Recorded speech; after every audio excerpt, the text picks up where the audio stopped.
Good morning, and welcome to the Siskiyou Summit Handbell Conference, gone virtual.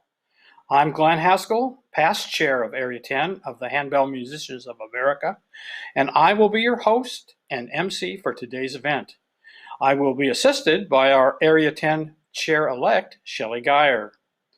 Our first order of business today will be the official opening of this conference. With the ringing of this bell, I declare open the 2021 Siskiyou Summit Handbell Conference.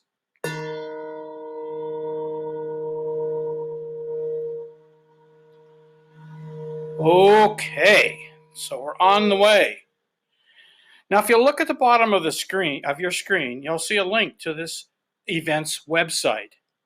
Click on this link to get the handouts that go with the talks today and to donate to this event. As you've noticed, we're not charging for an admission for today's workshop sessions, but they don't come free. Please be generous and help the organizers recover their costs. So change, that's a word we've heard a lot of this last year. After ringing in person for many years in the junior high gym in Ashland, Oregon, we're coming to you today through the magic of the internet. Speaking of change, this is our first time at running a virtual event, so please be patient if we make a few mistakes. However, we are under the capable hand of our technician, Derek Nance, who is running this show from his home in Reno, Nevada. Derek is well known for running a number of virtual events for our national organization and for other areas. We have a great lineup for you today. 4 Area 10 clinicians, each talking about a facet of their handbell life. In order, they are Ellie Hodder from Portland with an introduction to conducting. Barb from Sun River, Oregon, whose topic is Bell Trees Beyond the Basics. Phyllis Tincher is with us from Nampa, Idaho with a class named So Many Bells, So Few Hands. And Diane Barnes from Ashland, Oregon, helping us with Wrangling Rhythms. Each of the clinicians has pre-recorded their sessions, which to you means that you can't ask questions while they are speaking. However, we have provided a live time after each session where a panel of 4 or 5, including the clinician, will answer your questions. In fact, for 2 of the talks, there will be a short question period in the middle of the session. So, if you have a question, put it in the chat, and we will make sure the clinician sees it. In addition to the 2 morning sessions and 2 afternoon sessions, Shelley has provided us with some healthy ringing exercises. We will break for lunch at about 11:30 and pick up with the afternoon sessions about a half hour later. Finally, we will conclude the day with a virtual concert with videos submitted by the clinicians and the staff of this event. Hopefully, we will be finished by 3 o'clock. So let's get started. Our first clinician is Ellie Hodder. I first met Ellie when we were both ringing in Bells of the Cascades. At that time, she was director of handbells at First Unitarian Church in Portland. Since that time, she has become director of all music ministries at Murray Hills Christian Church and artistic director of Pacific Ringers. In addition, she sponsors the very popular Coppers Classic, bringing together intermediate to advanced ringers from all over the nation, and the Pacific Northwest Directors Workshop. She has been a clinician and director at numerous area and national conferences. Finally, she is our Area 10 membership chairman. Before we actually get started with Ellie's talk, I have a reminder from all the clinicians. The information presented in their videos is proprietary and belongs specifically to that clinician. It cannot be reproduced in any form without their permission. So, on with Ellie. Good morning. We're going to talk about conducting for beginners. This particular class is geared towards those of you who are really new to this. It is the bare bones. Anyone who's been conducting for a long time will tell you that it's impossible to learn everything about conducting in an hour. So these are the essentials. If you get this much and work on perfecting this much, you'll be a good communicator with your choir. We're going to take a couple of breaks during the video so that you can put questions in the chat, and I will get to those. The first one will be after we get as far as beat patterns, and then the second break will be after we talk about gesture. Then we're going to take a look at the score. Hopefully you purchased and downloaded the score for All Things Bright and Beautiful by Larry Sue.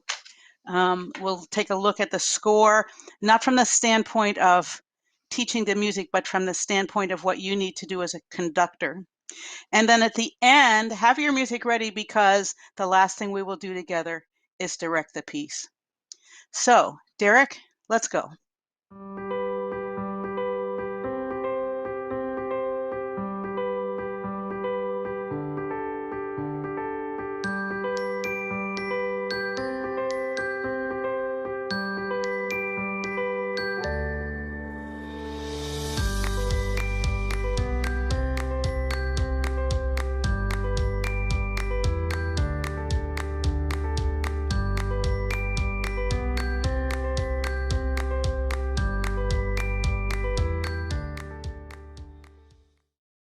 Hi there, I'm Ellie Hodder, and today we're going to talk about conducting for beginners. So why do we have a conductor? It's a relatively new thing in the scheme of organized music. Conductors came about a couple of hundred years ago in a more formal way. And we have a few things on our plate, things that are our job. Number one, our job is to teach our musicians what they need to know in order to make the music live for the listener. Number two, our job is to make sure that our musicians know where they are in the scheme of things in the piece of music they're performing. Number three, our job is to make sure that the result of what people are doing is musical and engaging to everyone, the performers and the listeners. And maybe an overlooked purpose of a conductor is to instill confidence in your ensemble so that they know that they can give the gift of their music making to those before them. So let's get started. So the most important thing when you begin is how you stand, your stance. Good posture matters all the time, but particularly when you are leading an ensemble. So when you go to the podium, you want to think about your posture. Ears over shoulders, over hips, over knees, over ankles. Feet are side by side rather than together, possibly one slightly ahead. You'll know when you step side to side and then stop, you'll know where your feet want to be. You want to feel tall.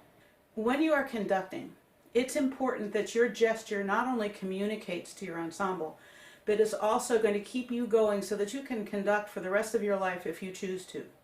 There are positions with your arms that will cause injury.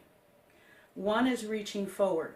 Reaching forward causes you to lean forward, which causes stress on your back, stress on your shoulders. It's easy to get caught with a big pattern where you're conducting here. Go ahead and look where my arms are. If you think that's no big deal, then I encourage you to pick up, let's be nice, a pound of butter in the dairy case and hold it here for 60 seconds. Now take the same pound of butter and hold it here for 60 seconds. What's the difference in stress on the shoulders? It is enormously different. So take into account how your shoulders and your neck and your back will be affected by how you are conducting. So if we're keeping our arms, our elbows, our upper arms close to the body for the most part, our beat will be relatively small, which is fine, as long as you can be seen. If you are 6'2", I'm not, and you step in front of an ensemble, even the back row will probably see you if you conduct here. I'm not so lucky. And so when I conduct an ensemble, even when they're close to me, I use a small podium. My podium makes me 6 inches taller, which is a big deal for the people who have the furthest to view my intention. Now, I'm a realist. There will be times when you are stuck in a sanctuary, for example, and your musicians are over there, and you have to stand in the pews and somebody's head is right there. And you will have to conduct like this in order for your musicians to see you. For small periods, short periods, that's okay. The most important thing for you to do is convey your intent to your musicians and let them know that even if your arms are up here, you're watching out for them, and we'll get through this together. When we conduct, the palm is down. Fingers are together, thumb is relaxed at the side, elbow is at the side, arm is at the side. We're ready for movement. Now, I'm very right-handed, so I automatically went to my right hand, but so that you can mirror me. Palm is down, thumb is relaxed, fingers are together, elbow at the side, arm at the side, ready to move. When we are talking about beat patterns, how we convey the beats in a measure to our ensemble, the most important thing to know about is ictus. Ictus is about expressing the pulse of music. It is the point that articulates the beat to the ensemble. So if I have an imaginary line, waist height, roughly a little higher, where the beat touches, that is the ictus, and there's a little bounce point at that. So if I'm beating, it's ictus. Ictus. Right there is the actual beat. That's the response that I want from my ensemble. Try it with me. Ready? Ictus. Again.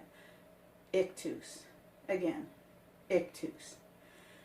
Ictus is very important. Otherwise, everyone, including you, is guessing when we should hear sound. Let's talk about the two-beat pattern. I'm going to start by demonstrating with my non-dominant, my left hand, so that you and I can be mirroring this movement. When I conduct, I'm going to lift my beats off of that line so there's a clean ictus with each and every one of them. If I'm conducting in 2, often 2-4, 4-4, I will be lifting this way.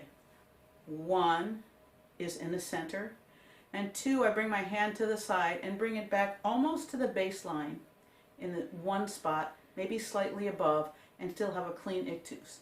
1, 2, 1, 2, 1, 2. It's important to remember that the more wiggles you have with your hand, the less you communicate. Clean line. Let me switch to my dominant hand. 2 beats. 1, 2, 1, 2, 1, 2. Try it. If I'm using a baton, things are the same except that I have an extension of my arm, the baton. So for 2 beats, there's my bass line, and I will still have a response. Ready? Here I go. 1, 2, 1, 2, 1, 2. 2 beats. Let's look at 3 beats in a measure. We still have 1 where we expect it to be. 1. Beat 2 in a 3-beat measure is going to go away from the midline out to the side. 1, 2, and 3 will come back to the center as 2 did in a 2-beat pattern. 1, 2, 3. 1, 2, 3. I'm going to switch to my right hand, and let's watch for a clean ictus and a little bit more fluid pattern. Here's my tempo. 1 and 2 and go. 1, 2, 3. Bounce, lift, lift. Place, place, lift. Let me demonstrate a 3-beat pattern with the baton. Similarly, I'm looking for my bass line. The baton is straight out from the arm, an extension of the arm. I'm going to beat 1, 2, 3. Center, outside, inside. 1, 2, 3. Ictus, ictus, ictus. Batons offer an added challenge that you have something in your hand. And again, I encourage you to practice in front of a mirror, to record yourself so that you can get rid of any swirls, swishes, loops, or unnecessary motion. Often we're directing 4-beat patterns. With a 4-beat pattern, we still have the 1 at the center. 2 comes across the midline across the body, 2. 3 crosses the midline to the outside of the body, and 4 comes back to center. It looks something like this. Midline, place for the ictus, 1, 2, 3, 4. 1, 2, 3, 4. Again, 1, 2, 3. Let's do one more together. 1, 2, 3, 4. Again, notice that I avoid any kind of extraneous motion, particularly to the 3rd beat. How? Do we have any questions? Yeah, we have questions this morning. I would like to introduce to you the panel of people who will attempt to answer your questions and hand them to Ellie. Please put your questions in the chat on your screen. You'll see a place there to enter chat. With us today is Shelley. Raise your hand, Shelley. And Phyllis Tincher from Idaho. She's there. And Diane Barnes from Southern Oregon. And our clinician, Ellie. So if you've put some questions in the chat, we will go with that. I had one question here.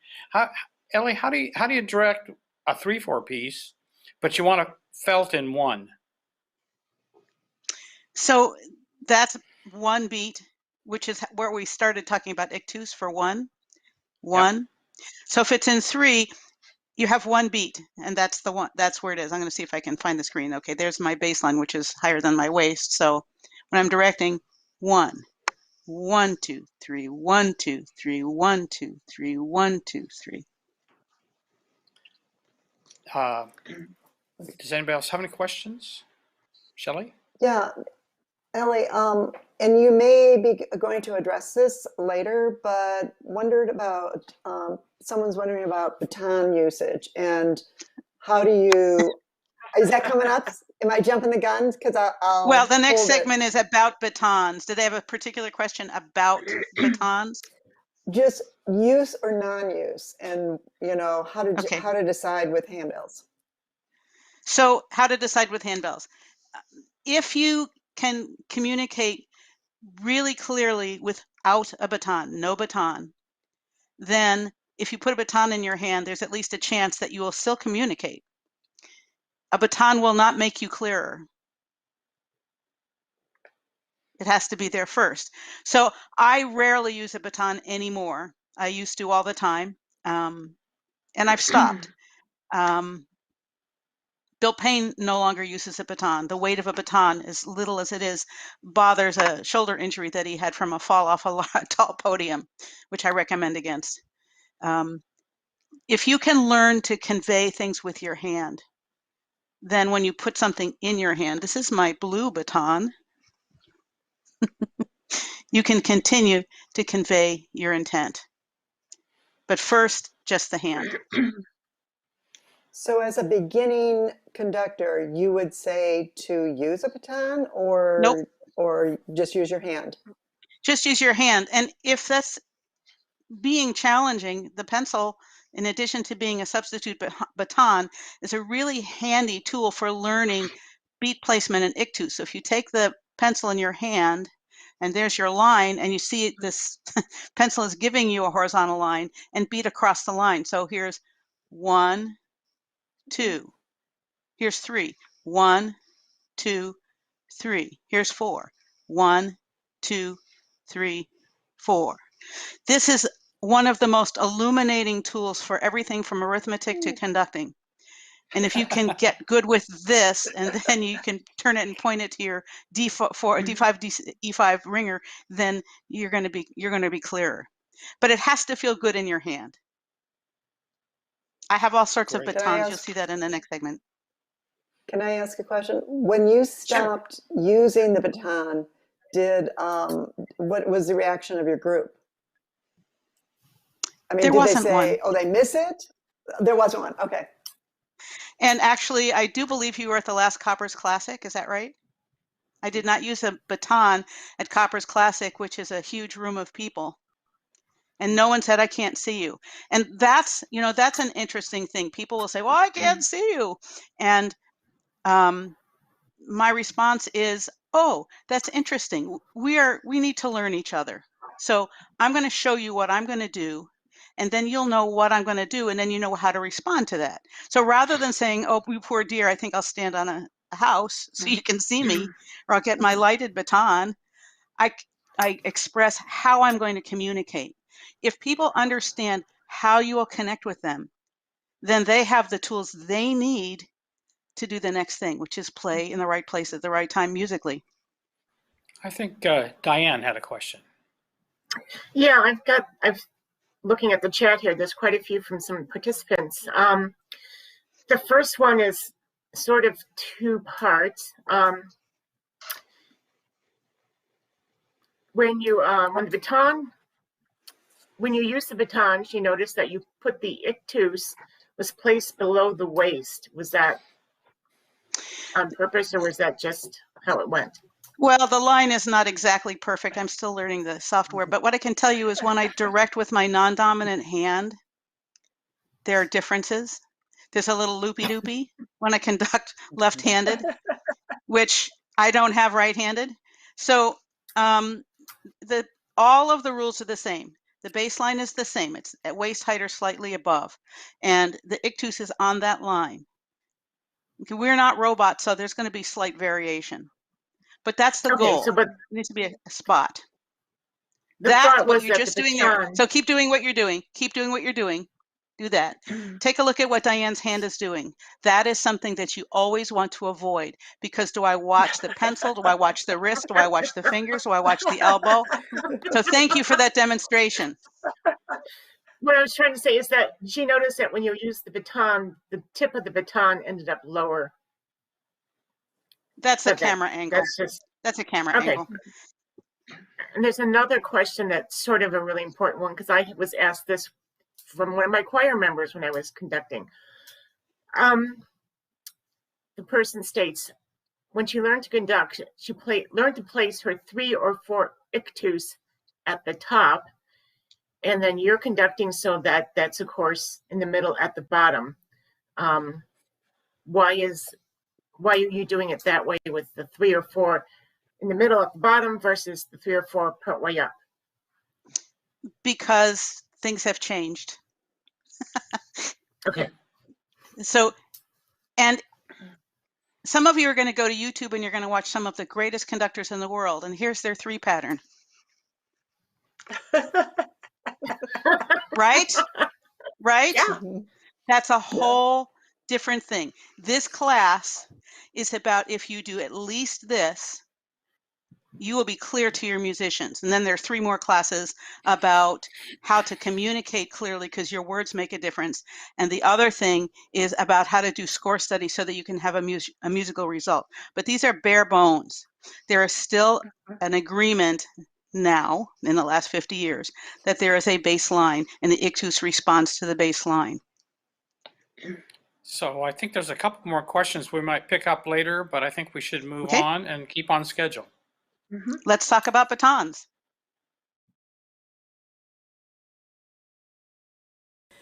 Here's an example of some batons. These are wood batons, and you'll notice there are different lengths.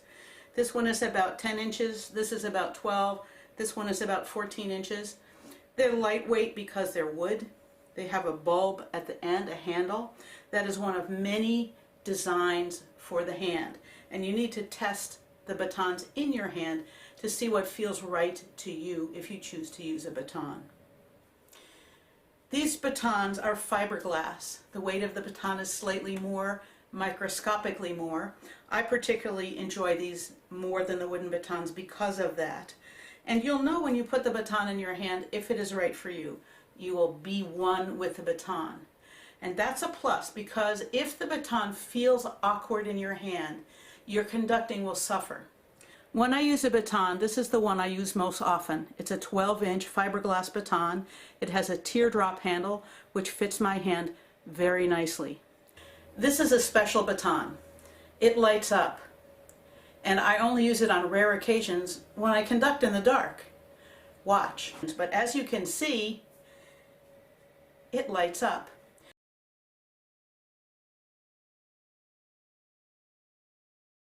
When we're ready to use our conducting patterns, we need to get everything started. So the preparation is the information that your musicians need in order to go. So the first thing you want to do is to step to your music stand or step up onto your podium and stand at the ready. Look at your musicians. Eye contact matters. Make sure they're ready. They have their mallets, their pages are open, and you can go. The next gesture I use is both hands, palms down. That's the gesture I use that says, I'm serious now, we're really going to play. And then I drop my non-conducting hand and I give them information about what's going to happen. When I'm working with beginners of any age, small children or an ensemble that has rarely worked with a director, I give a lot of information. At the very beginning, maybe the first time we play together in a public place, I might give the beat here. I get everyone's attention, everybody's looking, and I'm tapping the beat, and they're watching. And then I usually take both hands and give them 1 or 2 measures of the beat, like this. 1, 2, 3, 4, 1, 2, 3. And before we start, I inhale and then we begin. Watch again. 1, 2, 3, 4. 1, 2, 3, 1. The all-important inhale is the information that we're going to start. Now this is something that we practice so that people understand how does that work. We're going to practice right now. I'm going to give 2 measures, inhale on the 4th beat of the 2nd measure, and then we're all going to clap on the downbeat of the 3rd measure where we will play. Ready? Here we go. 1, 2, 3, 4. 1, 2, 3. Do it again. I won't clap. Ready? 1, 2, 3, 4. 1, 2. Were you there? Let's do it together. 1, 2, 3, 4. Speak out loud. 1, 2, 3. Breath. Clap. If you're having a challenge with your ensemble knowing what to do, practice exactly like that 3 or 4 times, and then put bells in their hands, and they will be able to do it, from the youngest to the least young. When we are ready to end, I do a couple of things. The actual ending is actually stop. I take my hand and I grab the beat and end the music. So, here's a last beat, often with a breath. How do we get there without falling off the bus and having solos at the end of the piece? Well, a measure or 2 before the ending, both hands will come up. When both hands come up, that is a sign to every musician something's going to happen here. Endings are often expressed with grabbing the music and saying, okay, we're done with this, but in a gesture that is in keeping with the music. In a lullaby, it's a little gesture, and I'm reclaiming the music, bringing it back. We're done. We've expressed it. So, let's count 2, 3, and on the downbeat of the next measure say, close. Ready? 1, 2, 3, close. Practice with me. Ready? 1, 2, 3, close. It is almost never that a huge dramatic gesture is required to end a piece of music. Almost never. So practice that. And when you are doing your home practice, try saying that to yourself. Say it ends on beat 2 of a 4-beat measure. So 1 full measure, and it ends on the 2nd beat of the next measure, watching. 1, 2, 3, 4, 1, 2.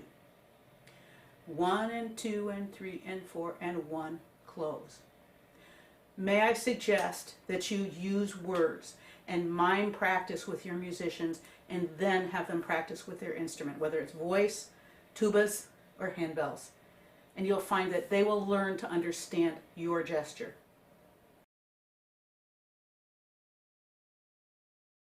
Practice doing your beats with one hand. We're doing a 4-beat pattern. Pick 1 and 2 and 3. 1, 2, 3, 4.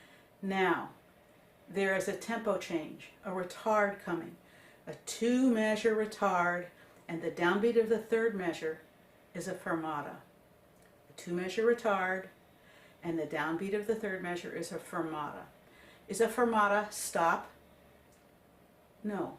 A fermata is continue motion. Let's practice that. Okay? I brought up my gesture hand 2 measures before because that's where the retard will be. 1 and 2 and 3 and 4 and 1 and 2 and 3 and 4 and fermata. A fermata has motion. How do I get back in? I get back in with another preparatory beat. So looking at that measure, the fermata is on beat 1.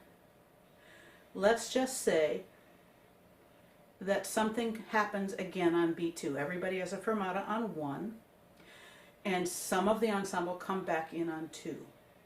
So during the fermata, I will give another downbeat, which counts as a preparatory beat. So fermata, 1, 2.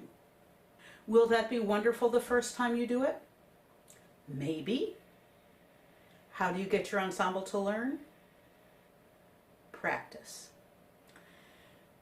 Another purpose for the gesture hand is to express dynamics.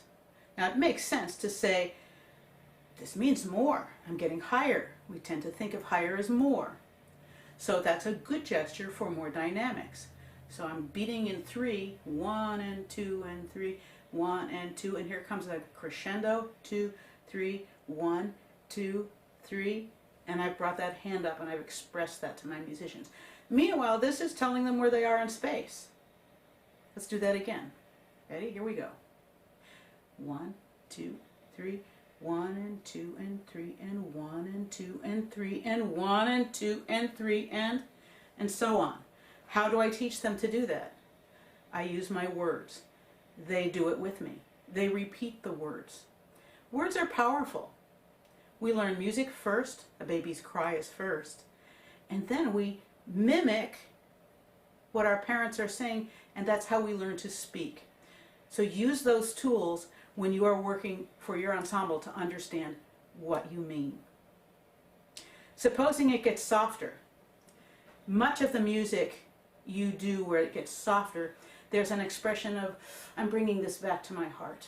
This is coming closer to me. So a gesture that comes closer to me expresses less volume.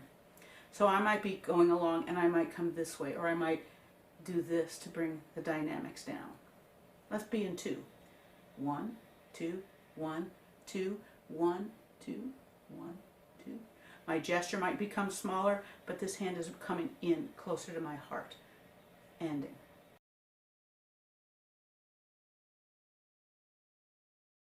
We've talked about the beat pattern, what's happening within measures. We've talked about starting, stopping.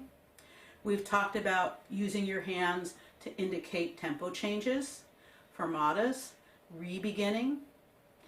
There are other moments in the piece where it's really useful to be able to give cues. Let's just say you have somebody at B6, C7 who is a very nervous musician. And they, on measure 33, where you've done your fermata, you're getting back in, they start the phrase.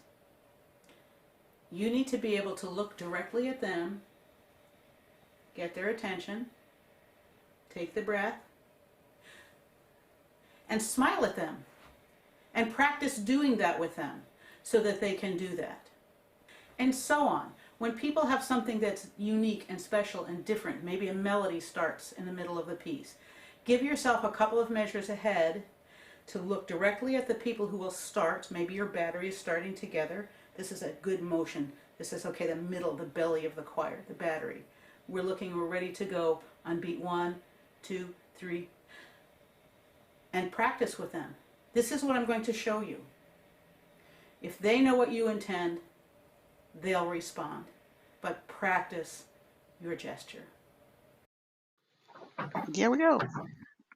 Hello. So again, same panel with us today. After this talk, Ellie, one of the people in the chat, Melanie, asks, and we've seen this in your last talk too. How do you subdivide? How do you beat an eighth note pattern? Like you were like a retard, for example, when you want to subdivide and slow the group down. Okay, so that's a special practice moment. That's a very good question. I'm going to pull out my baton. This is Princess. She's special.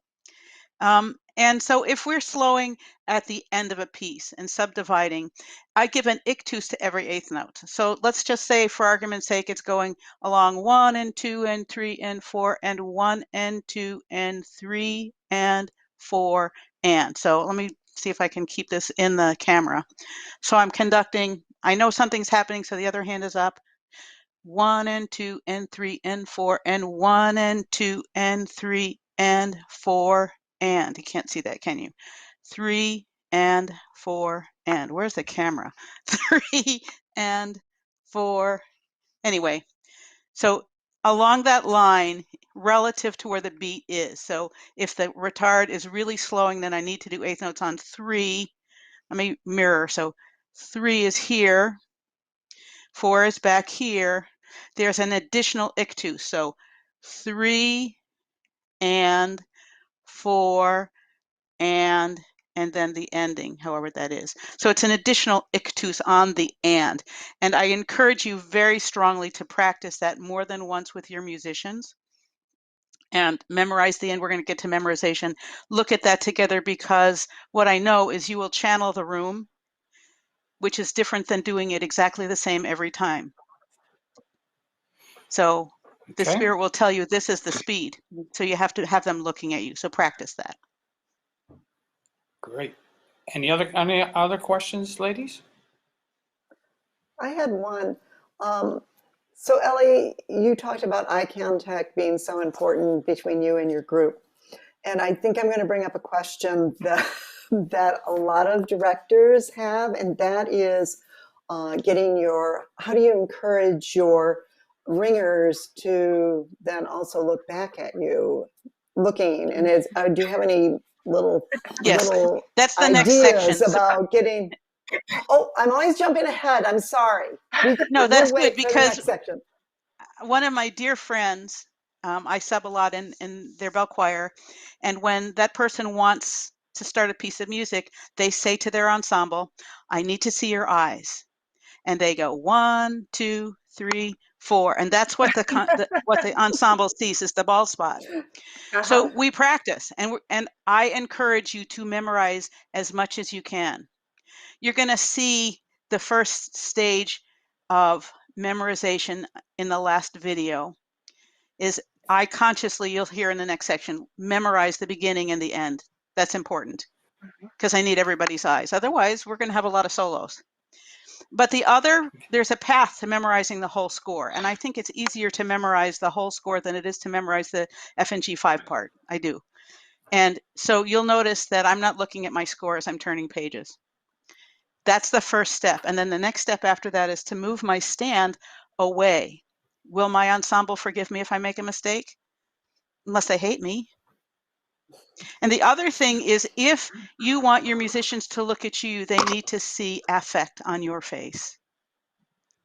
Some of my fondest memories of ensembles that I've had is some of the eye contact that I've had with particular people. Like one that I really loved was there was a gal who was ringing at D&E 5, and the group was leaving the beat, and that's when I slice and dice. Everything is like very precise. And that person was looking at me with this terrified look and ringing exactly with me until everybody came back together. So the more you contact them and have affect, and we had a couple of good laughs over that later, but it cured the other ends of the choir. I really liked your comments about using your voice and doing it first by voice. I know one of the things in the church bell choir I ring in is people will ask, show us and tell us how you're going to direct this passage. And then the director walks through with voice, said it's going to be 1 and 2 and 3 and something like that. That's really a good comment. Yes. And know that the precision of what you are going to do will change. I can think of maybe one instance in music in all the years I've been conducting handbell choirs where I actually say I will always do this section of measures this way, always, because it is so impossibly difficult for us to stay together. But the rest of the time, this says, this is where you need to be looking up, because look, she's got 2 hands up there. This is critical information. So we practice learning that and learning to look up. Let's look at the memorization section. What do you say, Derek? Because that will address some of the questions that I'm hearing.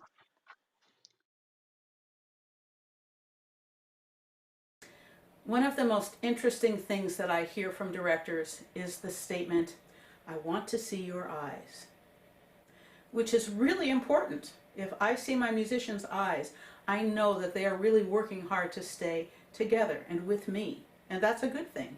Memorization frees us to look up. So consider some things. 1, why is it that musicians fail to look up? I'm a great example. I used to sing in a choir where the director said, "I want to see your eyes" at the beginning. And I went, "You got it, buddy. That's an E. I'm going to sing an E on the downbeat of the first measure when you conduct." And I'd put my music in front of me and I'd get my eyes glued on him and he would go like this. And I go, "Is it really an E?" Commit to learning at least a line and a measure or 2. At least. Then when you step to your podium and you put your "I'm ready" hands up and you do your preparatory beat, you are looking at them. If you are looking at them, they'll take a risk to look at you. But I tell you fairly and honestly, if your musicians, like you, are unused to looking, it is a huge risk. What if I make a mistake? And worse than that, what if I can't find out where the heck I am? Recognize that there are a lot of your musicians who are unable to read a full score that's in front of them. You might be able to, but they may not. So the cues, the oral cues of what's happening around them are less useful than you think. So practice. You practice. Promise yourself that you will never again look at the first line of music. You'll be ready and you will do what you are asking. You will look at your musicians. Commit. Pick up your music stand and move it away from you and go as far as you can without the music in front of you.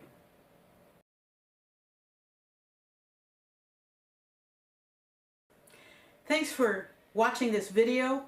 I hope you've learned a lot. There are lots of tools. If you learn at least this much, you will effectively be able to communicate with your ensemble, and that's the point.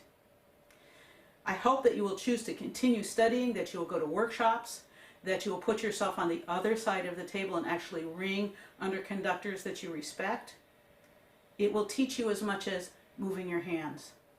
Continue, learn. My email address is running below. Know that you are welcome to contact me if you have questions, and I'll do my best to answer them. Happy conducting. Keep up the good work. Be well. Stay safe.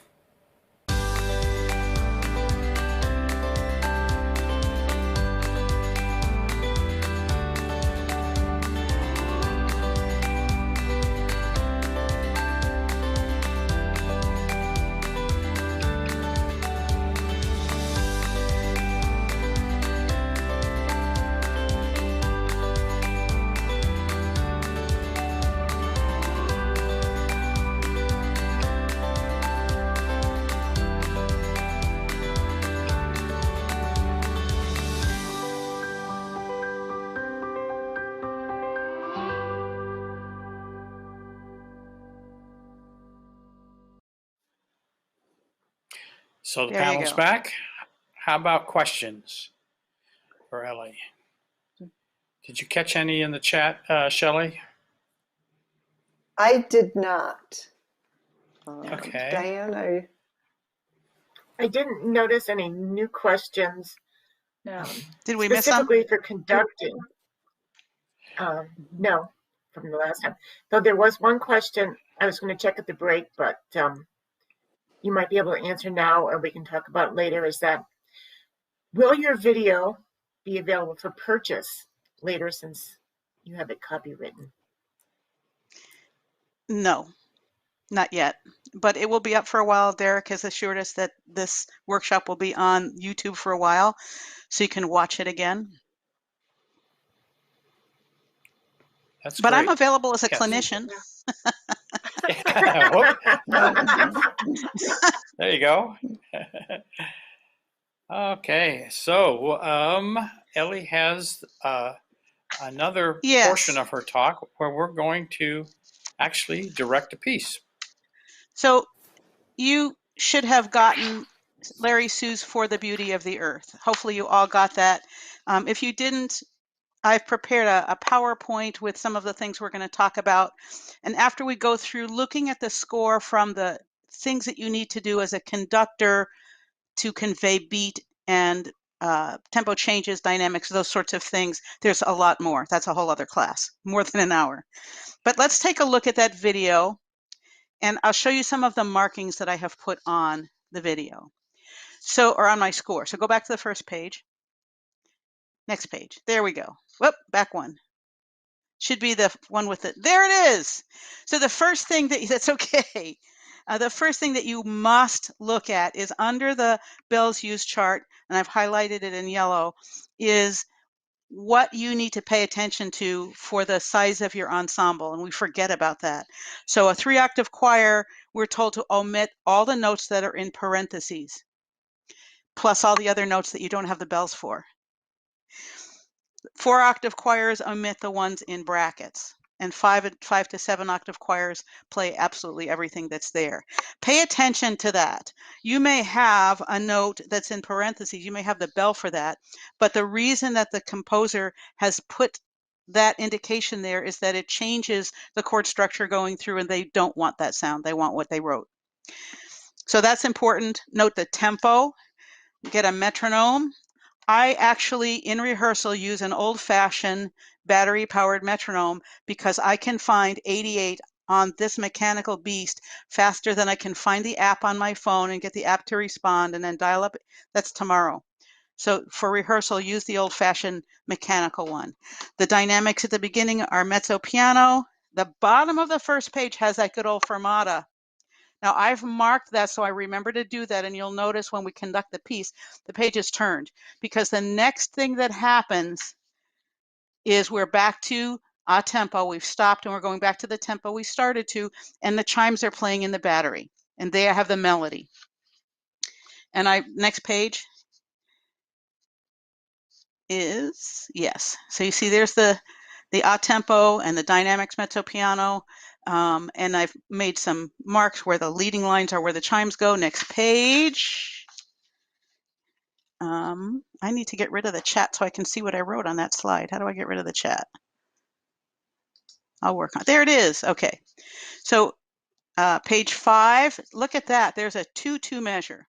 And I will often make a big number over a measure where the number of beats in the measure is different than what we're cruising along at, so that my eyes go there and I remember to do that. That's a spot where I'll spend some extra time memorizing, so I remember where that is. What's the sound in my ear? What happens before that? There's the 2 beat, and then I'm back to the 4. At the bottom of the page, there's a crescendo. Now, I've circled the key change, which I will teach, but it isn't about beat pattern. It's about teaching your musicians to move from bells with the only accidental being B flat to, well, Larry picked a lot of flats. And the next page, it's a little bit louder. The melody is in the upper bells, so I'm looking at that. So I'm going to give them some attention. And the next page, look at that on the top of the page. There's that 2-4 measure again. The middle line, you see that squiggly thing? That's something that I borrowed from working with Bill Payne. When he has a retard, he writes a wiggly line over the retard measure. That's quicker to see than the little teeny tiny RAT, which unless you have really good glasses or perfect vision, Forget it. It's not there. So looking at that, I know immediately that it's going to slow down. And I've circled the key change, which is important to me because separate from conducting, I'm going to say, put down the 500 flats and go to no sharps, no flats. Okay. And the next section, there is a slower tempo, not a great deal slower, but a slightly slower tempo. Where's the melody? Can you tell by looking at this? It's in the battery, isn't it? It's in the middle of the choir. And the next page, next couple of pages, the melody is away from the highest bells. And when we get to the class on how to teach specific challenging things, this piece is a level 3 minus. 3 minus, we think, oh, we can take this to any beginning choir, but as soon as they look at all of those beams, they're going to just walk out of the room and say, I'm never going to be back. So you need to learn how to teach that so they can say, well, 16th notes at 76, I can do that. That's a different topic. So that's what you'll be looking at there, but still directing in 4 at a slower tempo, and also on the page after that, page 9 and page 10. When you get to page 10, when you get to the bottom of the page, there's a double squiggle, which is a molto retard. The dynamics get softer, and then it's back to a tempo, back to 88. It's gone from 76 to 88. And turn to the last page, and the retard happens when you put it in. Let me restate that because that's important information. The retard happens when you put it there. You will find, especially if you're doing a piece of music without a retard at the end, that people will play the invisible retard. So you're the director, you're the chief interpreter. It's your job to look at that and say, this is where it's going to start. So if you've memorized this last page, which I suggest that you memorize in this piece when you do it, and I hope you will, you start at measure 59 and you memorize to the end. It's only 8 measures. You got it. No, it's not even 8 measures. So that you can get there and everybody's watching. They're doing the retard and the fermata and the cutoff. Does that help to look at what you're going to be doing for the score? Okay, we will probably find a way to do another class that's the next, probably a middle section. It goes from beginning to advanced. How do you teach people who have maybe not done some of these things to be successful? I have in my choirs everybody from people who have never picked up a bell before. I know you have some of those people in your choir, to people who've been playing bells for decades. And there are always things to clarify. So, did any questions show up on looking at the score? All right, so the last thing we're going to do is to actually direct it. And the only way I could do this is it's all on video, and it's imperfect because it was late at night and I had a hot date with my husband to watch Father Brown, and I wasn't going to make it. So it's imperfect, but the pages are correct. Let's direct.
Well, Ellie, I really like the expression on your face when you turned the last page. It was like we're on the home stretch, folks. Yeah. And you looked right at the people and said, "Here we go."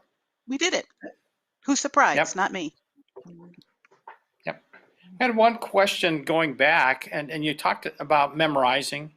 Do you have some tools to Yes. help your people One, memorize? yes. Number one, believe that you can, and start by memorizing the beginning and the end. Number two, the publishers and the vendors almost all have downloadable files that you can put on your playlist and listen to. There's an app. There are a couple of apps you can put on your phone if you want to practice at a different tempo.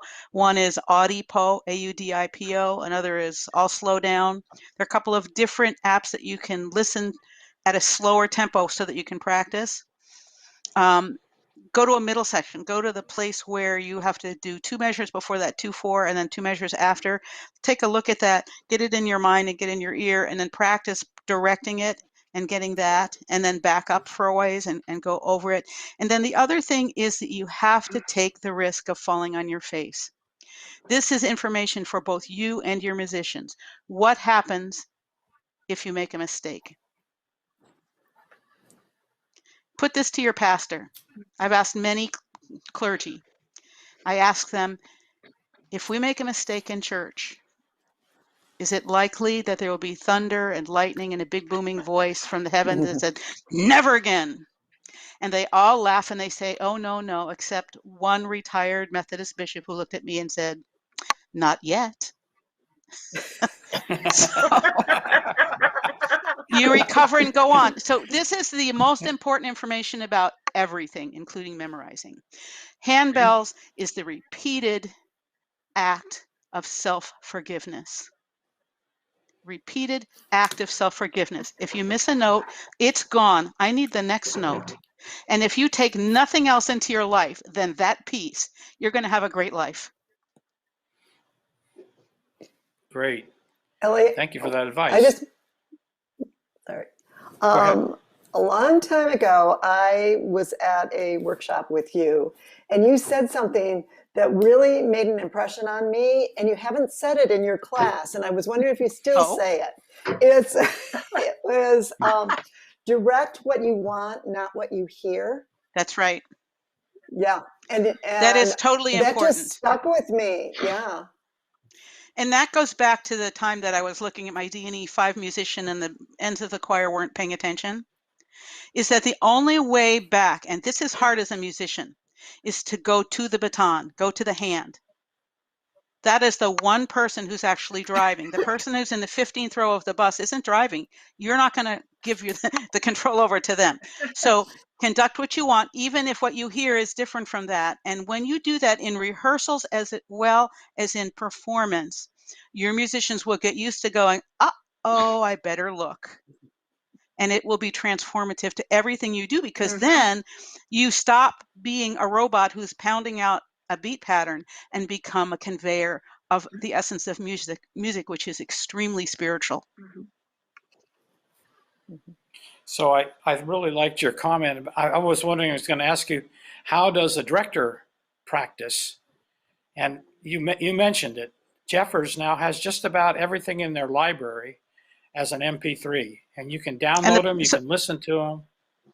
And so do the publishers. Yeah. And while I was making my videos, was when I discovered that when I'm using my non-dominant hand, I have swirly doos. I didn't know that. So set up your camera. I mean, I couldn't say everything in the video, but set up your phone at the back of your ensemble so that you can have a video for you, so you can see. There is very little as telling as having, if I had Shelley in my choir and I said, Shelley, those circles stop right there every time you ring. And Shelley would look at me and say, they do not. And I'd get out my phone and I would take a little video and say, how about that?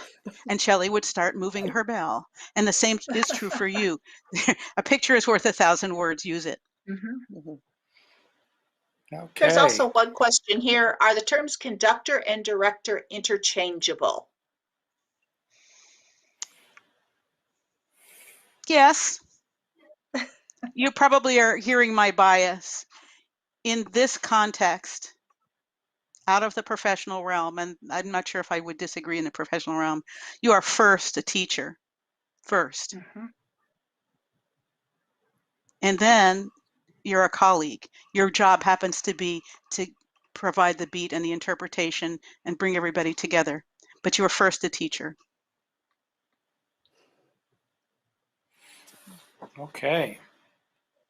So are there any other questions? Did anybody check it? I didn't see anything else in the chat I for don't now. see anything else. Okay. Folks can email me if So- they have additional questions. Yeah, that's good. Thank you for leaving your email address. I just wanted to share as with we Ellie. met, She has Say again? As she we, hasn't seen. There's mentioned- quite a few people. oh, I just wanted to share with go Ellie ahead. I'm sorry. in the chat. She hasn't looked. Is that there are quite a few people saying thank you for this, and they've learned a lot and all the great tips. So it's much appreciated. Good. Thank you. Yeah. So moving along right now, I'm going to ask Diane to tell us a little bit about Area 10's upcoming. She's puts on her other hat now as our event chair for Area 10. Yeah, so Area 10 is going global. You'll see a logo coming out soon about this. It will be June 26th, starting at 9 a.m. Pacific Daylight Time. And what we're doing, because this is a virtual event, we decided we need to think big. And so, thinking big, we thought, let's reach out to clinicians from around the globe and see if they're willing to come and teach some of their specialties and share their insights about how things are happening in Asia and in Europe. And when I reached out to a handful of clinicians, much to my surprise, a day or two later, all of them were saying, sure, yeah, we can do this. That sounds great. This is fun. It's really nice to be able to make connections from across the globe when we can't get out to be there in person. So we will be having Damien Lim from Singapore. He's conductor of the Ministry of Bells, or the founder of Ministry of Bells group there. He directs handbell choirs. He teaches in schools. He's a percussionist by original trade. And he's going to be doing stuff on this with percussion. And then Emily Lee will be joining us from Hong Kong. And quite a few of us, at least in Area 10, and then also been active in national things, have seen her. She's an accomplished composer, beautiful conductor, and she'll be sharing some of her stuff about musicality and conducting. Malcolm Wilson is from Dunblane, Scotland, and he conducted at the 2016 International Symposium as representative from the British Guild. And he's going to be doing stuff with us. He's coming in from Scotland.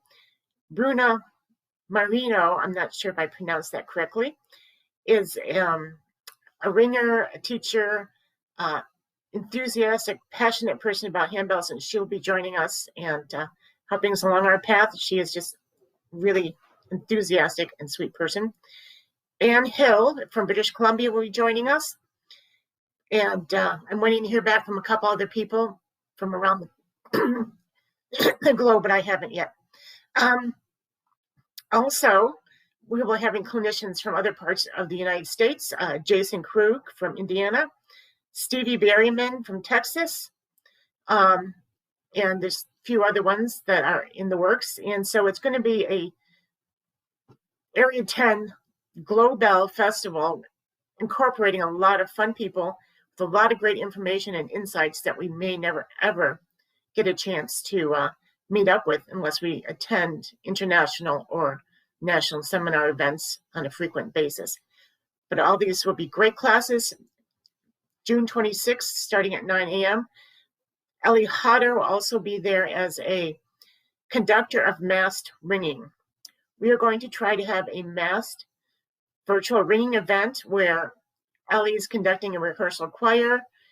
You guys all hear it, and then you can ring along with it with the music, just to get out there and ring bells with other people, even though it's virtually and across great distances. But you're whole choir can watch from your church if you can and bring all together socially distanced in your large fellowship hall, like Ascension Lutheran Church does when we have actual in-person bell rehearsals in September.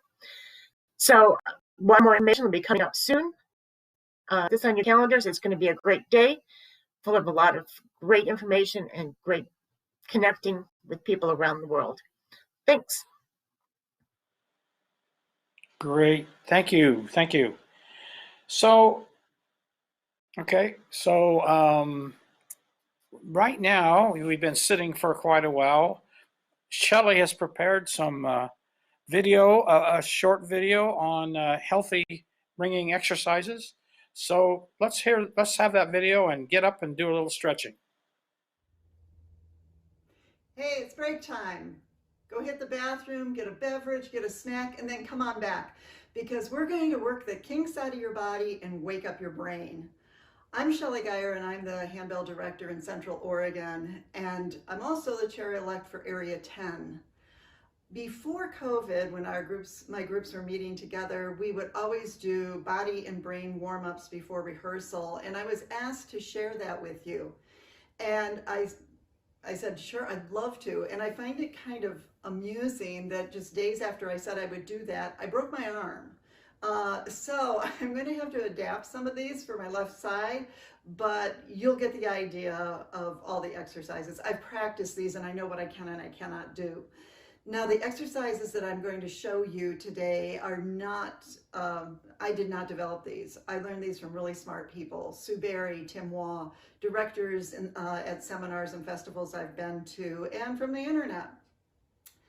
Handbells is an instrument that is unlike any other instrument in that we have a lot of physical challenges.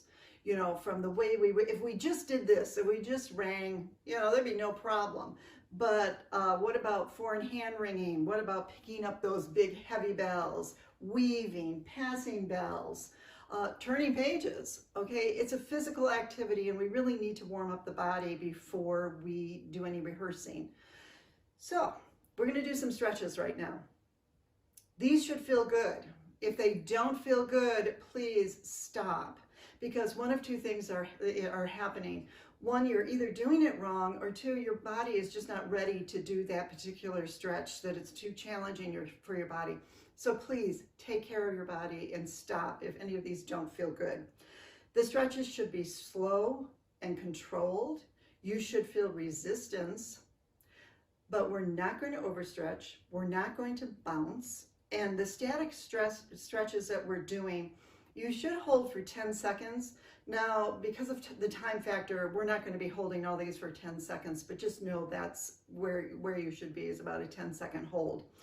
And you don't need to do all of these. I'm going to be showing you a ton of exercises and stretches, so please don't think you have to do all of these before rehearsal. Pick out a few one week and then change it up next week. Do some different ones, okay? Day 2.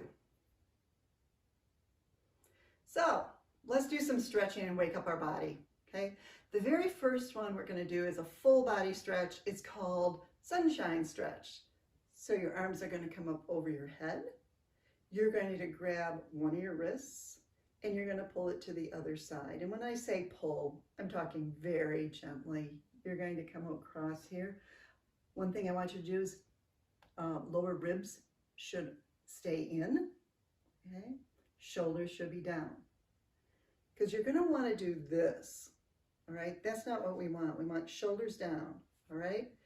Then grab the other wrist and lean to the other side with just a gentle, gentle pull. So it's a nice side body stretch. Okay. Great. Okay. And now we'll do shoulder rolls. I would not, we're only going to do a couple. I would normally do like 5, all right? So you're going to roll your shoulders back, do that 5 times, and then roll them forward and do that 5 times. Okay? Let's do some shoulder shrugs, okay? Here we go. Shoulders up, hold here. Have some tension here, you know, tighten things up, because then it feels so good to come down. Shoulders down and back, Okay, let's do it again. Up and then down and back. Good. Good. Now, give yourself a hug. Arms out, around, and truly just give yourself a hug, and you'll feel this across your back, your shoulders, your arms. Right?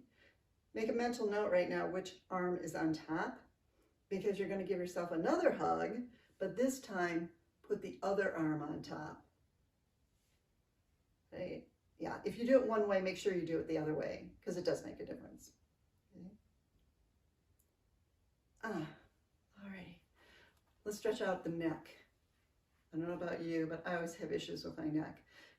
You're going to take your chin, put it down to your chest, and just don't force anything. Just let it stay there for about 10 seconds. When you're done with that, bring your head back up. Go to one side or the other, doesn't matter. Try to keep this shoulder down because it's going to want to come up. Keep that shoulder down. Okay. Come back up and go to the other side. Again, keeping your shoulder down. Right. Okay. Now, let's do a shoulder stretch. You're going to take your fingers. So they touch. I'm going to turn around and they're going to touch in the back of your head here. Okay. And then you're going to squeeze those shoulder blades together. And in so doing, your elbows are going to go back. Be sure that you're not pushing your head forward, nor are you letting these lower ribs come out. Hold those back. Shoulder blades pinching together. I really like this one. I think it feels good. Okay. And then the last one that I'm going to show you right now is another shoulder stretch. And that is having your arms out like this. They're 90 degrees. And you're just going to roll them this way, like you're saying, I give up, and then down. They are not, your arms, unless you are like incredibly flexible, your arms are not going to point straight down to the floor. And don't try to make them, okay? So it's just up and then down. And that should feel good in your shoulder as well.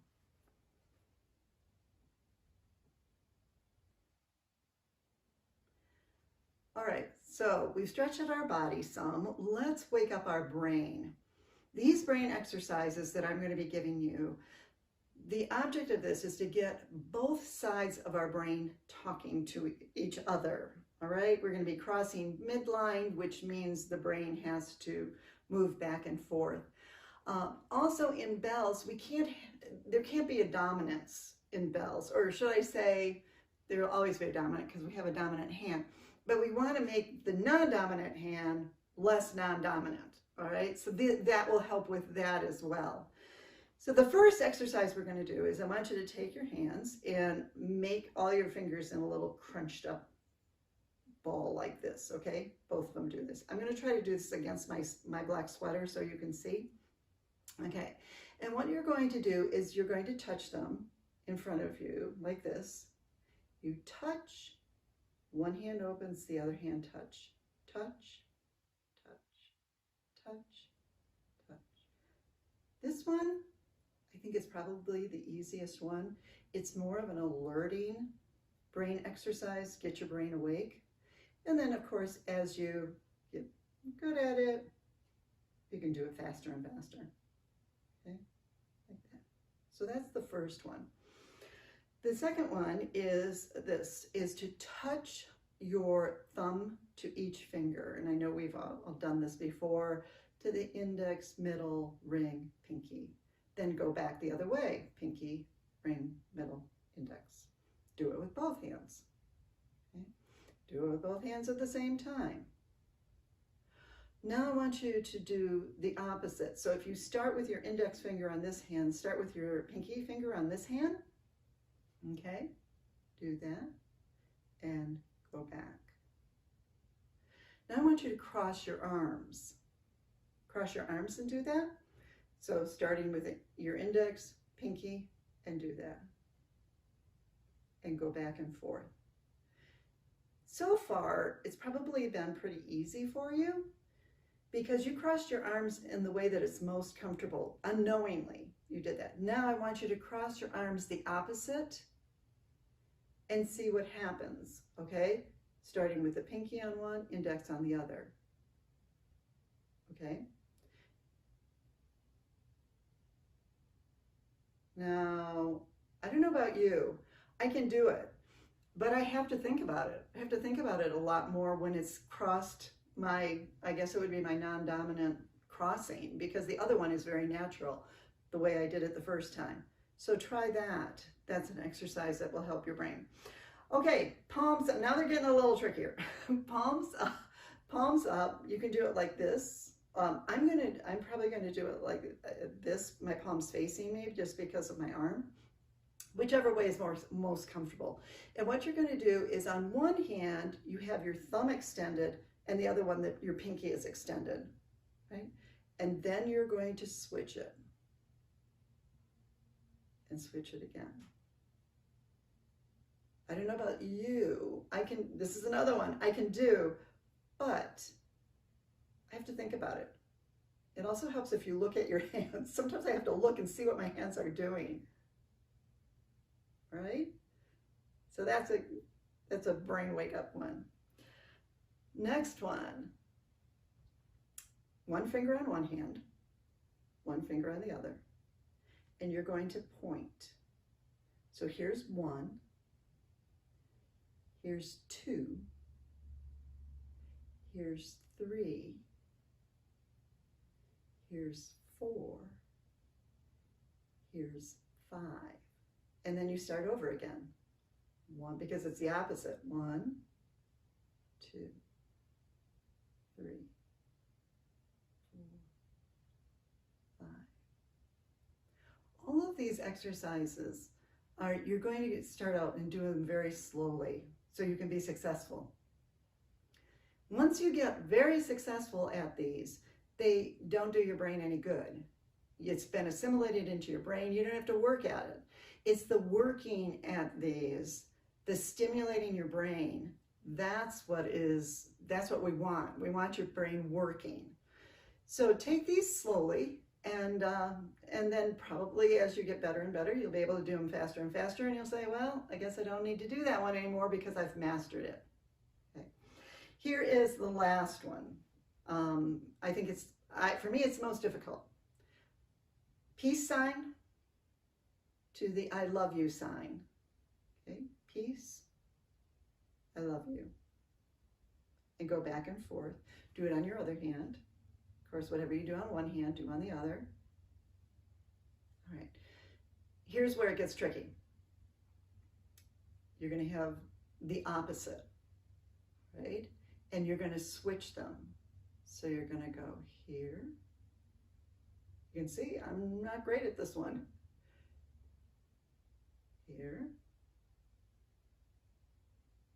And I have to do this very slowly. Sometimes I even have to look. Are my hands doing what I think they're doing? Here's 2. Okay. And do it back. Oh, there. So those are some brain exercises that you can do with just your hands only.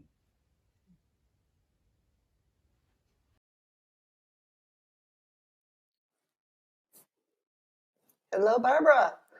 Hello, Shelley. How are you? I'm great. How are you?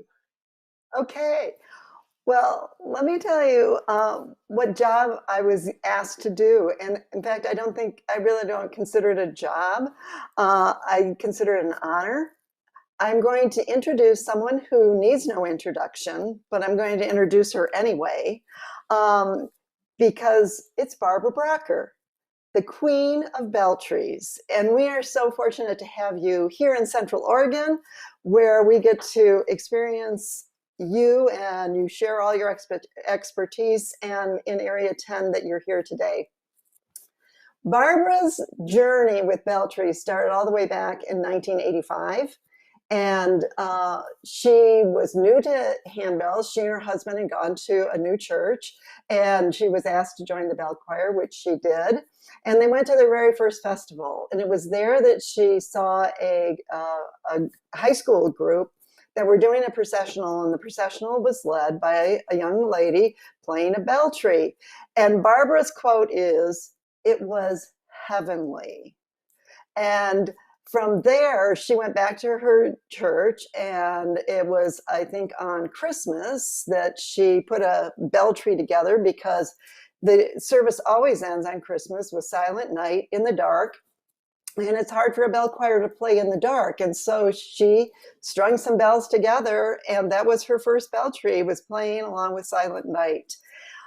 From there, fast forward, she has spent years developing bell trees into a solo instrument.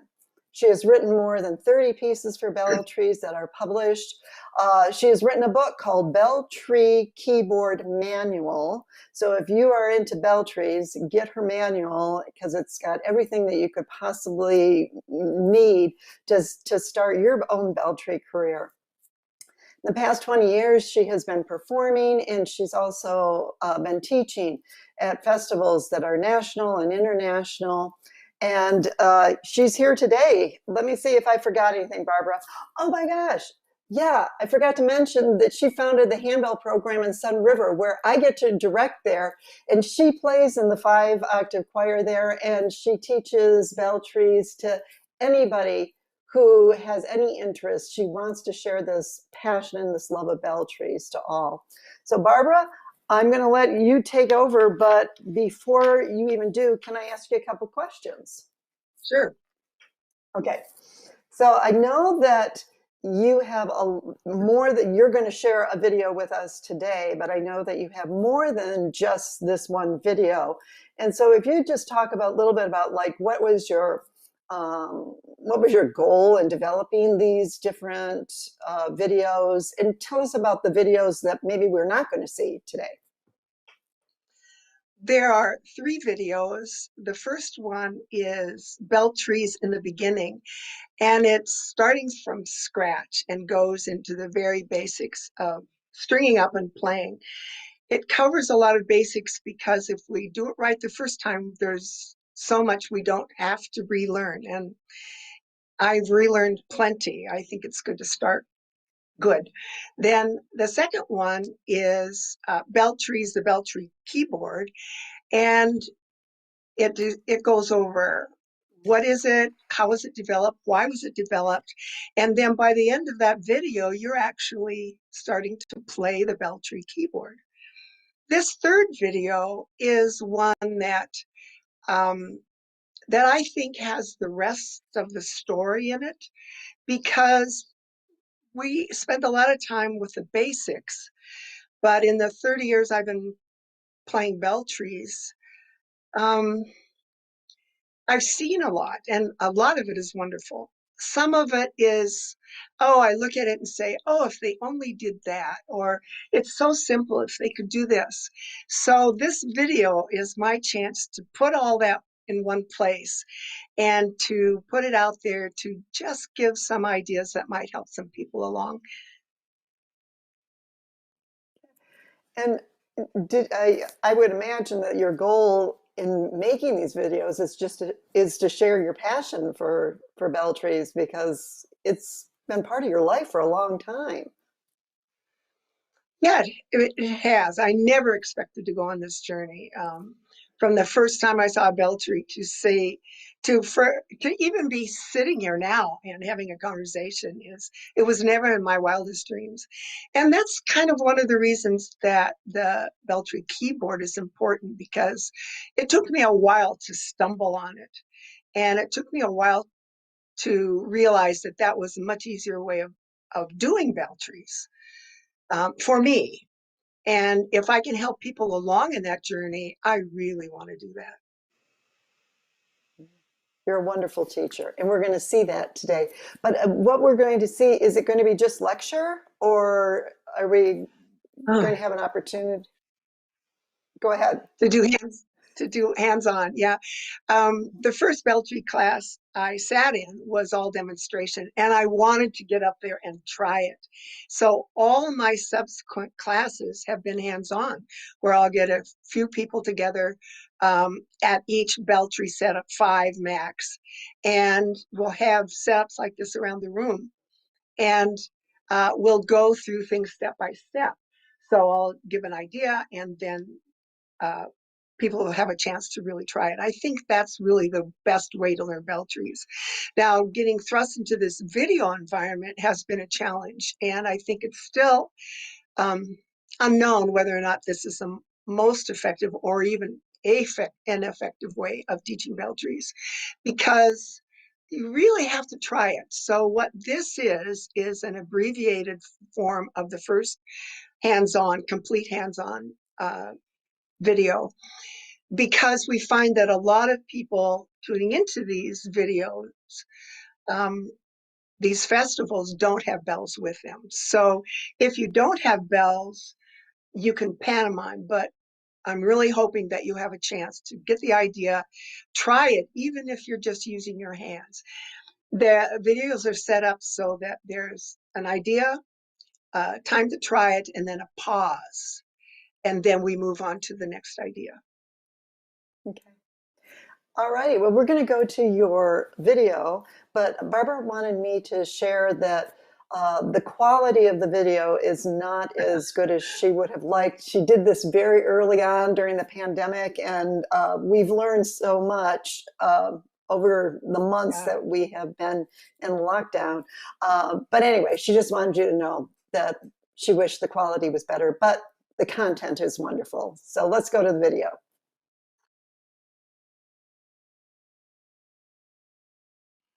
Hello, this is Bell Trees. Let's move beyond the basics, and I'm Barbara Brocker. We all want to make our presentations more musical. So we're going to be covering a lot of topics in this class. Listen to all the ideas that will be shared in this video. How to play with more graceful movements, how to move from string to string, mallet damping, how to avoid mallets stuck inside the bell, playing with 4 mallets. Then we'll move to presentations. What are people really seeing, and how can we improve that? We'll talk about creating a bell tree part out of a full bell choir score. We'll touch on memorization.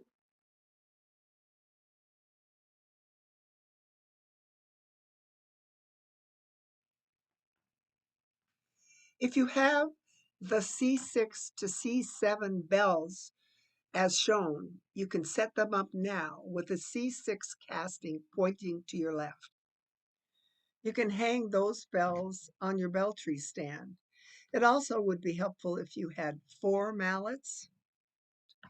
If you don't have bells, you can do much in this class by simply pantomiming as if you did have bells. We'll give you a minute to set the bells up.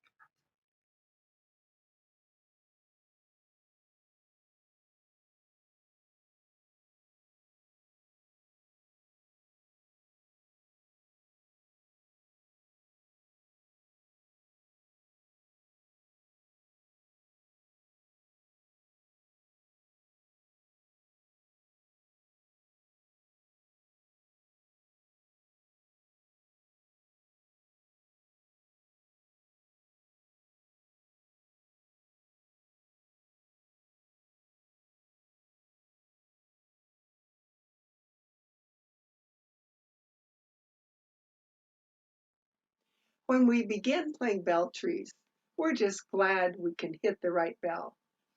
As we become more comfortable with where the bells are on the bell tree, we can become a little more musical. Let's take a look at this little light of mine.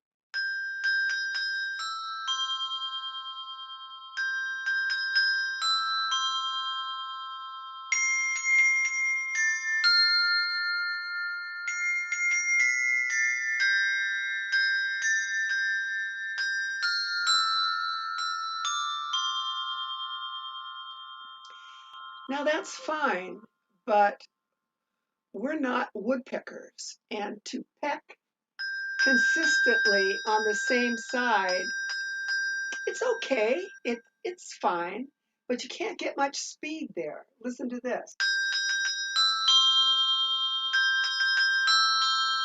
It's very awkward if you want to increase the pace. If you move back and forth on those notes, then it becomes more musical and you can have more speed. Listen to the difference when you do it alternating.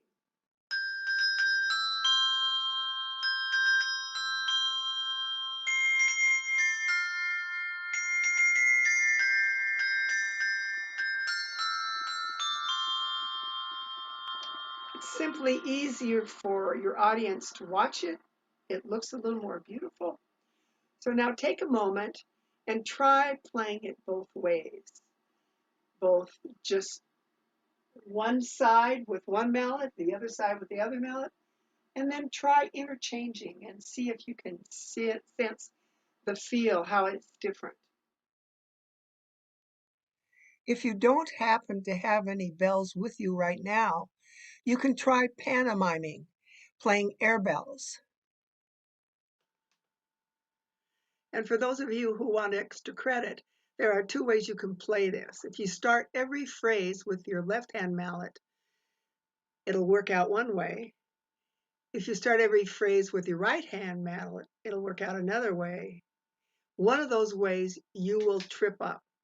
So if you want to give that a try. As you increase your speed, you'll want to be more graceful. You don't want it to look choppier. So this does both speed and gracefulness.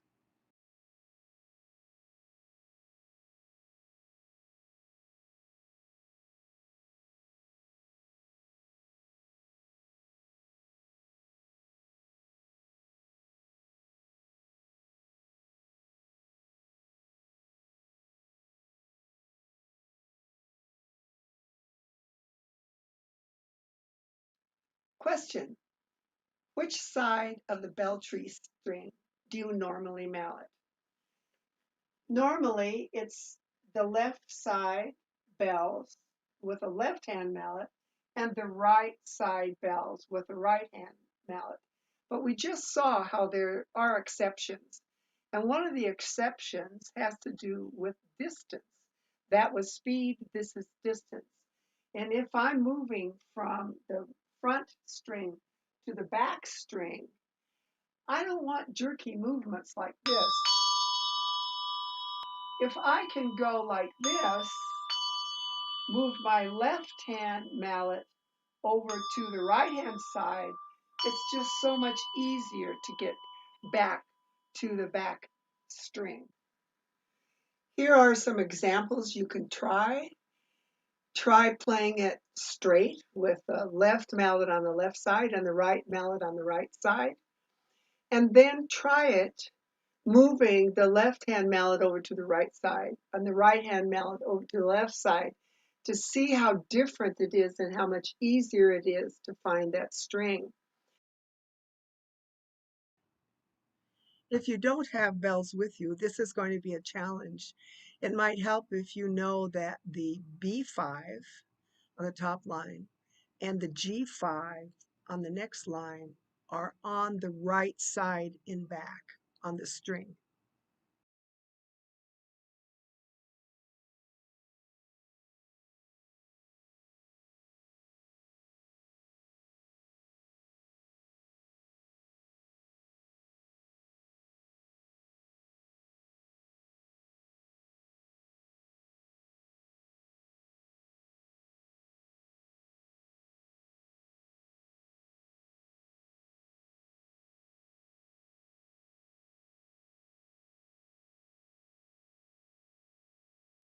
When is a mallet damp important? The nature of the bell tree is to be a continual LB. There are times, though, when it's necessary to dampen the prior bell. Some of those times are when it's simply too discordant, you might need a mallet damp to cover something that's bare and there's no accompaniment to sort of mute it. But one thing to think about with a mallet damp is that if you're going to mallet damp all the time, you might as well put all the bells on the table and play it there where it's going to be continually damped on the table. There is something beautiful about the bell tree to just have that continual sound. So I would say that I use it very, very sparingly. A mallet damp is done by damping the bell prior to the next bell at the same time that the next bell is rung. In other words, and it's done by putting the mallet head lightly tapping the bell so that the vibrations stop.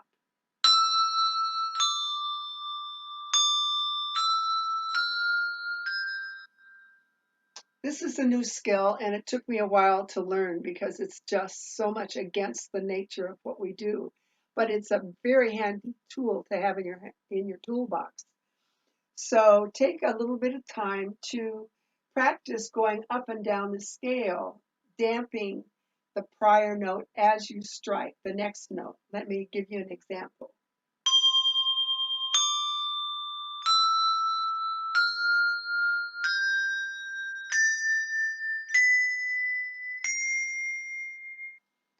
I'll warn you, it takes a while to learn. Don't be frustrated if you can't get it right away.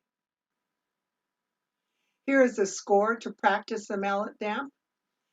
You might first go up the scale and try to mallet the one note and dampen the prior note as you go up. You might also try Beautiful Savior. It's a piece that I have never published as much as I love it because I don't know how to get around yet. The F, F, F, G, E, F is just so dissonant unless it's dampened. And if I'm going to do that much damping, I might as well just put them on the table. You might also know the grace note. That's how a grace note is handled, by very quickly dampening the prior note and letting the next note ring. If you don't have mallets or bells, you can try just doing it on a surface. It'll be quite interesting.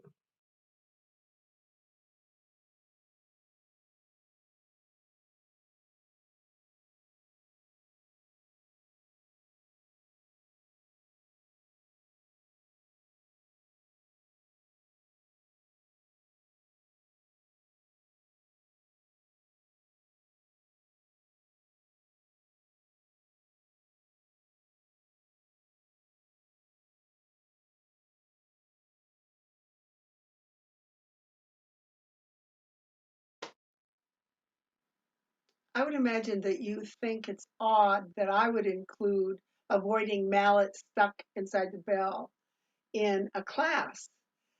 But when it happened to me, it was unforgettable. And I almost have a whole repertoire before the mallet got stuck and after the mallet got stuck. It is frightening to be there in front of people and having the mallet stuck on the other side of the clapper and you're tugging at it to get it down so you can continue. That really got my attention. When we're malleting down the string, we have a lovely round surface to go to. But when we're going up the string, it's as if there's an umbrella there just waiting to capture our mallet. Look at the difference. It's a very nice surface to go down. But I risk going up into that if I'm not careful. And there are two ways to do that, to take care of that. One is to make sure you go wide, and that's fine. But it is also possible to program your moves so that you don't have to worry about it. Let's take a look at Kumbaya. Look what's happening when you go up in the first phrase. easy, but you also have the potential of doing this. Now, if you go left mallet, right mallet, left mallet, you're eliminating the possibility.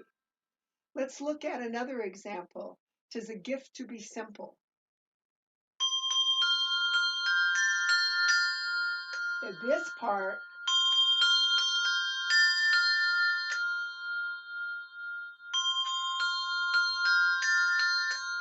you're just asking for it. So if you just move your other mallet over, the problem is solved.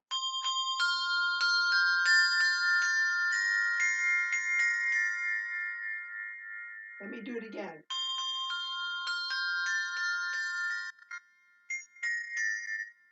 You move your left hand mallet over to play that F, and there's no danger. Why don't you take a minute and try these different examples so that you get the idea in your head.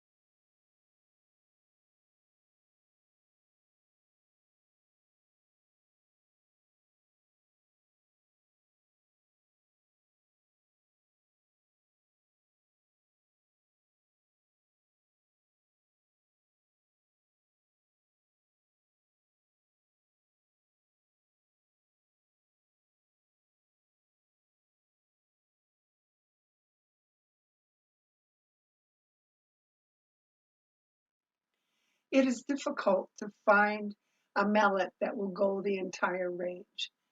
As I said in one of our earlier videos, we're working on it. We may have it, but in any case, it's also very interesting for the audience to see playing with 4 mallets. There are many ways of holding the mallets. These are the ways that I find the most helpful for me.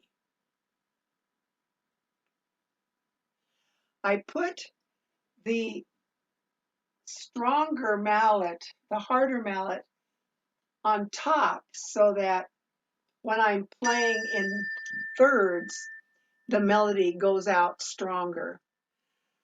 So how do I put these in my hand? At the base of my hand, there's sort of an indentation, and I put the 2 ends down in there. It gives a secure place for my mallets to rest. Then, if I can get my hand out of the way, then I take the first 2 fingers, my thumb and my first pinky, and I grab the first mallet. Then I put the other mallet between the 3rd and 4th fingers. What that does, here's what it looks like. What it does is enable me to go close in, to go far away, to close in, far away. Why don't you give that a try? Here's a drawing that will help.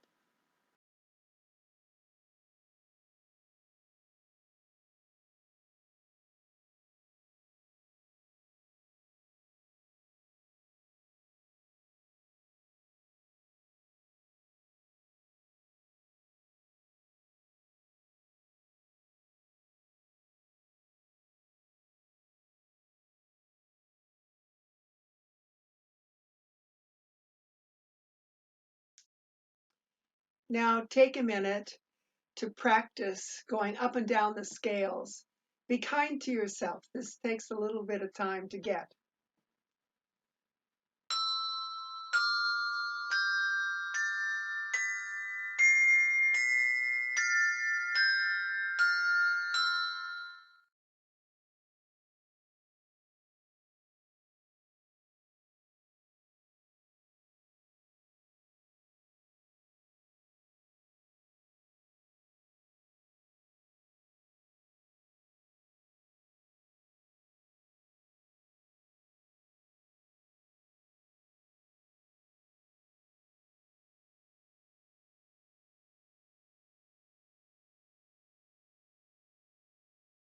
Now try playing Deck the Halls from Christmas Trio Publishing.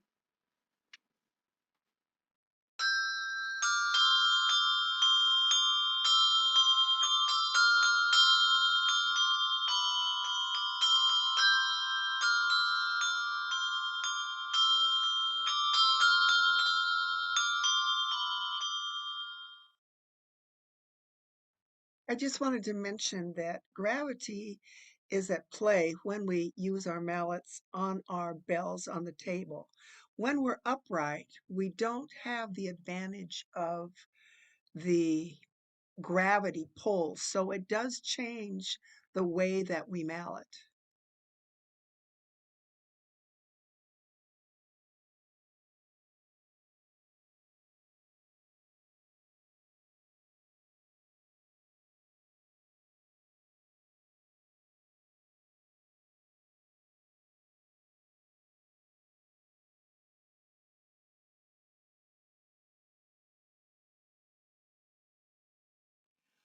Up until now, we've had the bell tree set up as you would see it.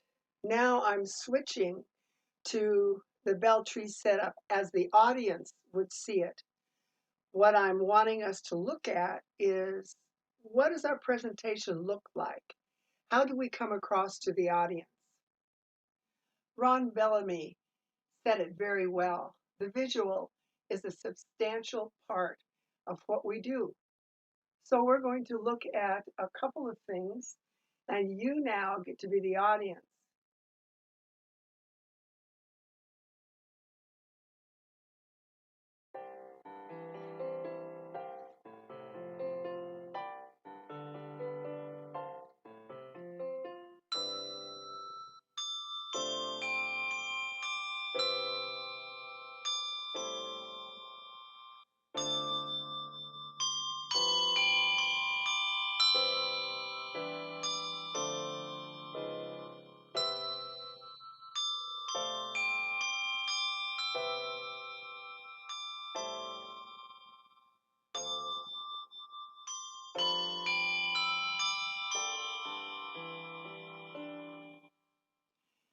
When you watched me play, what did you see? What did you watch?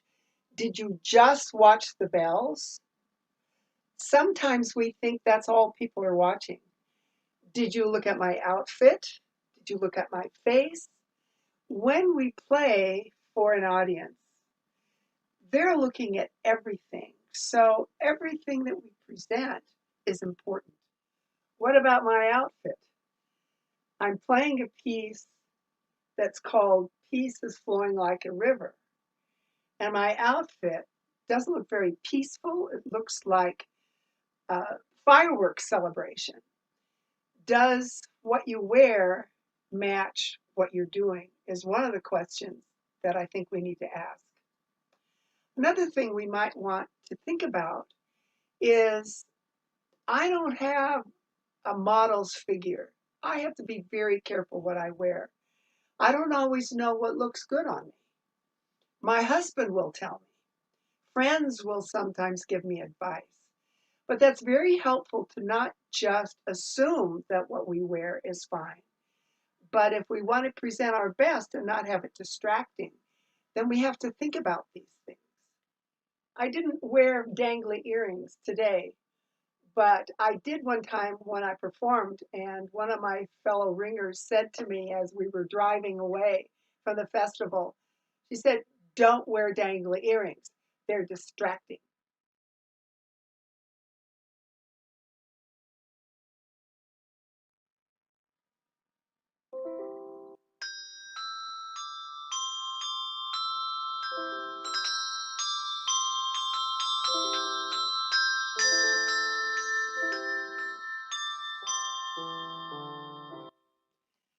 You may think that this never happens, but I've seen it. The question is where you put the music stand.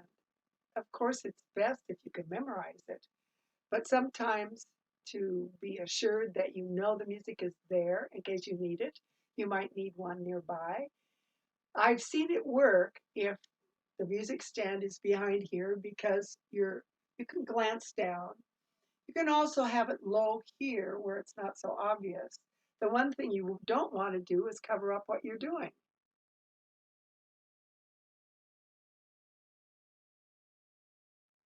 Now, when I get to the end of this piece, I want you to clap like mad.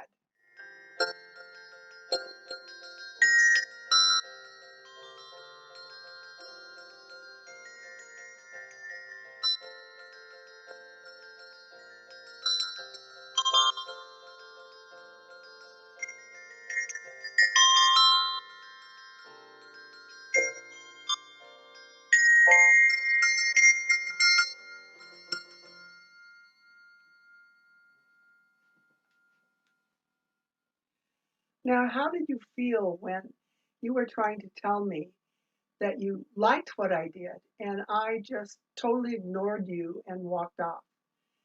This is probably one of my hardest struggles because when I'm done, I just want to get off and away and go hide, maybe. But it's a disservice to our audience that's trying to tell us something. And the hardest thing for me to do is to stand there. I don't have to bow, I don't have to do all kinds of things, but simply in some way to acknowledge their statement to me that they like what I did.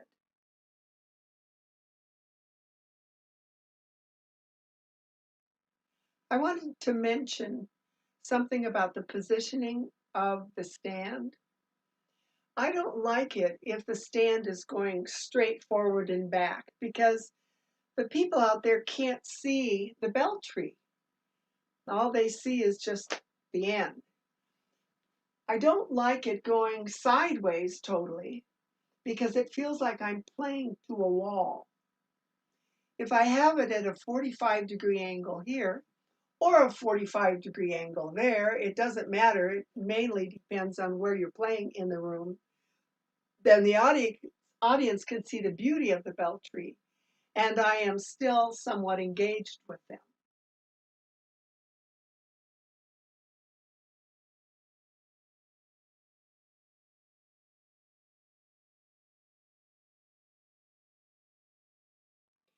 Have you ever had a choral director come to you and say, we have this fabulous piece we're doing. It has a vocal choir part, it has an organ part, and it has a fabulous handbell choir score. But you know that either A, it's too difficult for your choir to play, or B, they're so maxed in terms of what they already have to get ready that there's no way that they can do it. I'd like for us all to listen to For the Beauty of the Earth, arranged by Joel Rainey. It has an SATB choral setting with piano. It has 3 to 5 octave handbells with the option of having 3 to 5 octave hand chimes. I'd like for us to just listen to the score without seeing any print. What I'd like you to listen for is, what do you hear of the bells? You have all these bells going on, but what really carries?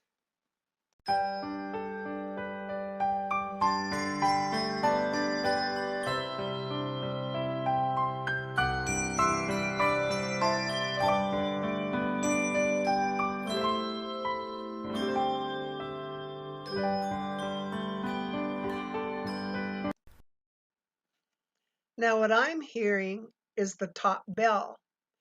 We have the lower bells playing like mad and chimes, but we can't hear them. So one of the questions I've been asking is, why then not pull the top line off, put it on a bell tree, and you have the sound of bells without having to burden your choir with something that may be beyond them. So what if we look at the score and we circle just the top line and play that on the bell tree? Let's see if that works.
Then I would drop out the bell tree part and just have the voices only to give the audience a break from the bell sound.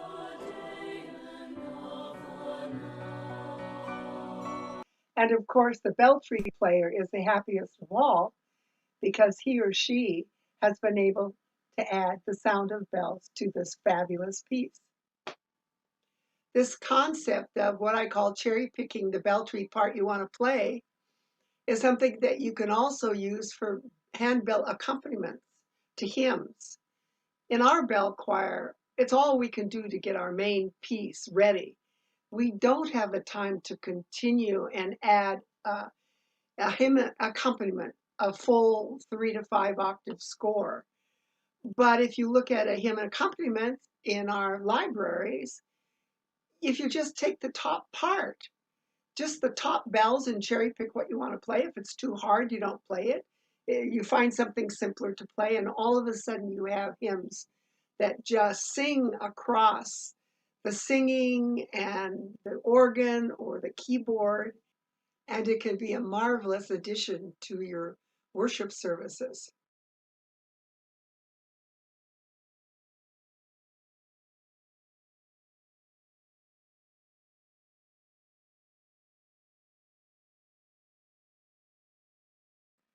Memorizing. It's that word we all wonder about. Can we do it? Some people are visual. They actually see the score in their mind when they play. Some are auditory. They want to hear it and they learn it through listening to it. Some are tactical. They need to have the motor moves and they memorize the motor moves. There isn't any one way. I think as I have learned to memorize, I have all of them at play because I do memorize some pretty involved things. What I do is, first of all, try to get some kind of a visual score either made or copied or something. If I'm working on my own piece, I pretty much have a visual account of that score before I try to memorize it. Then I do something that draws back to my teenage years. Do you remember, for those of us who were teenagers long ago, how we could learn all the songs and all the words and we could sing along with them? We learned them by listening to them over and over and over again. And I thought, well, why can't that apply to handbells? So I figured out ways to have a recording of the piece. I either found it online, I either made it, I either had the music director at church play it on the piano so that I could at least hear what it was supposed to sound like. And there are a lot of ways that we can record today. Smartphones are one way. I even used a cassette recorder for a long time. I made CDs. There are all kinds of ways today that you can find a way to get a recording. Then I tried to listen to it over and over on walks. One time I had to learn a score, and that was when I could put a CD in the car. And I had about an hour's drive, and I listened to it over and over and over. By the time I got to that end of the drive, I was kind of sick of the piece temporarily, but I knew it. Then the third thing I do is the motor moves, is to start playing it slowly and try to figure out, when do I cross over my mallets? When do I have to reach in back? And what am I going to do here to get my moves correct so that they're smooth?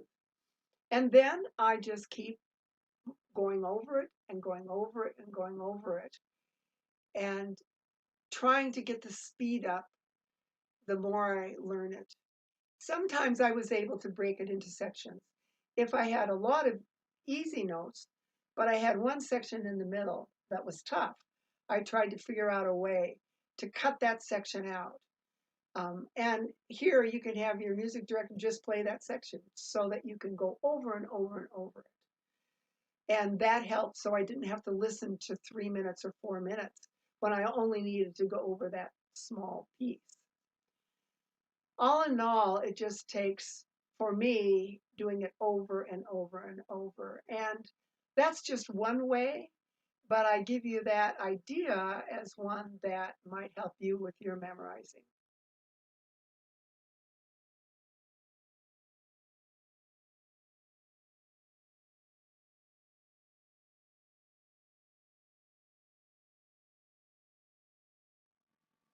Now we've come to the end of this video.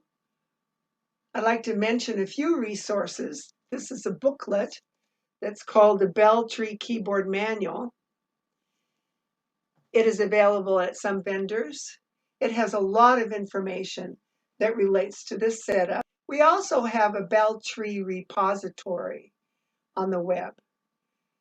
Those of us in the Bell Tree world have needed a place where, if we have something to offer, we've needed a place to put it so that other people can have access to it. It has many interesting things in there. For instance, in the repository is a list of mentors in your area that you can call on if you have questions about bell trees. Also in the repository is a list of videos of people performing bell tree music. You can see how others played a piece that you might be interested in. If you would like more information about these resources and you'd like to email me, that might be the easiest way for you to get information. I can point you different directions. My email is bffbrocker@gmail.com. That's Barbara Frank, Barbara Frank Brocker, BROCKER @gmail.com. And I'll get back to you as soon as I can. Thank you for your interest in bell trees. Happy ringing. And we're back for questions. Shelley, I understand you have some questions for her. I do. If we want to start with those first, Barbara, thank you for talking about the stuck mallet. Once you've experienced that, you never forget it. Thank goodness it has never happened to me when I was actually in a performance. It was during rehearsal. So yeah, and that I shouldn't call it a trick, but the technique that you shared, it works. It's a jewel. So anyway, I have a question about holding two mallets, because when you showed it with your hands was one way, and then when you showed the picture, it's a little different. When you're holding the one, does the index finger and thumb actually touch? Because that's not how the picture shows it. Yeah, just hold it up. Okay. So your index and your thumb actually touch. That's what they hold on to. They're not touching, so maybe the picture itself. I don't. No, they don't touch. It could be Okay. just that the picture captured it that way. Okay. And I think, Diane, you've got a couple of questions from the chat. Yeah. Why don't you go ahead? Yeah. The couple people are interested in where can we go to see more of your videos, Barb? Are all your videos available somewhere for people to download or purchase or something like that to get more instruction? Oh, that's a very good question. One of the reasons that I even do videos was when I was learning a piece a long time ago on the table, and I couldn't get a passage, and it was a duet. It just didn't work for me, and I went to Beth and David's video. He changed the music, but he didn't change the score. And from that moment on, I knew that as this developed, I would want to do videos. So if somebody said, how did she do that? They had at least a place they could look. I have a YouTube, what do you call it? Channel? Account, or it's not Channel. Channel. Pardon? YouTube channel. A channel. Channel. They're there, but what I mentioned at the end of the video is probably a wonderful place to get a lot of videos that are done on bell trees. I think they're at I've just been capturing them all the time. to get a web address so that somebody can go to that list and not only look at how I played it, but look at how several other people played a piece.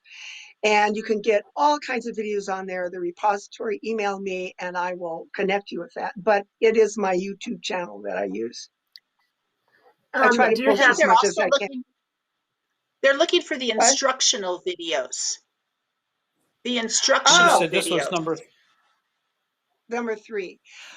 Yes. Those are on my YouTube channel in a private setting. And what I hope that the videos will eventually be used for are for teaching at festivals. They're really set up so that if somebody gets the equipment in a room, 4 or 5 bell sets and 4 or 5 bell tree stands and mallets, that kind of thing, that you actually can go through the video. The way to get those videos are to email me and we can talk about how you want to use them. And an individual as well can just email me and say, I really want to watch your videos. At this point, I haven't put them public because I kind of want to keep a handle on what happens here. But that's the goal. And if it's ever used in a festival, I'm just hoping that somebody can go through them first, know what they're about. And if it's a bell tree person, that's even better. Maybe they don't have time to put a class together, but if they're there to help the people that are learning, that's the best. So can I put your email up on the chat so people can easily remember it? Sure, Barb? sure. I'm not Okay. as smart as Ellie, so I didn't put it in the So video. I'll It's put it in. Well, I know what BF. yeah, Oh, Brocker. oh, I know okay. it's. I'll put it in the chat. Don't worry. There was another Great, question. thanks. Is okay. Advantage or just putting all bells on board order on the stands versus just bells for a specific song. When I first began, I just put up the bells I needed. And after song after song after song, I started to go crazy because I didn't know where the bells were. It was like learning a new keyboard every time. Now, I try to set up this standard thing because I know where the bells are. I don't have to learn a new keyboard. But just to give you an example, in the concert at the end of this festival today, this is the setup I used. But I didn't need all the bells in this string, so I just strung up what I needed. But back there, and there are a lot of lower bells I don't need that I didn't include. On this last string, I only needed the top 3 bells. But when I was practicing it, I found that they hung differently. And whenever I went back there, I hit this bell in front. So I finally just gave up and strung them all up, and then I could hit the bell right. So it all depends. The only thing is that I try to go with the standard because I know where the bells are. But if I'm taking bells off, I don't take the top bells off because it changes everything underneath it. So it just depends. There's an emerging conversation right now in the bell solo world about whether or not you put all the bells out and keep in the keyboard order, or if you just have a bell where you need it. And I'll be interesting to see where this conversation goes. My first instrument was a piano when I was in 2nd grade. So I go to keyboards, but then my second instrument was a clarinet, and I learned where the fingerings were. Sort of a keyboard for a clarinet, but some people, they just want that bell right there. Same way with the keyboard. When with a bell tree, they want that bell there. I think people learn things differently, and we're just in the beginning stages of this bell tree world. I will be interested in where people go, how they learn, what their unique learning styles are, to see where we go from here. I'm looking for it. And I have one more question on the chat. Says, how would you position a bell tree for a duet, 2 players using the same stand, but they do not share bells, so that both of them can play their part on the bell tree off the same stand? I've done that. The way we've done it is that I face this way and they face me. I've seen it where one will be on the right, one will be on the left, and people, and the bells will be in front. The problem I have with that is that they can't see your face and there's not a connection with the audience. I've also seen, though, sort of at an angle where instead of being like this, they're sort of like a V. And that way you have that 45-degree connection with the audience. So I think it's a matter of experimentation. Okay, I'm curious, Barbara, if you think that bell trees are more prominent now than they used to be, because I have to say, they're very prominent in my life now because I know you and I live in Oregon and there's lots and lots of bell trees. But I'm really curious, if I was still living in New Jersey, would I be hearing more and more about handbells, or is this just like an Area 10 explosion, or is it actually national or international? Oh, that's a good question. There are areas that have done a lot with bell trees, and there are areas that have not done anything with bell trees that I am aware of. That's changing, I think, particularly because of the pandemic, when the music director doesn't have a bell choir, doesn't have a vocal choir, and they need something for Sunday morning. So what I see the explosion being now is music that you can, I call it grab and go, play on Tuesday, or learn on Tuesday, play on Sunday. They're presenting something visually for the service, so that creates its own interest right away. And much of the music that's being written right now is simple music. It's only one string, it's one melody, it's maybe a string and a half, and there are beautiful arrangements being made. So I'm seeing them grab and go bell trees more than I ever have before. Could you possibly take a hymn? If you could, to do a hymn accompaniment on any given Sunday, could you take a hymn and play like the soprano line on a bell tree and it would work? Sure. Or Sure. really? Yeah, sure. Okay. Karen Van Wert has just published, I think it was last week, a booklet called Hymn Embellishments. And so if you're not really sure what you might do on a hymn, she's taking them by hymn name, like Heiferdal is da da da da dee dee, and it has a ton of hymn names. Actual Jesus, like Jesus Christ is risen today is also Christ the Lord is risen today. So every hymn has a hymn name, and she's taken a lot of those bottom line, and then she said, "Here's another embellishment you can do, and if you don't like that one, here's another embellishment." But you're right. You can, if you're an alto and you can play by ear, you can just play the alto line on the bell tree. Bill Mathis has a very nice phrase. He says, "Happy bell music," or "happy bell sound." And that's, I think, what hymn embellishments can do. They can just add that special zing to something that we hear all the time. Mm-hmm. Good question.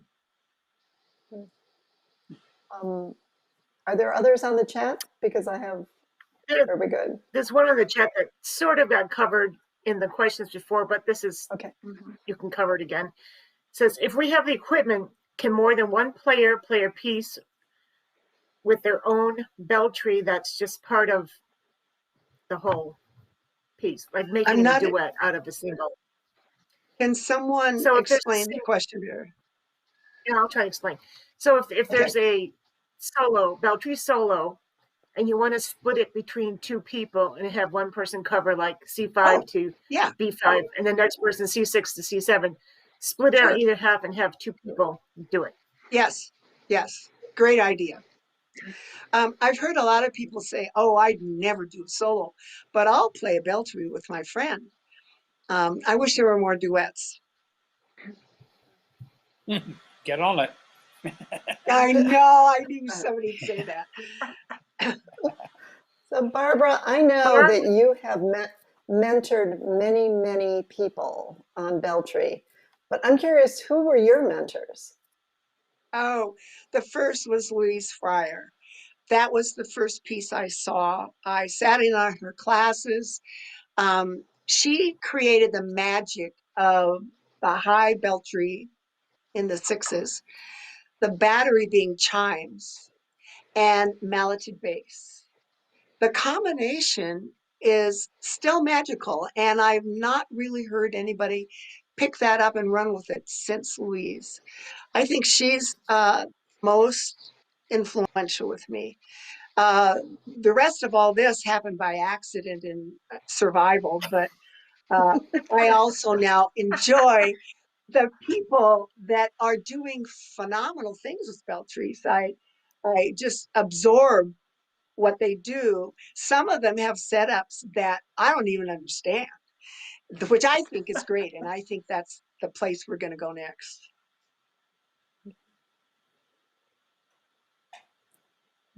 I enjoy what you talked about, how you look when you play, because obviously I think everything's memorized as you play. Yeah. And go back to what Ellie said, number one, you can memorize. Yeah. I never thought I could, but when I was playing duets with my past wife, Nancy, we memorized whole concerts. And I never thought I could memorize. It's just amazing you can do that. I think memorization is work. I've only known two people in my life who I think said memorizing was easy. And they both had early reading issues. So they learned how to survive by memorizing. I didn't have trouble reading, so memorizing is still a struggle for me. And I have to work at it. And I just work at it. The piece that I'm going to be doing in the concert this afternoon, it was a bugger for me, not because the notes weren't hard, and it wasn't difficult, but every verse changed a little bit. And I just had to keep going over it. I did the same thing I mentioned in the video. I listened to it until I thought I had it, which I really didn't. And then I started playing it, and I would try to play it with the melody line on it. And then I would try to play it without. Well, I would run into disasters, and I would tell my husband, this is just awful. But I just kept at it. And that's, I think, where we give up. Now, when I play it, the motor moves are there, the feel is there. And what I think is so valuable about memorization is that I can get beyond the notes. The moves become there, and I'm able to express what I feel the music is about. So I have never been able to successfully look at the music and play the bell. So I've had to memorize, and I've had to just learn that it's just tough work, but it's worth it. I think one of the things that you were talking about, motor memory, when I play bass bells off the table in a 5-octave choir, I keep the C through G on the table because my hand knows where to go get them. Yeah. In fast passages. So right. It's always interesting.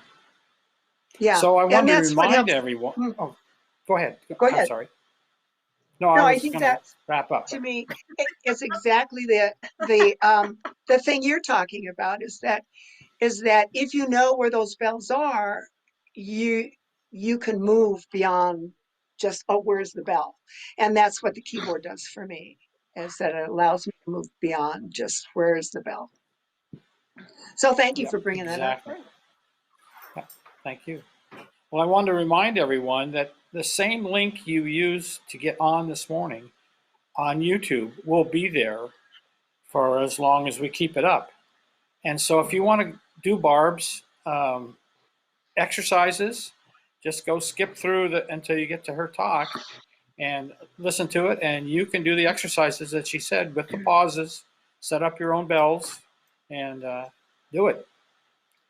Great, great bunch of exercises, Barb. Thank you.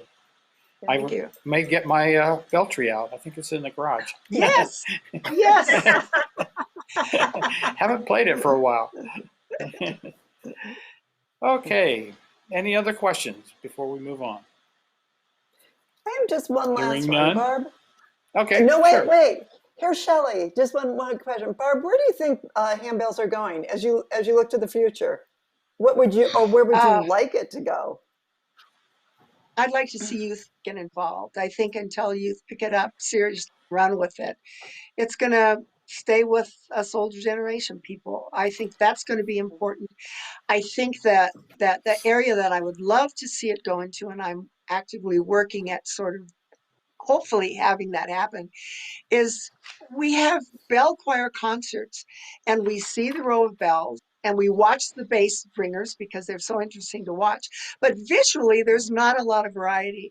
I imagine a bell tree stand being rolled out to the middle of a choir and having a piece that is a significant bell tree part, a significant bell choir part. The bell choir is not an accompaniment to the bell tree, and the bell tree is not an ostinato or a little descant or whatever the bell choir is doing, that significantly go back and forth. The audience would love it. The good ringers in that bell choir will love the challenge. Because as Ellie said, there are always people who have never rung a bell and people that have been playing for years, and you give them a challenge. One of the things that I've tried to do is not just write the music, but make it playable and give hints in the music and give hints in videos so that someone can, I'm amazed that some good ringers start out with a setup like this. We're getting close to that. So that's where I would like to see it go. I would like to see other setups being explored because we're different. I'm sure you have some ideas. I'm not the only one that thinks Beltry all the time. Great. Okay. Any other questions? Okay, hearing none. Derek, is Barb Sylvie on?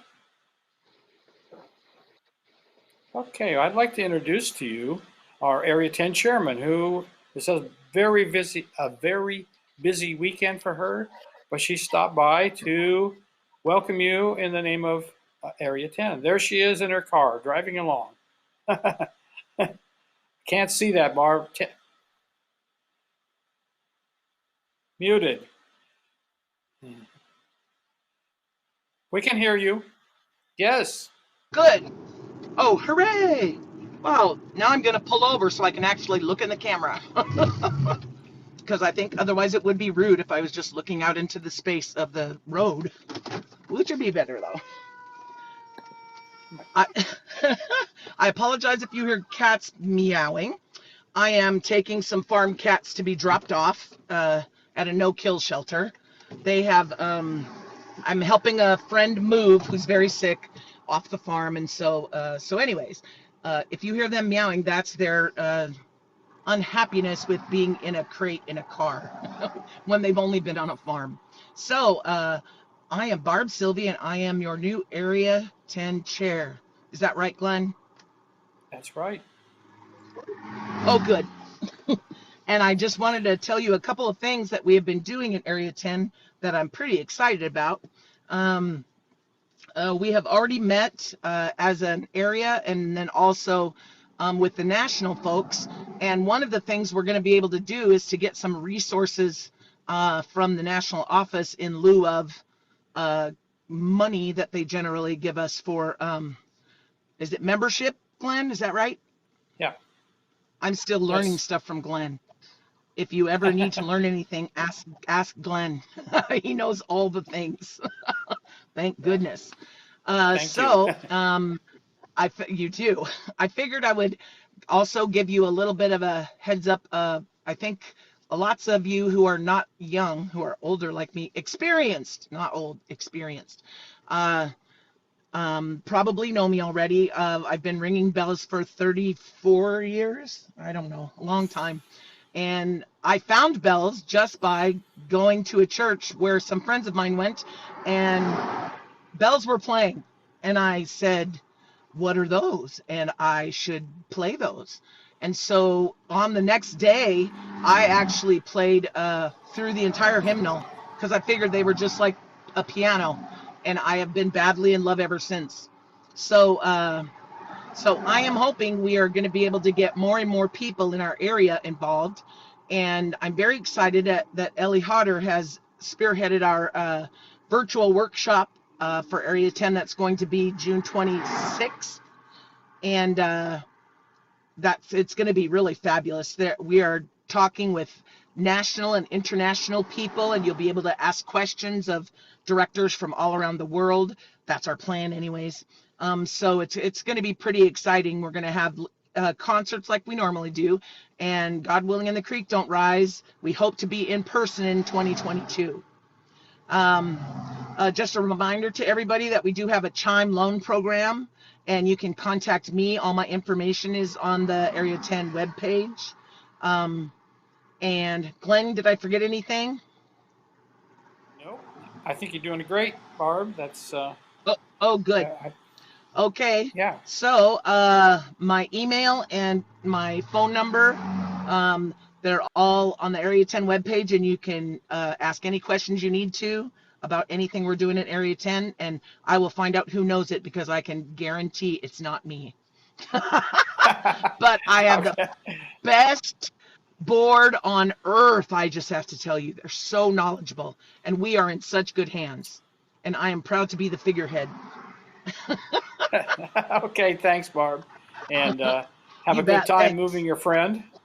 And I I know Barb's swear, been I'm very busy. actually, right now I'm going to referee a collegiate tennis match, because that's for got to be you. sandwiched Okay. in between. Okay, we'll see you Okay. then, Barb. Good talking. All righty. Thanks, you too. Bye-bye. Bye-bye. Okay, that's Barb Sylvia, and as she said, besides a bell ringer, she's a referee for women's volleyball and tennis from the level of high school up through universities. So she does all kinds of stuff, and is often traveling. But we are glad to have her as our chair. So the next item of business is going to be lunch. But before we break for lunch, I need to remind you that the link at the bottom of your screen. That's where you can donate some of your hard-earned cash to help make this event a financial success for the organizers. So please help us out. So we're going to take a half hour for lunch. And that is about, we're right on time, 11:30. So at the beginning of the lunch break, Derek will put the conference logo on the screen and some music, I think, and the clinicians and staff will grab a bite and maybe take a bio break. As soon as we're back, we will begin a discussion on how everyone is coming out of the COVID period. We invite you to join us via the chat, and we can also talk about any other bell-related topics that you're interested in.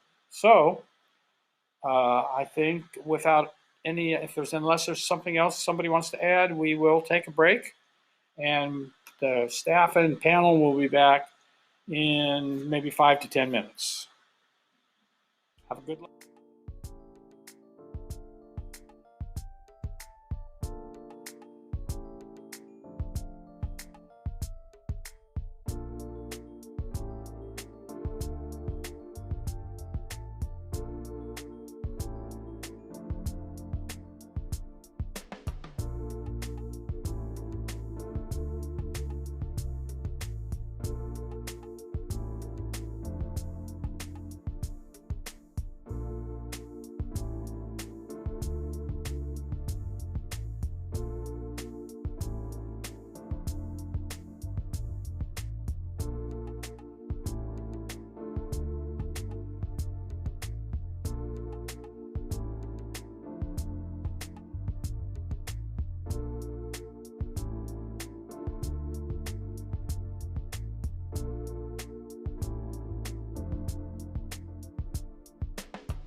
And we're back. Thank you very much. I got my sandwich right here. So if I take a bite occasionally. The opening topic today is the opening topic this during the lunchtime open discussion is what's your bell choir doing during the COVID? Have you been meeting? Are you doing virtual projects? I know for myself, the elders in our church have been very conservative. Fortunately, my bell choir director anticipated this, and so our full set of bells and chimes are in my basement. So we could go somewhere else and rehearse if we wanted to. So, but I understand now that our church is going to open for small groups and small groups in worship in the end of April. So that's a start. How about you, Shelley? Are you rehearsing your group or? Yeah, I've got 2 groups here in Central Oregon, and the rules at the 2 churches are a little different, and so we're able to be a little more open. We are still at one church working in small groups, social distancing, masked, and that works for that church. And then at my other church, we are not allowed to be in the church building. So we are doing everything completely virtual there. And it's kind of, as the rules, I'm sure everybody has the same thing, as the rules have changed through the pandemic, you just roll with it. We really didn't stop ringing at either of my churches. We just found creative ways to continue to ring. I think everybody, every one of my ringers, and I'm sure everyone can say the same, people want to ring. They want to continue. It brings them joy. So we just have to be creative, and that's what we do, right? Good. Diane, I guess your group has been meeting for a while. Yeah, we stopped last March. And after that, there was a subset of us, the ones who felt confident in ringing 12 bell music. 2 of us are ringing 4 in hand, and the other 2 are just ringing 1 position. Started doing stuff from April through the summer, and we were able to get back together in September as a group. Groups of 10 or less were allowed in the building at a time. So we got together.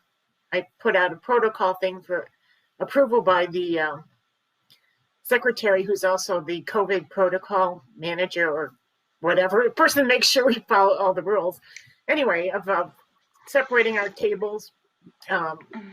We have a very large fellowship hall, which allowed us to have one person on a 6-foot table spread out, so that we take up nearly the whole fellowship hall with spreading around with 10 ringers, myself, and it works out quite nicely.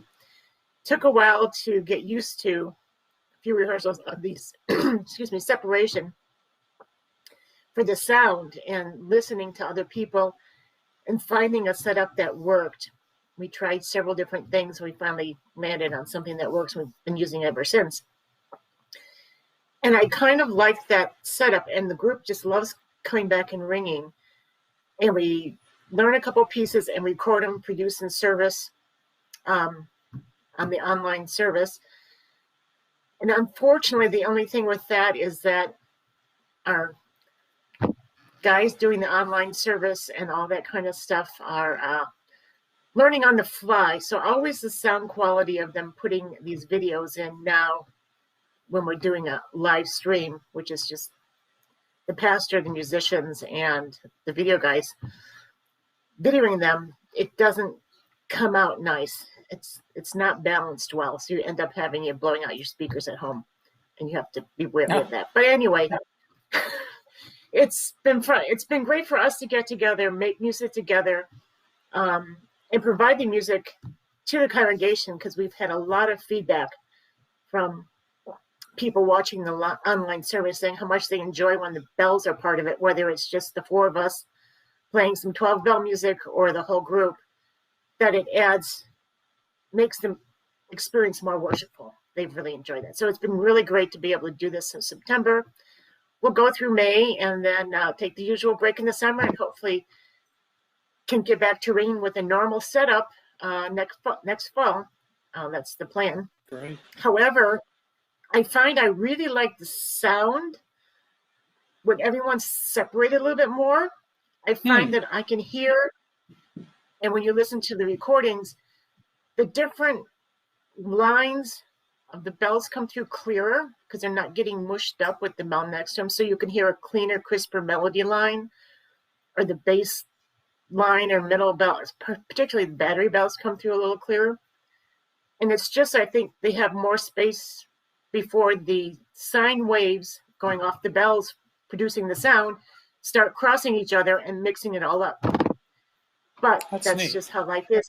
We can't fit into a sanctuary spread out like we are to play in a normal service. We record in sanctuary, but we take up 4 times as much space, and that's not going to be working with a live service and the congregation back in the pews. I like that observation of that you can hear the various lines better. Ellie, what's you or your church choir or Pacific Ringers doing?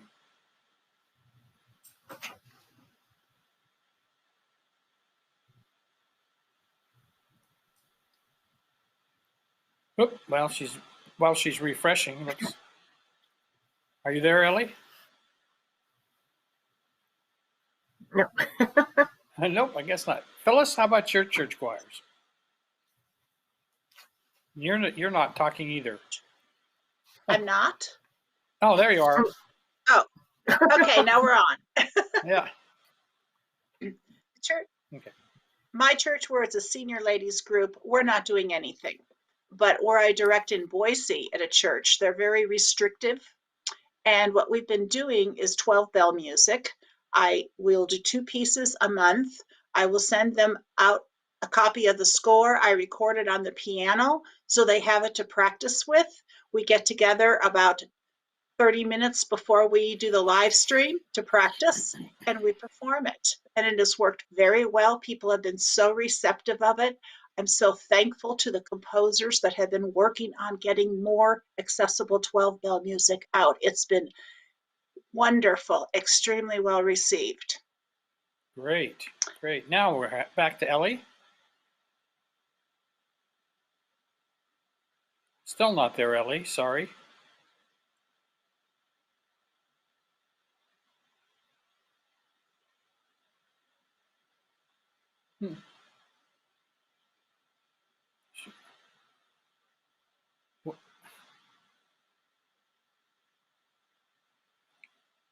How's Barb? Is Barb still on? Am I on now? Yeah, you're on. What do you add? I wanted to add something because I'm in Shelley's choir. I wanted to add that because we're also doing 12 bell. Shelley gives us a little more time, Phyllis. We get one rehearsal and then we record. But we've been doing a lot of 12 bell music. And what I find striking is that, Glenn, we have some bass ringers that very rarely ring treble. And they always get the lowest notes in the 12 bell music. And they come in just nervous because they don't know if they can do it, and they walk out going, wow, I did that. And that's been a real joy to see them have their aha moment, smaller bells. Yeah, that's a great observation. One thing our group has done, though we haven't been able to meet, our normal rehearsal time is 7 o'clock on Wednesdays, and we have a Zoom meeting for an hour every Wednesday. We've done it all summer, all fall. And we usually have 8 to 10 people there of the 12 plus director group. And we're all keeping up with each other. We know who's sick, who's not well, who's got their shots, how to get their shots, which is another thing I found amazing, that 3 of us at least got our second shots within a day ago. Shelley got hers yesterday. Ellie and I got ours Thursday. So we're getting inoculated. So getting closer to the day when we can get together and ring, even with masks and anything on with staying our distance. I was going to look at the chat here and see. There hasn't really been anything. Yeah, I noticed Carolyn Valentine mentioned that they're going to be back to practicing in their sanctuary on the Wednesday after Easter. So they're all vaccinated, but they'll still use the protocols for the COVID protocols. That's great. So how's our time? Yeah. Got a couple minutes yet. If there's any other topics or anything from any of you who wanted to talk. Is Ellie able to speak to us? No. Nope. Listen, I just wanted to mention. Can I mention? I can't believe people? Ellie is silenced. It's hard to believe. Oh dear. Okay. Oh, this as Barb Sylvie was saying, this is a great group to work with. And one thing I wanted to mention, if there's any Idaho people on the call today, we need an Idaho rep. And I'm not talking to you, Phyllis, because I know you've put a lot of time into the Area 10. But if you have any friends, Phyllis, that you think might be a good Idaho representative to our board, we'd love to have them aboard. That's all we need for now. I think we have Montana, Alaska, Oregon's back, So can you Washington. hear me now? Yes. Yeah. We can hear you. What did you do? We're doing a little bit differently. I just thought I would point that out, is that both my groups have been shut down since September, except for at my church, I got permission to bring a small group in. I found an anthem my choir's been singing from home. And I know a lot about their shower and their stairwell because they find the best place in their house to record. But I found a piece that had some bells and along with the singing, and it'll be nice because I'll be able to, because of this event, I've learned how to do split screen and we'll be able to have everybody's face. We are not in the sanctuary. When we do virtual recording, it is the pastor, the elder, me, and the person who's doing tech. That's it. We're not allowed to do it any other way. And I think it will be a while for that to come. When things spiked in the first week in December, the same thing happened with Pacific Ringers, is we shut down because people were concerned, even though we had been allowed to use the large space, use masks, use distance, use disinfectant. But among the things that have happened is that some of the folks in that group have been able to borrow bells from other people or from other institutions and practice at home. And the other thing is, behind me, you can see there's a space in my office. This is my office. It's not huge. And what's under my monitor is a 4-foot table, foam. And so it's large enough for people to work on solo pieces, to work on beltry. So I'm gone every Saturday because we record then. And so I've been opening the windows and we use lots of disinfectant, and people have been allowed to come in and work on solos by appointment. And that's been really interesting. So Glenn, I know you know who has bells where. If anybody knows who has bells where, I know that there's quite a bit of interest in the metro area of people owning their own bells and being able to do solos, being able to do small ensembles, duets, trios, maybe quartets, being able to do beltry work. People want to do that. And I think that as we move forward, one of the things that will be really valuable to us is finding ways we can get bells outside church. Not to erase church, but for bells to become increasingly accepted in the larger music world, they need to be heard doing great music, which we're all capable of doing in the outside church world. Which means that we need to look, for example, anybody who's listening, who's in a school situation, we have chimes available in every state in Area 10 that can be borrowed by the school for a year to learn how to set up a learning program with chimes. And you know that it's a gateway drug to handbells, chimes. And in Area 10, in each of the states, there are people who belong to the guild who would be happy to be mentors to help that program get going. And then when that happens at the end of the year and you have to give your chimes back, I would take bets and I would win every time that if you need to fundraise in order to be able to afford a set of chimes and some music for your program, your brand new program, I'll bet we can find ensembles near you who would be thrilled to help you put on a concert as a fundraiser so that people would help you have the money to be able to do that. And if we start looking outside of what we've always done, we will find that there are increasing numbers of handbell musicians in the making or who've been lurking in the wings. And this whole wonderful instrument will grow again. What? That was Sorry.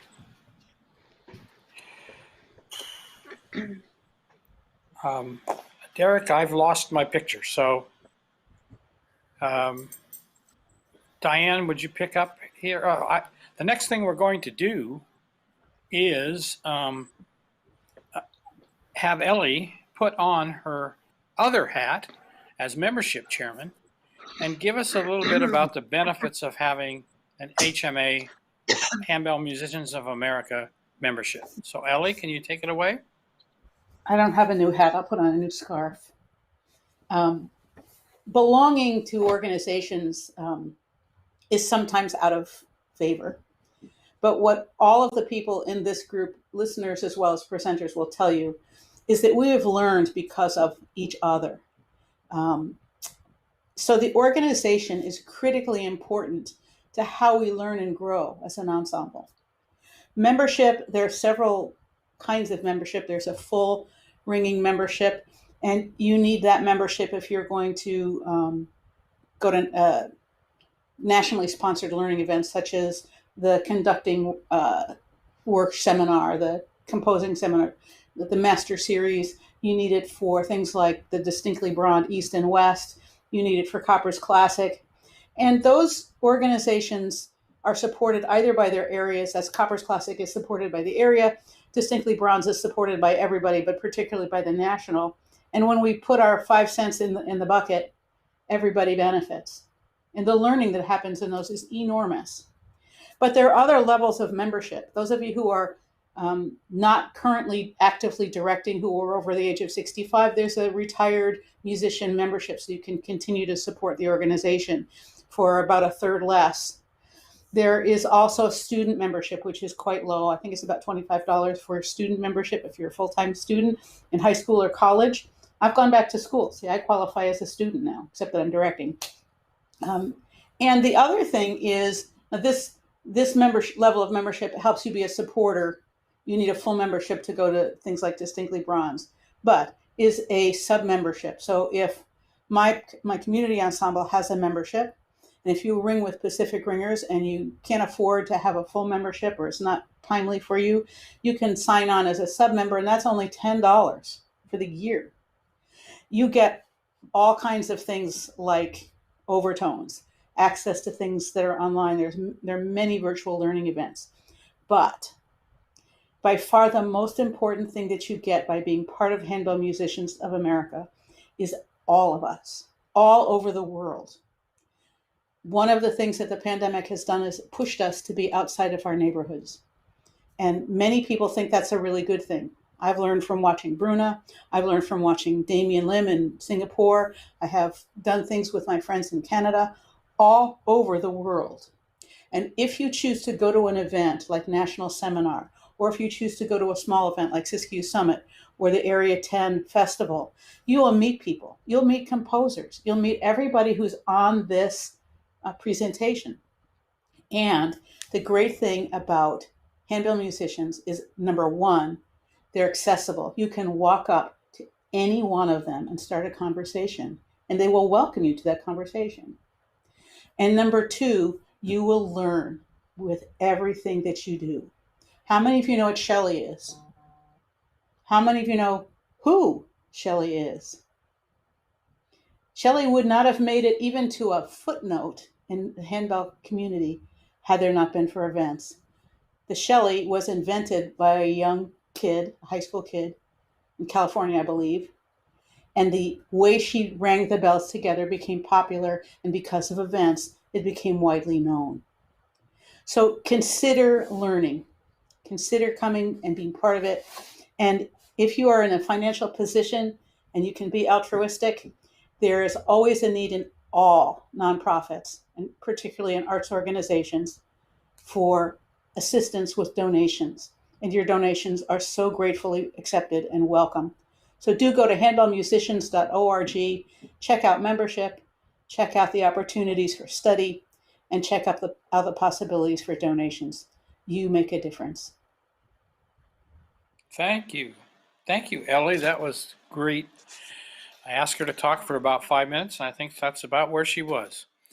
We're back from lunch, and we're ready to go on to our next teaching event. And so I'd like to introduce to you Phyllis Tincher. Phyllis began her handbell journey 28 years ago when asked to direct a handbell choir in La Grande, Oregon. Currently, she directs Southminster Bells at Southminster Presbyterian Church in Boise, Idaho, and a women's handbell group at her church, Crossroads Community Church in Nampa, Idaho. In addition, Phyllis has performed solo concerts in 19 states as Ring Praise Music Ministry Incorporated, telling the saving story of Jesus Christ through music and narrations. She has served as guest conductor at festivals and taught many classes at handbell conferences and workshops. Phyllis served as Area 10 Chair from the year 2000 to 2002 and was the editor of our newsletter, The Campanologist, from 2004 to 2018. Phyllis's video is in 2 parts, so we'll have a Q&A session in the middle and end. Put your questions in the chat and we will make sure she gets them.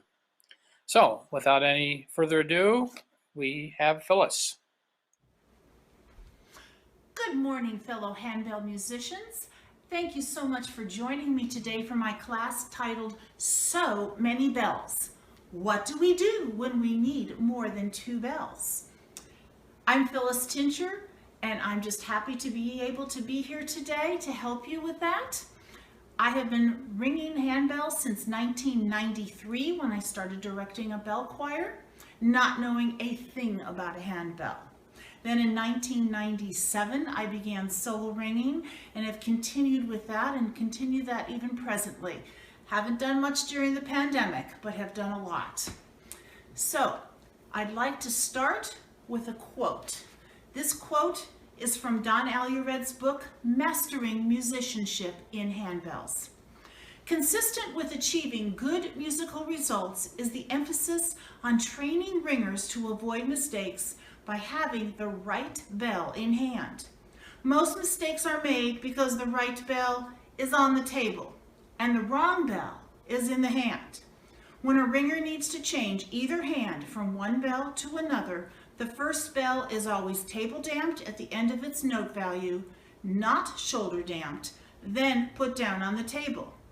As soon as it is table damped, the hand moves immediately to the bell to be rung next by that hand.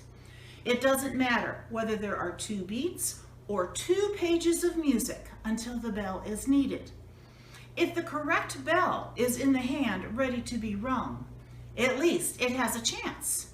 If it is still on the table, it doesn't. These exercises we will be doing will apply whether you're ringing in a full choir or with an ensemble, and the same principles apply.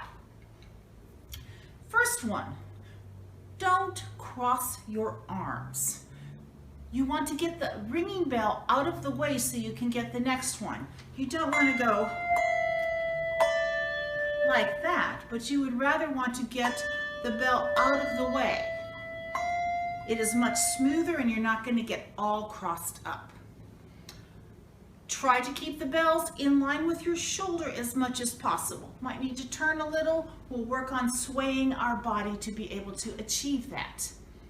Move to the bell. If the bell you need's over here, don't just reach for it, move your body to it. Table damp the bells you're setting down. So if you're ringing this, let it damp on the table rather than on the shoulder and then putting it down. Saves the motion. Also, put it back in a home position. I have labeled my home positions. I have labeled it as a mirror image of what you are seeing. So whenever I say bell 1 in your left hand, I'm going to use my right hand so you can be following right along with me. So I am mirroring what I'm asking you to do. Plan ahead. Make the bell change as soon as you're finished with that bell, even if you have to wait a while before it's used. And last, it's okay to mark your music. There is absolutely nothing wrong with marking what bell changes you need, if you need to put a bell down, because it might be a week before your next rehearsal and you might have forgotten what you did. If you mark it down, you will have a better chance of remembering and getting the correct bell rung. So let's get started. I'm hoping you have downloaded the handout that looks like this. It is 2 pages, and we are going to work through some exercises. They are not all inclusive. There's many variations you can do, but this is just to give you the feel of moving to a bell, putting it on the table, first to let it damp. So the first one, exercise 1, if you look at it, it shows that the left hand is constant. It is always shoulder damped. So my right hand will be doing the shoulder damping as bell 1. You might wonder, why do I have numbers and notes? Different times I've taught this class, I've had numbers and they go, but what does it look like with notes? So I put the notes there also. For the purpose of this, it might be easier to watch the numbers, but you can see what the notes would be also. We're going to need 3 bells. I'm going to use bell 1, 2, and 3. I'm not going to wear gloves. That is totally optional. I want you to be able to see my hands moving really well, and so I'm not going to use gloves today. So the first one, you're going to start, it says with the bell 1 in your left hand and bell 3 in your right hand. The X after the second note in measure 1 means to put it on the table. So I'm going to ring it and put it down. That's my table damp, and then I move to the other bell, which would be bell 2. So let's give this a try. We're going to start with bell 1 in our left hand and bell 3 in our right hand. And we're going to take it very slow. Bell 1 will always go to our shoulder. Our right hand will always go down to the table. Let's give this a try. 1, 2, ready, go. Bell 3, put it down. Bell 2, put it down. Bell 3, put it down. Bell 2, put it down. Bell 3, put it down. Bell 2, put it down. Bell 3, put it down. Bell 2. Were you successful? I hope you were. Did you notice that I am moving a little bit so my shoulder pretty much stayed in line from bell 3 to bell 2? That meant sometimes bell 1 rang over here a ways, and that works very, very well. You're not going to get crossed up at all if you do that. Would you like to try that again? And you probably noticed I did not continue with the X's. I thought you could take those last couple measures and mark it yourself, because this is also helping you to be able to figure out ways to mark the music. Let's do that one again. Remember, our left hand is bell 1, our right hand is bell 3. Make sure they always go to their correct home. If you want to, you could put a little number so you could see it in front of the bells to help you out. Let's try it again and a little faster. 1, 2, ready, go. 1, 3, 1, 2, 1, 3, 1, 2. 1, 3, 1, 2, 1, 3, 1, 2. Now, the other thing to work on that is to keep it legato. It's very easy to go. But you need to work on keeping it very smooth so that the note value sounds for the entire value of that note. So there's something to work on. Let's look at exercise number 2. Once again, with 3 bells. Our left hand has bell 1 again. Our right hand is going to start with bell 3. However, this time, our right hand, bell 3, is the constant that will keep going to our shoulder, and the left hand changes between bell 1 and bell 2. If you are struggling with this and you don't like to put this bell in between, simply put that hand behind your back and practice it 1. And you can practice it this way. And then add in the bell that goes in between them. Just wait till you're comfortable and then add in that 3rd bell. So let's do exercise number 2. Remember, our left hand is going to go down to the table. Our right hand is a constant, so it's going to go to our shoulder. Are you ready? We'll take this one quite slow. 1, 2, ready, go.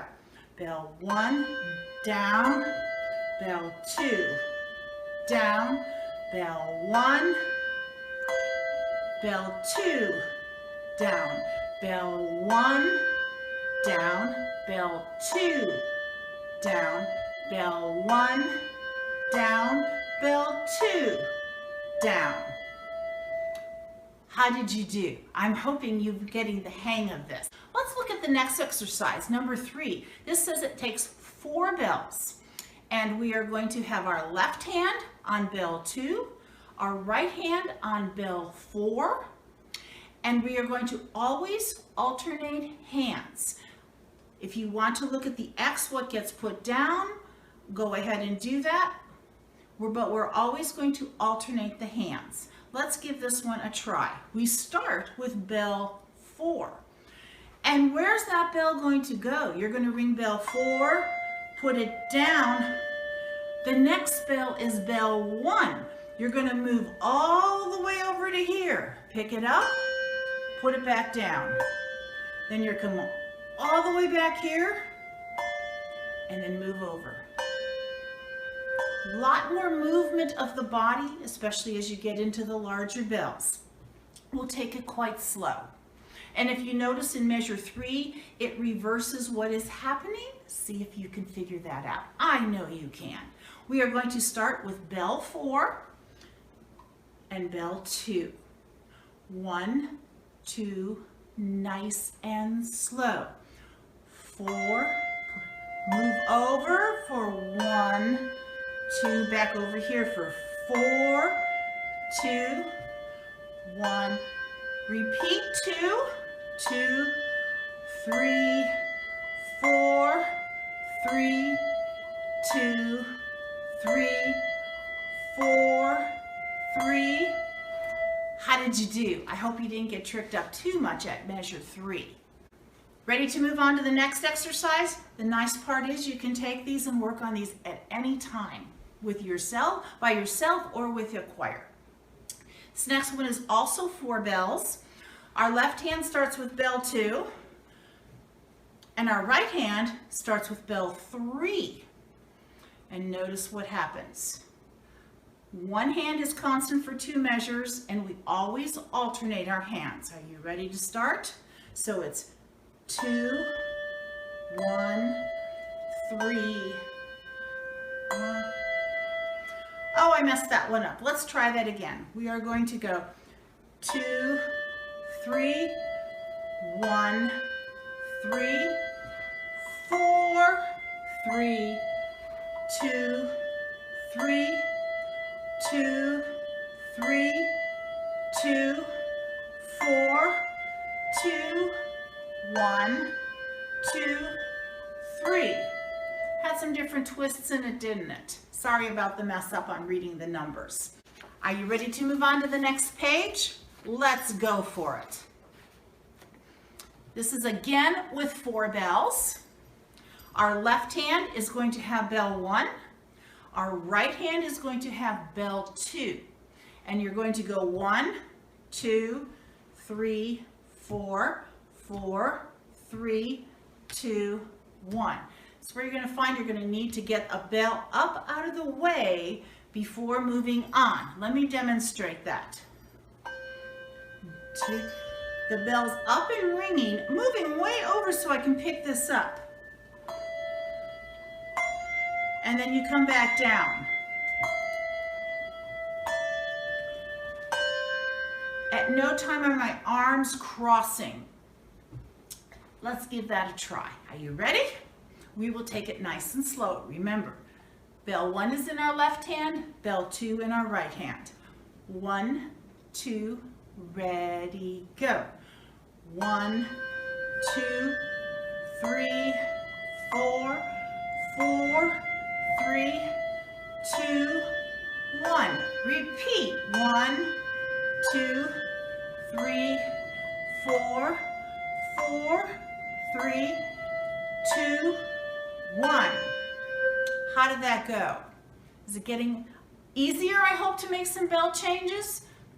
I'm hoping you're remembering to get that bell up and out of the way while you reach for another one. Move your body. As you are doing that, are you listening for a nice legato? Or is it sounding like this?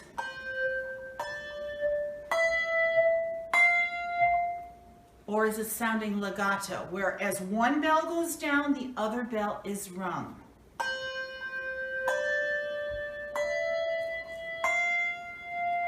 Are you hearing the difference? Work to achieve a very smooth legato. We do not want to shortchange the note values of what the composer has put in. Let's go on to exercise number 6. It's basically the same thing, but we're starting with opposite hands. So instead of in exercise 5, our left hand on bell 1, our right hand is now on bell 1. You might, sometimes in figuring out a weave that you're working on in your music, sometimes it's better to look at, oh, maybe I need to start with my opposite hand kind of at one end, even though this would feel more natural. So bell 1 with the right hand, and it's the same pattern, 1, 2, 3, 4, 4, 3, 2, 1. And bell 2 is in our left hand. Now we have to get our mind wrapped around this. Our tendency would be to put them down here, but bell 1 lives here, bell 2 lives here. So it takes a little more thinking on this. Are you ready to give it a try? Starting with bell 1 in our right hand. 1, 2, 3, 4, 4, 3, 2, 1. Repeat. 1, 2, 3, 4, 4, 3, 2, 1. How did that feel? I'm hoping this is getting a little more comfortable.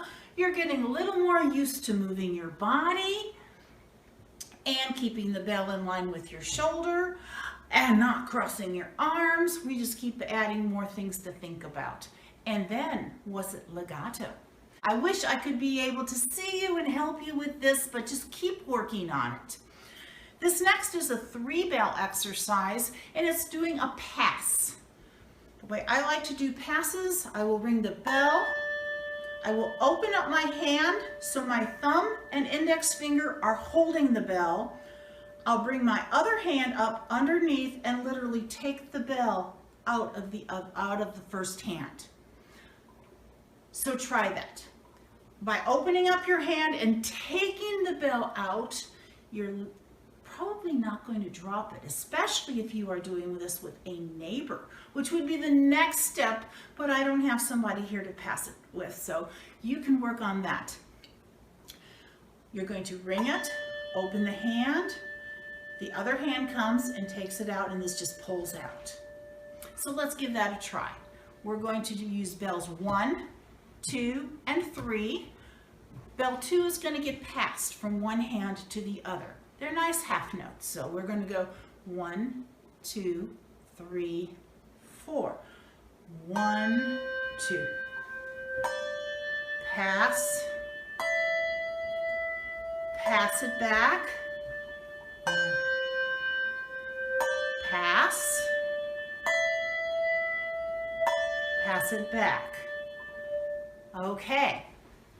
How wiggly is your bell when you're passing it? When we first start trying to pass, it can really wiggle. As you work on it more, see if you can get it so as you are in a motion, you take that bell and the circle remains the same. It doesn't get a wobble in it. Then when you get back to bell practice, pass with a neighbor. I would ring, I'd open up my hand, and they would come with their hand and take it from me. Now, exercise number 8. This one's a little more complicated. We're not going up and down. We're going 1, 2, 3, 1, 2, 3. However, it says to always alternate hands. So what we're going to do on this one is going to be 1, 2, 3, but now I've got to come down here and get 1, and then 3 lives up here. Let's take this extremely slow. It's written as quarter notes. They are going to be very slow quarter notes. Think about moving your body. You have to shift quite a bit. You're going to find yourself just rocking back and forth, remembering what bell is in your hand that you're ringing and where it lives. Are you ready to give this a try? I know you are. Your left hand has bell 1, your right hand has bell 2. Very slow. Here we go. 1, 2, 3, 1, 2, 3, 1, 2, 3, 1, 2, 3. How did you do? I bet you're getting the hang of it. Shall we try that one more time? Takes a lot of concentration to get this bell that's over here and then move way over here. Lots to think about. Let's try that one more time. Our left hand starts with bell 1, our right hand with bell 2. Here we go. 1, 2, 3, 1, 2, 3, 1, 2, 3, 1, 2. Then you can pick up speed. Can you pick up speed with me? And keep them straight? There's your challenge. All right, exercise number 9. It's basically just like number 8, except we're going the other direction. And in this case, it's going to basically feel like a whole new exercise. So our left hand has bell 2. Let's get the right one. Our left hand has bell 2, and our right hand has bell 3. And we're going to go 3, 2, 1, 3, 2, 1. Ready to give that a try. Let's go. Nice and slow. 3, 2, 1, 3, 2, 1, 3, 2, 1, 3, 2, 1. Okay. Now, you probably noticed I'm using C, D, E, F. You might just have the 2 bells plus their accidentals. I'm going to put some accidentals in here we could do that. My challenge, I got a couple challenges for you. My challenge is that you do a chromatic scale. That means you play every note. Now I've gotten my accidentals, my sharps and flats put up higher. In choir, you might have them brought down a little bit more like this.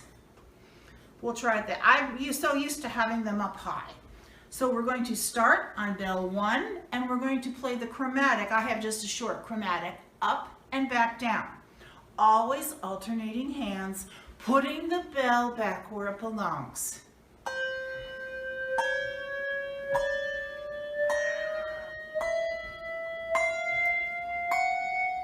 And then come back down.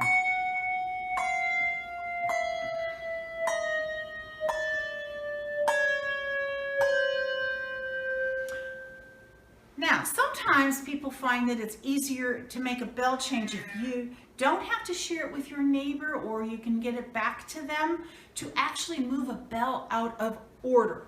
So what I could do, if I didn't have these here, I might find if I want to do a certain pattern, I might move a bell out of order and I could go. And it's easier to reach than so much movement. You could always move it up here. I always would notate in my music if I moved a bell out of order, or what we would call displacing the bell. To do that, I make like a little V,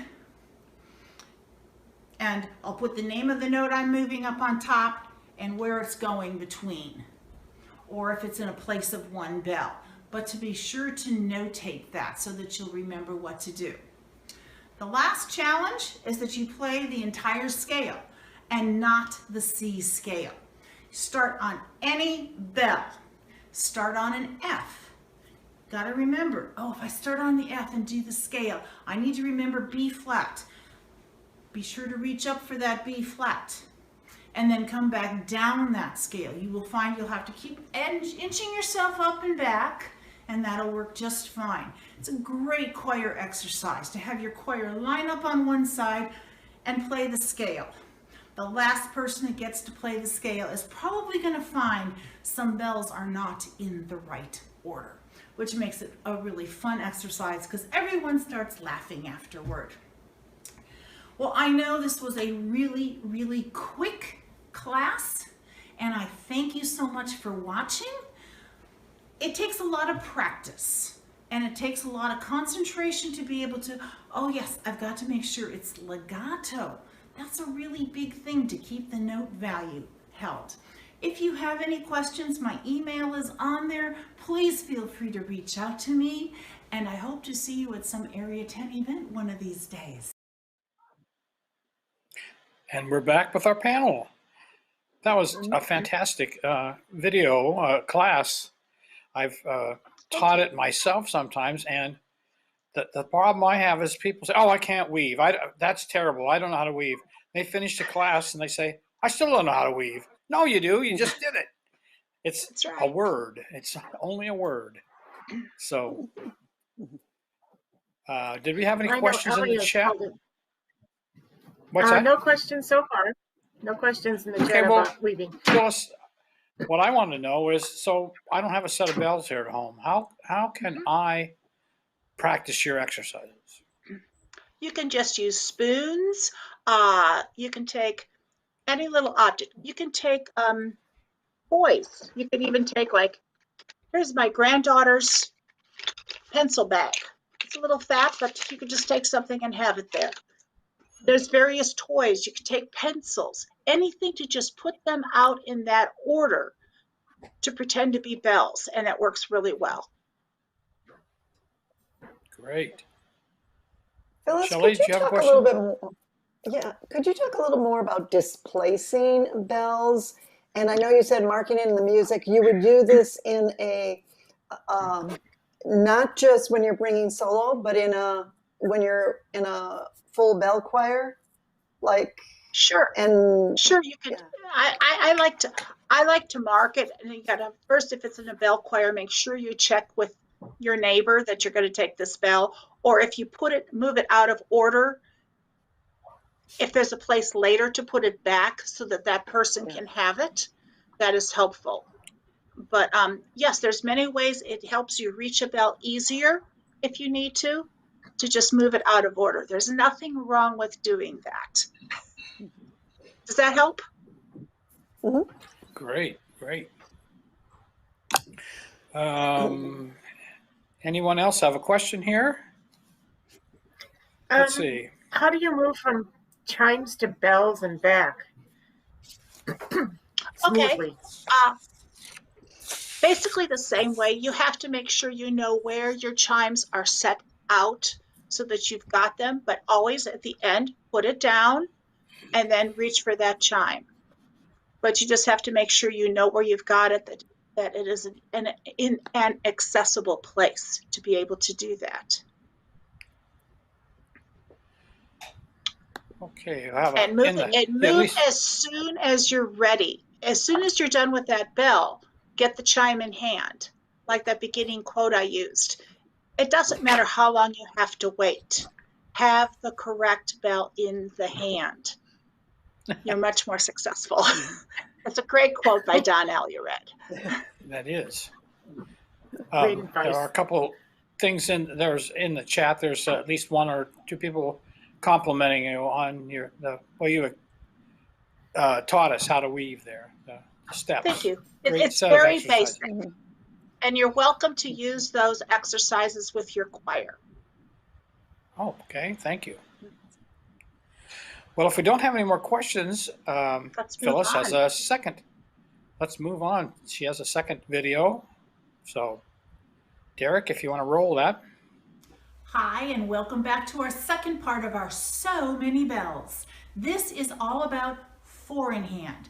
Four in hand is holding two bells in each hand, like this. There are many different ways of doing it, and we're going to cover several of those. Why would we want to do four in hand? Well, there are several reasons. It allows smaller groups to play some music. For example, if you use 12 bell music, you could have 2 bells per person and use 6 ringers, or you could have 3 ringers that would hold 4 bells and do it with just the 3 ringers. The other thing it does, for those of you that use the 7s, it makes it very easy to be able to pick up that 7, play it, and put it back down. Because most of the time your primary bell is used with it. Some terminology. The primary bell is considered the bell held between your thumb and index finger. That is called the primary bell. The secondary bell is sitting on the table right now, and it is the bell that is picked up with other fingers. We're going to start with the basic ring and push. You might have heard the terminology ring and knock, but studies have shown that this wrist motion when you're holding bells can lead to some damage, and so it's more of a push now, and we're going to be working on that. To do this, I have many pictures. I hope you all have the handout in front of you. This will be a great reference to refer to afterward. But to do this, and I'm going to demonstrate with both hands, so whichever hand you feel comfortable watching. Let's start with our right hand. I'm still going to do it with both. You take your primary bell. It is in your hand between your thumb and index finger. As you come down on the other bells on the table, your arm is going to rotate so that the casting goes inward and come down on the handles. If you see this setup, my blouse is going to be the table. I can see through the handle of the bell that is my primary bell that I started with, and I see the flat part of the handle for the bell that had been sitting on the table. Let's review that again. Get your primary bells, have your 2 bells sitting on the table, rotate the arm by just turning your hand, your arm, not so that the back part of your hand is facing up and comes straight down on those handles. I can see through to my table on my primary bell, and I see the handle part, the flat part of the handle on the bell that was sitting on the table. Now, to pick these up, just as you were holding your primary bell and came down, your thumb goes between the handle of your secondary bell here and where it was on the primary bell. Your index finger goes between the two bells, and your other three fingers wrap around. So let's try that. Our thumb goes by the handles, our index finger between the two bells, and our other fingers wrap around them so that your hand should look like this. When you pick it up, I tend to take my pinky and my ring finger and tuck them into the handle of my secondary bell. Remember, the secondary bell was the one sitting on the table that you picked up. So when you pick it up, my pinky and ring finger go into that handle. You can see my index finger between the two bells. Let's try picking that up again. Put them down, and let's just try the entire process. Get your two primary bells, your primary bell in your hand, and it's easiest if you just work with one. I'm just showing it, so if you want to mirror me with one, or if you want to follow, however you want to follow, I thought it might be easier if I demonstrated with both bells. Rotate the arm so the flat part of the back part of the hand is up. Come straight down on the bell. You can see through the handle of your primary bell. The other bell was still sitting flat on the table. Thumb, index finger, other three fingers. Pick them up. You can see the back side of my hand here. And I think there is a picture of that also for you.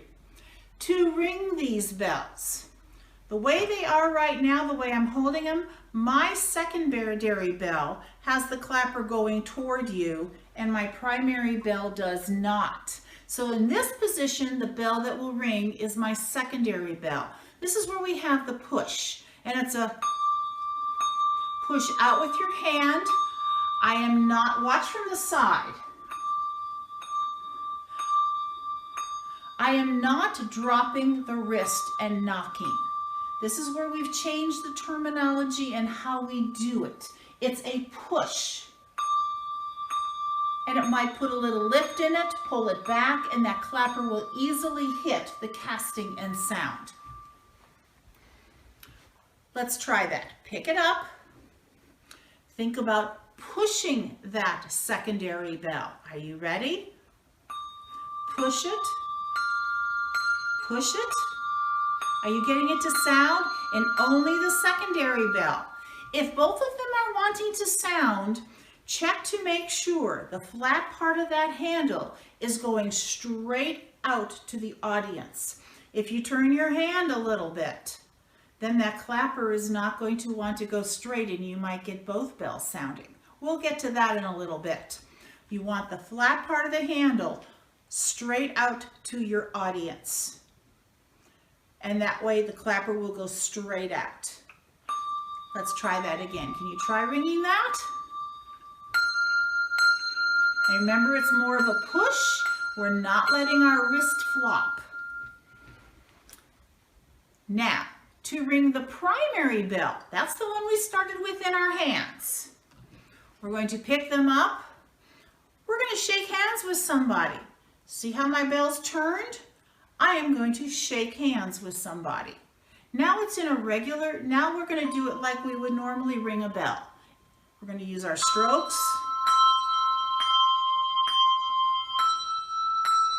Now if you're getting both to ring, check the flat part of the handle of that primary bell.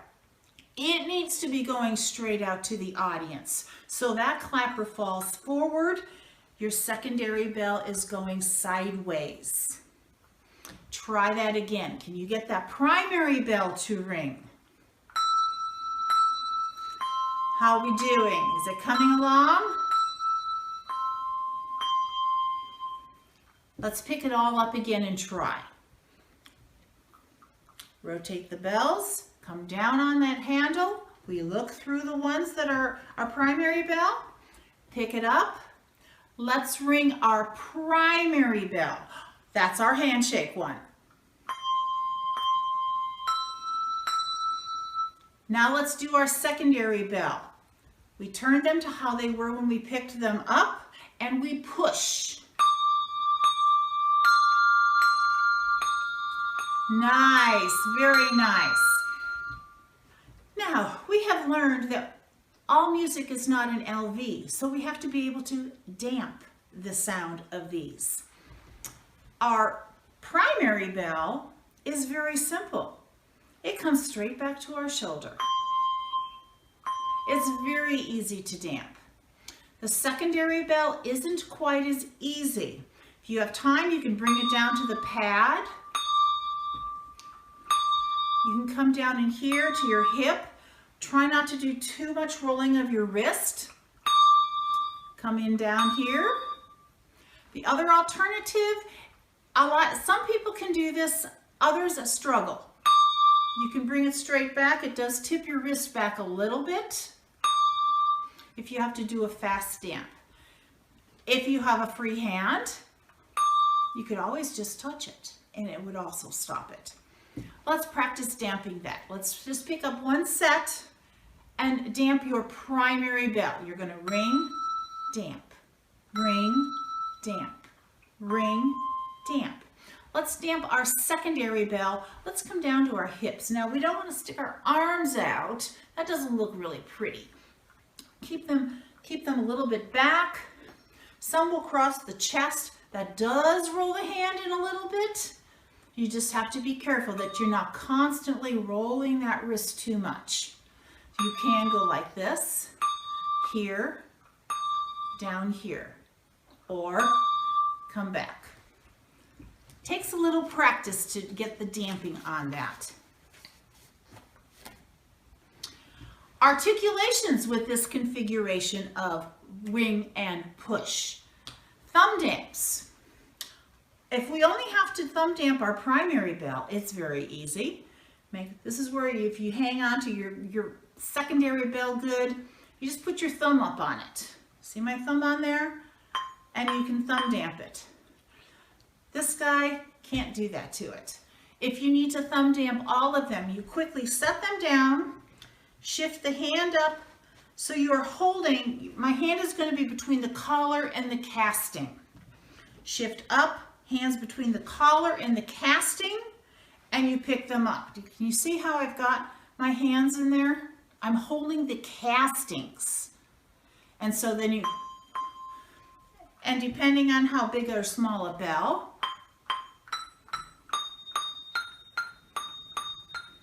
you get a good thumb damp. The difficulty is you have to make a fast change to do that. You can quickly set them down and move your hand and grab them. It takes a little practice to be able to get that. Marching. If you only have to mark the secondary bell, that is great. You just take it and tap it at the table. The primary bell, you could take it apart and mark it, but the primary bell, if you can use a thumb damp, it's much more challenging. To get both of them, it's easier if you can flip to what is called a Shelley that we will be talking about in a little bit. The primary bell will turn so that all handles are flat, straight on top of each other, and then you can get them to marked. Shaking, you can keep one to get one to shake. If you want your secondary bell to shake, I like to put my thumb on the casting of the primary bell so that it doesn't get accidentally making noise. For the primary bell, just turn it into that handshake. Mine's only hitting on one side. Mine are adjusted a little tighter, and that's okay. It will give it a good enough shake. Mallets, you can just leave the cluster on the table, pick up your mallets, and tap the bells. The fun part is remembering which bell is where. You do not have the advantage of seeing the bell name on the handle of your primary bell. For suspended, you just hold the cluster up, turn it, and you get to mallet. You can just mallet them. If you have a third bell that you need to mallet, hook it between your pinky and ring finger. This is a much stronger hold. This is not good. This puts too much tension on our pinky, and then you've got all three.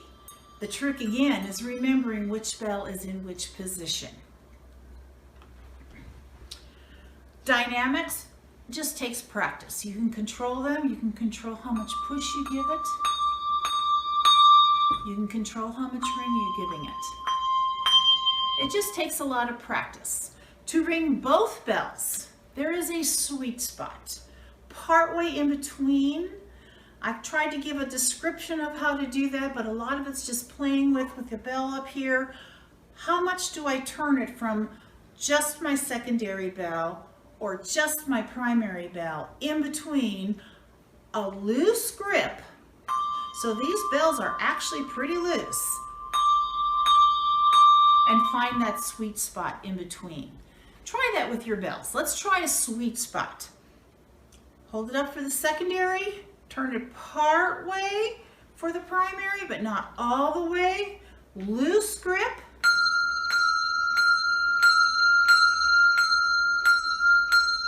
I'm using a lot of arm motion. I'm not slapping the wrist, so be sure to use arm to do that.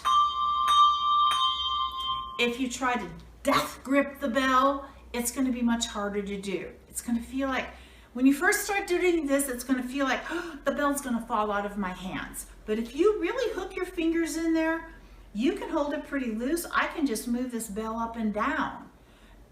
It just takes a lot of practice, but a looser grip makes it easier to ring both at the same time.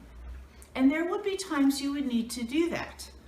Then there's times in your music you might have to ring the primary of this hand and the secondary of this hand. So then you've got to think, where is that bell in my hand? I'm hoping that after this recording, you will be able to ask some questions. And if the notes don't solve the problems, we'll see what we can work out. We're going to get into another style now. It is called the British style. We're going to get our bells set back on the table. In fact, I'm going to put my primary bells on the outside. I am going to take my two secondary bells and I'm going to roll them a quarter turn facing inward. So I'm taking them, I'm going to roll them inward. Now I can see through their handles. Can you see that? The handles are laying flat on the table. I can see through the handles. My primary bells are going to come down and they are going to set flat across so I can see the bell picture, the bell symbol on my primary bell on top of this cluster. If you've never tried this, it can feel a little unusual at first. So it tips upward. Let's try that again. We've got our secondary bells. We are going to roll the picture symbol inward. So your right hand moves it it rolls to the left, your left hand, it moves it to the right. I like to just think about if you roll it inward, you don't have to worry about that. So the symbol rolls inward, I can see through the handles, I pick up my primary bells, and when I come down on the secondary bell, the flat part of the handle faces up. I can see the bell symbol. You pick it up the same way as you would the ring and push. Thumb, index finger, other three fingers, and they wrap. This one I've got them, you can see how I've got them wrapping around. Now, If you think about ringing the secondary bell, how we did before, you're going to notice the primary bell. Oh, that clapper's going forward.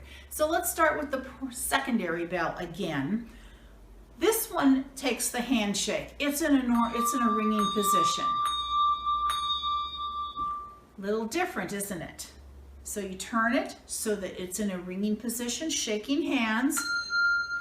Always check that the flat part of the handle is facing out to the audience so that the clapper is heading that direction to get it to ring. Can you get let's get our secondary bell to ring. Hold it on the table, pick it up, rotate the arm so you're like a handshake, and get that secondary bell to ring. It can damp coming down, it can damp on your body. The primary bell, if you bring it up here, it just rotates down a little bit. It's a very gentle motion. You're not going to have it like we did it, not quite as in the push. It's part way, and I'm using my arm to just flip it inside a little bit. It would come back and damp normally. You can do thumb damps with it. Same deal with thumb damps with the castings. Grab your fingers onto the castings.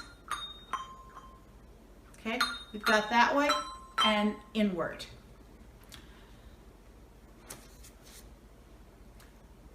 Marting is much, much easier with a British grip than the ring and push. To mart the secondary bell, that's the one that we turned inward on the table. We can see in the handle. When we picked it up to ring it, we did a handshake. It just comes down and hits the pad. Might want to put your thumbs on that primary bell so there wouldn't be any chance of it sounding. To mart the primary bell, unlike the difficulty it is to do in the ring and push, all you have to do is with it on the table, rotate your arms. And you can see how easy it is to mart in that position. I'm hoping you will have some questions afterward. Let's just review all of that. Let's take it all apart. Take your secondary bells, roll the bell symbol inward, pick up your primary bells, come down. Now, notice how my flat part of the hand, the back of the hand is coming up so that the handle sets flat on the big wide flat part of the handle sets on the other bell. So it looks like that. Thumb, index finger, pinky, other three fingers all around. Let's ring our primary bells. Remember, that's the one we started with in our hand, and we're flipping them in. And we damp. Let's ring our secondary bell. That's the one in the handshakes.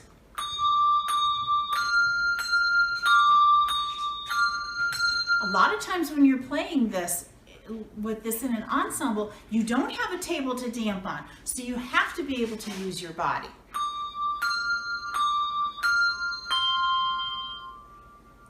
So that is something to keep working on. And where can I play this? Where can I damp this? How can I damp this? Keep the line of the music. It's very easy to want to shortchange a note in this case because you want to damp and then ring. It is better to ring the next bell and then damp the one that was sounding so that it is a beautiful legato. Next style is called an interlocked British. I want you to set your British style on the table. Just set them straight down on the table. Move the handle of the primary bell off. take your secondary bell, and you see how it's ready to slide right in that handle? Just slide it inside the handle. Instead of it going underneath it, it goes inside. Again, slide the primary bell handle off. Your secondary bell handle is all set to slide right inside there. Now, that's not as tall, so it's much easier to hang on to. This is where we use a little different finger combination. The other was called a 1, 1, 3. This is a 1, 2 fingers between the bells, and 2 fingers on the outside. Let's try making that again. Put them back in British formation. Remember, our bell cymbals rolled inward, and our primary bells came down with the flat part of the handle facing up. We can see the bell symbol. We take our primary bell handle, slip it off, slip that secondary one into the handle. So it's going to look like this. Let me see if I can show you in the air.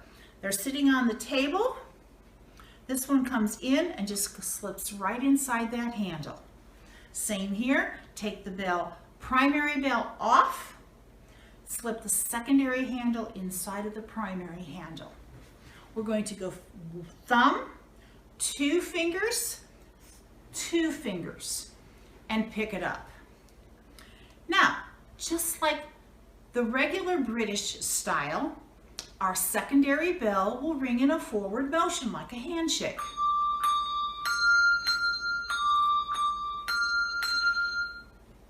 Our primary bells ring the same way. Little bit of rotation of the arm, and they go inward. The advantage is in the damping. This particular one, if you want to thumb damp, put your thumbs up on the casting of the primary bells. Take your index finger.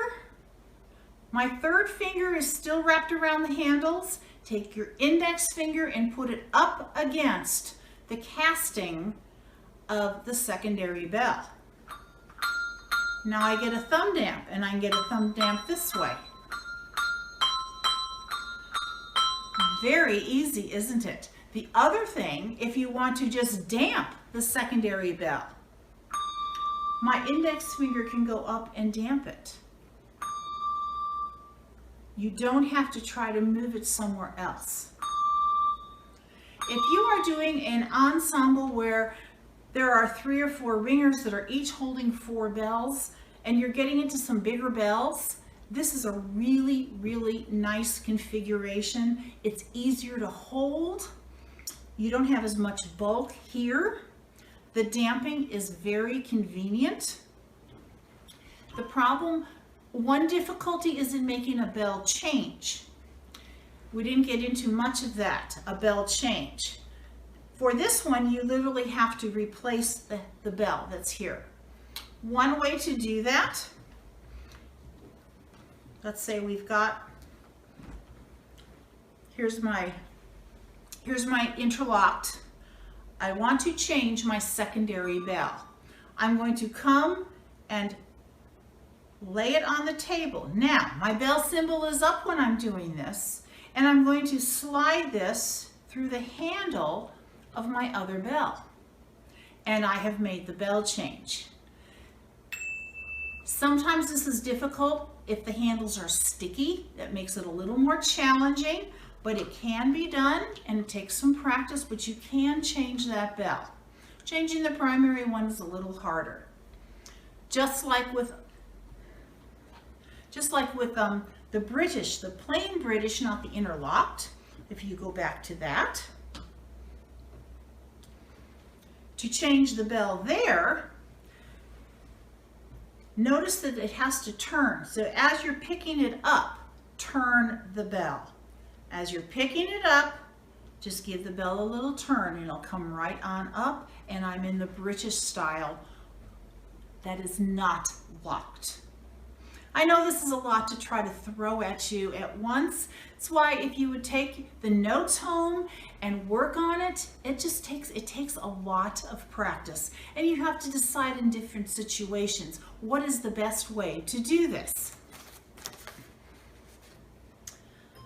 Let's go on to what is called the Shelley. The Shelley is where you come down, the secondary bells are sitting flat on the table. I can see the bell symbols. I have my primary bells. I come flat down on them, so I see those bell symbols. In this case, the handles are laying flat against each other. Both bell symbols are up. Now, with this method, both clappers are going the same direction. This is best if you want to ring both bells at the same time, which is often done when you add in the high sevens. I put an E6 and an E7 together here. And I can get them both to sound very, very easily and very together. I can do it in a ring and push. If you really want the power, if you go into the Shelley, you are very, very strong on getting them both to ring with the same amount of force. The other thing, you can mark very easily with these. If you want to march your secondary bell, keep the primary bell into the pad a little bit and just lift up. And if you want to march the primary bell, keep that secondary bell. It works quite well. Again, for mallets, you just leave it set on the table and get your mallets out, or suspended, or holding a couple of them. Lots of different tools in our toolbox to be able to use to see what works best for it. Another great use for the four-in-hand method is if you have an accidental, you're playing along with your two bells. Let's use C and D. And all of a sudden, I need a C sharp. Go down to the table, just pick it up with your four-in-hand, ring it. Oh, I just put it back down and I'm still ready to go. It beats doing this, especially if you have to do it quickly. You just come down with it in four-in-hand. Remember to make sure to damp. You can damp it on the table, like with the bell changes when you're done with it. Just set it back down on the table. Notation. I've got on there what the notation is, what helps me keep straight which way the line is going for which hand. I hold my hand up. Oh, okay, if the line's going the way my thumb is, it's for my left hand or my right hand. And that helps me keep it straight. There's a whole thing on there. The line means how many clappers are going in the same plane. The only one that has the clappers going in the same plane, two clappers in the same plane, is the Shelley. And that's telling you that the handles will lay flat, both flat on top of each other. This won't sound too good, but it's a third. That's telling you it's a Shelley. The same bells with only one line would be in a four-in-hand for a push, a ring and push, or the British style. You would have to notate there which style you wanted to use. And then you can find the sweet spot in between. To get comfortable with this, takes practice. You cannot just, I'm just going to do four-in-hand today and have it happen. It takes a lot of practice. If you want to practice, one thing to do if you want to practice picking up that bell, you can do an exercise like this. So you practice picking up that bell and then putting it back down. Great way for bell changes. Great also for ensembles and also for soloing. Last thing to talk about for just a couple minutes is how to arrange the bells. They keep getting all messed up here. Right now I've got in C, D, E, F. Some will prefer to maybe have C, D in one hand, E, F in the other. But then you would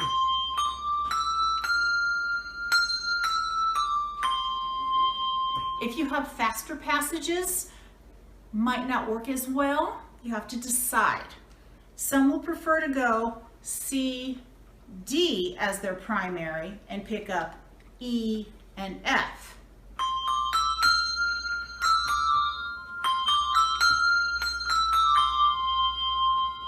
Or you can let them LV. It's kind of dictated by what you feel most comfortable with. If you feel like you can change what you do sometimes, what is dictated in the music, it's a personal preference.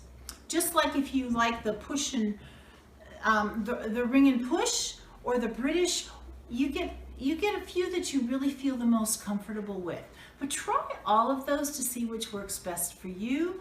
If you have questions, I know there's going to be a little talk session afterward. If you have questions, please join in. And thank you so much for joining me today. Have a great day. And the panel is back with some questions. Ellie's joining us from the panel now. Phyllis, how do you, which method do you, you're a solo ringer, which method do you prefer? For soloing, I almost always, 95% of the time, use the ring and push because I need to be constantly changing. And that works into what's called traveling four in hand.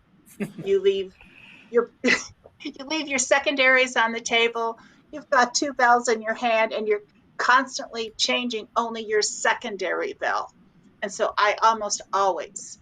Now, if I have a piece where it has like the octaves and I'm going to mart at the very end, I have been known to, let me see, I've got these here. Take my bells, gotta get this in the camera here, shift it as it's ringing into a Shelley so I can come down and have a strong mart. But that's unless I have a really strong need to get a super, super push with strength, I'll keep it in the ring and push. When I've done an ensemble with a group, I will definitely use the British interlocked. Because a lot of times I'm down on the G4, GAB4, and that's a lot of weight, and it's incredibly stressful if you don't. Exactly. I've had to do the same thing, and I use an interlock. Okay. It just takes practice to use the interlocked. When you solo ring like that, do you wear gloves? I do wear gloves. It's the pair I use. I use the kind with the little grippy at the top. I do not like dots because I think I need my hands to slide. And these also give extra padding. If you've seen these kind, between the thumb, there's extra padding by the thumb, and I really like to use them. I also, since what I do is religious programs, I like the look and elegance of a black glove versus just the bare hand. It's a personal preference. It's probably the most common question that I get when I'm soloing. I just like the looks of this when I'm doing a religious program versus the hand. It's just a personal preference. That's great, though. You just have to polish more if you don't. Diane, would you like to ask a question? Looks like you're ready to. Yeah, I'm going to say there's a question just came up in chat. And it says, how do you decide which bell will be the primary bell and which is the secondary? That's a great question. In soloing, I have to look at the passage. What bell can I keep in my hand? What bell do I need to set down?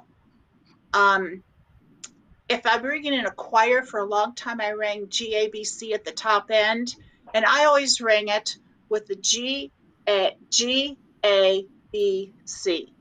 I like to have it so that when I would do two bells at a time in one hand, it would be the thirds. It's just how my mind worked. For soloing, you just have to really look at the passage. Okay, what bell can I keep in my hand for a little while before I set it, before I have to put it back down? Can I use it to pick up some other bells and still just have that bell in my hand? Does that help? That's great. That's a question. Diane? Can I add a little bit to what Phyllis just said? When I was originally taught four in hand, I was taught G, A, B, C. So it was up the scale rather than in thirds. Right. And I found that looking at certain passages of music, if you're doing, happen to be doing back and forth with the thirds, having them in the same hand is really hard. But if they're in opposite hands, you can do it more cleanly. So sometimes you really have to look at the bells you're playing in hand and see which is going to work more cleanly, and then switch. And that then, of course, makes your brain work harder, and you have to unlearn some stuff that's already wrote. But you practice that passage enough for that bell, and it becomes more natural. It's just a matter of practice and getting the brain. And it's just like when you're weaving and soloing. Music. Sometimes there's only my F is in my left hand or something. You just got to get away from that. You know, your hands don't have possession of any particular bell. Shelley, did you have a question? Shelley, Just a quick question. You mentioned it once in the talk, was adjusting the bells. And how much adjusting do you do to your bells? Mine are set so they do ring fairly easy, but the back is a little tighter because when I'm bringing up a bell fast and soloing, I don't want to get a back ring. Got it. And they are adjusted so evenly so that the same amount of oomph to get a bell to ring in the forward position is the same from one bell to the next, which takes a while to work on. And then when a spring breaks and you got to readjust it, it takes forever. But yeah, the backside on mine is probably a little tighter than some choirs. Okay, thanks. Okay. Any other questions? Okay. Well, thank you, Phyllis. That was fantastic. Thank you. I'd like to tell you now about a few upcoming events, both locally and nationally. First of all, Ellie mentioned the Coppers Classic. That's an event that brings together intermediate to advanced ringers from around the nation to ring together in a massed setting. It's held in the Portland area, and dates have been picked for 2022. They are March 25th through 27th. Ellie is the artistic director of this event, and please watch for more information in the Campanologist, our newsletter, or at the Area 10 website. And I think Ellie has a website also for this event. So watch for upcoming news there. That will be a face-to-face ring in 2022. Now, nationally, I would like to mention the National Seminar. This is the premier event for handbell ringers throughout the whole nation. There's classes, ringing tracks, concerts, a large selling room with your favorite handbell merchants, hobnobbing with your favorite composers. That's all a part of National Seminar. This year's event will be held at the Phoenix Glendale Renaissance Hotel in Phoenix, Arizona on July 13th to 17th. Registration is open now. This year's seminar will be a hybrid event. That is, for one price, you can go to Phoenix and be a part of the festivities, or for about half the registration fee, you can stay home and take a full load of classes through the internet. My wife and I are planning to go. We've registered, and hopefully COVID will let us go. The next event I wanted to mention that's been mentioned a couple times today is Distinctly Bronze West. This is another national event. This conference brings together many of the most advanced handbell ringers for 4 days of concentrated mass ringing under a nationally known director. This year's event, Distinctly Bronze West, will be held October 7th through 10th at the Embassy Suites, Portland, Washington Square. So it's near, for those of you who know Portland, it's out in the semi-Beaverton area with a Portland address, I think, right next to Washington Square Mall. Let's see, where was I? Oh yeah, 2 things to remember about this event.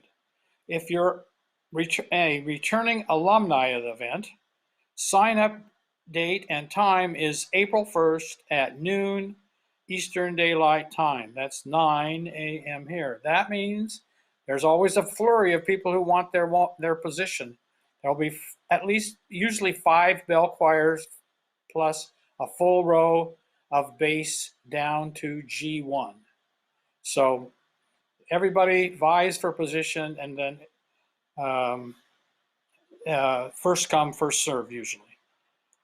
The second thing you want to know about it, if you're anywhere near the area in Portland on the 10th, Sunday, the afternoon of the 10th, the final concert is really something to behold.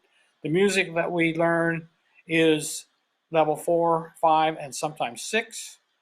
A nationally known clinician this year, Beth Judd, will whip us into shape, and it's usually a fantastic concert. And it only costs $5 or something like that to come to the concert.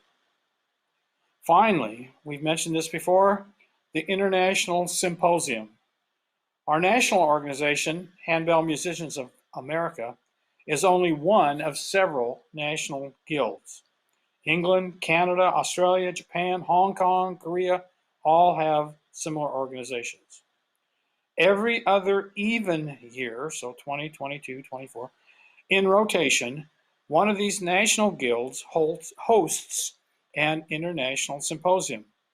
In 2018, it was in Vancouver, BC. In 2020, it was to be in Hong Kong, but due to COVID, it was canceled. In 2022, it's our turn.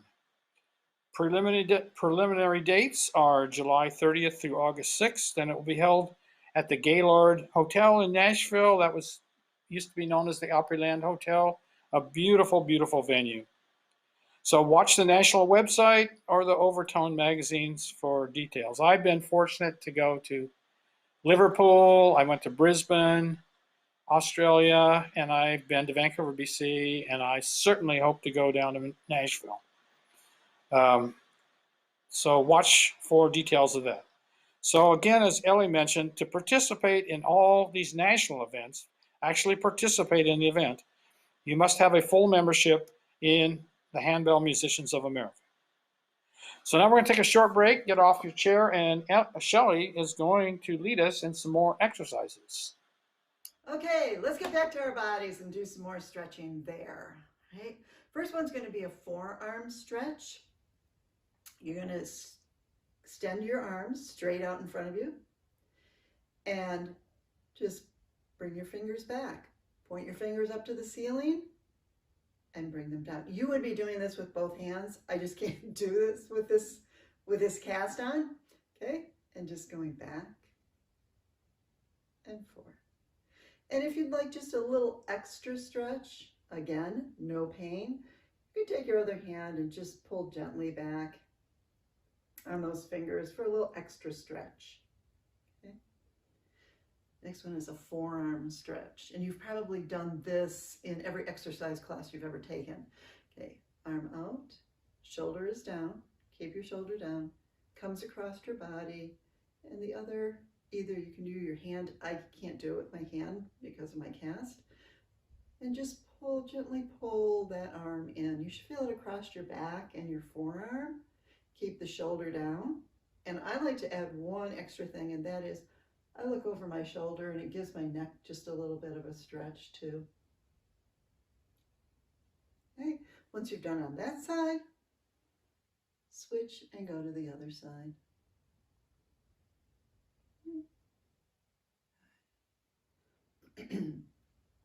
Now this next one I'm going to show you, I can't even come close to doing, but I think I can talk you through it and you'll see what I mean.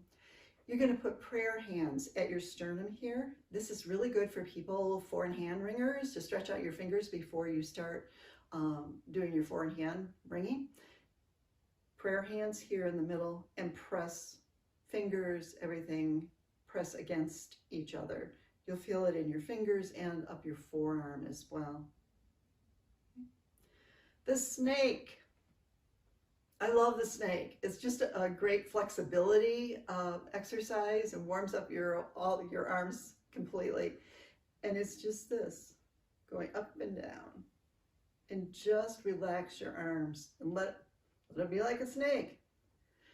You'll notice when you do this that one hand leads, and for me it's my dominant hand. I lead with my right hand. Do the opposite. Lead with your other hand, and it feels very different.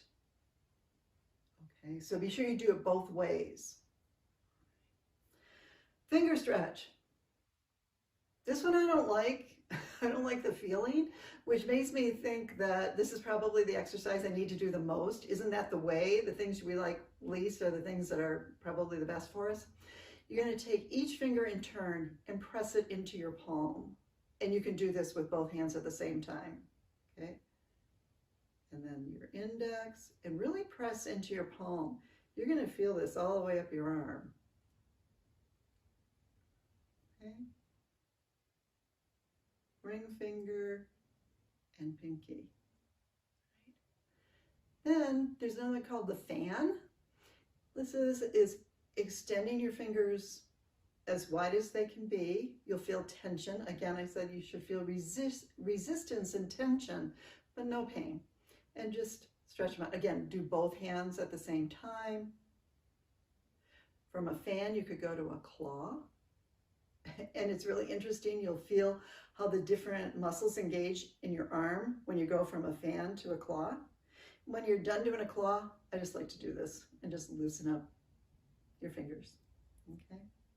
Wrist exercises. Arms are up. Okay.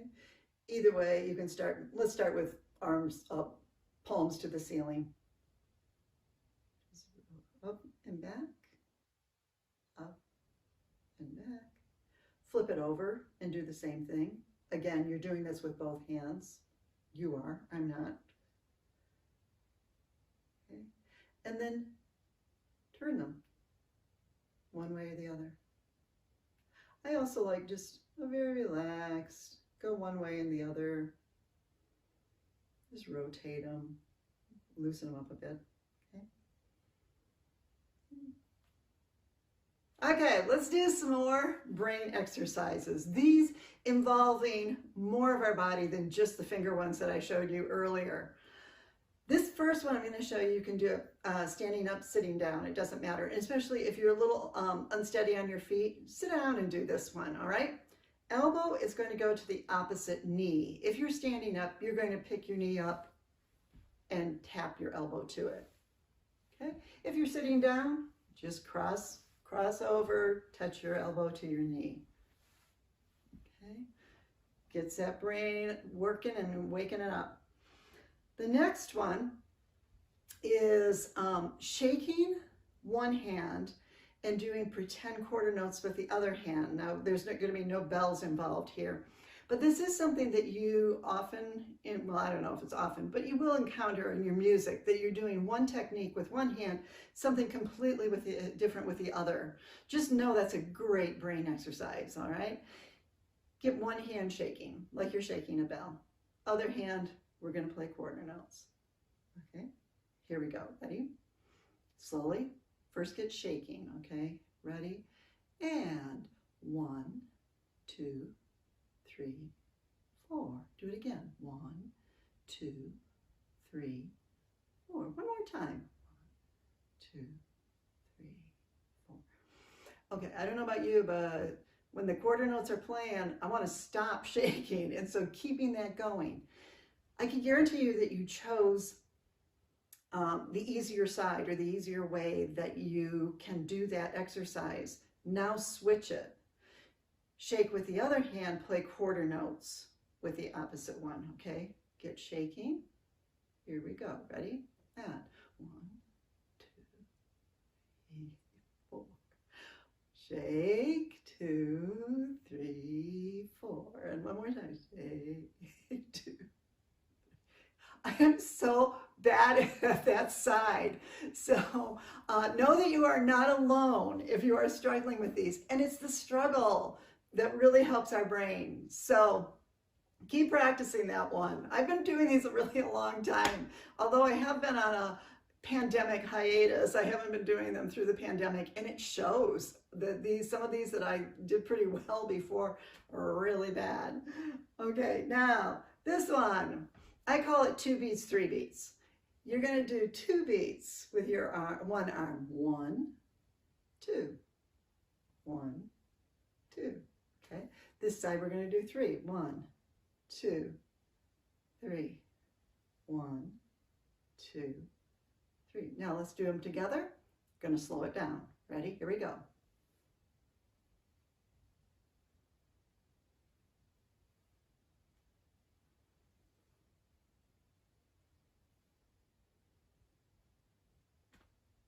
Okay, and if you were successful, both hands should be down at your sides now. Okay, now do the opposite. I did 3 on this side, so I'm going to do 3 over here and 2 on this side. Okay, let's do it. Ready? Start here, slowly. 1.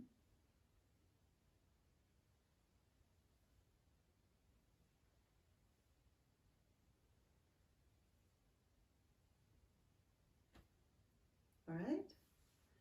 That one, I believe I've mastered that one, and so it's probably not doing me a whole lot of good. Stimulating my brain the way I want it to be stimulated by doing that one over and over again. But it's a good one. If it's new to you and it's a challenge, go for it. All right, here's the next one. You can do this one standing up or sitting down as well. You're going to tap your knees, and then one hand is going to come to your nose, the other one to your ear. Okay, tap your knees again, and the opposite hand will be on the outside. Okay, tap here, tap here.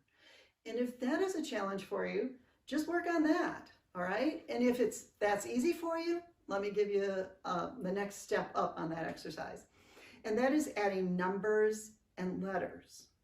And rather than try to explain it, I'm just going to do it. When you tap, you're going to go 1, A, 2, B, 3, C, 4, D, 5, E.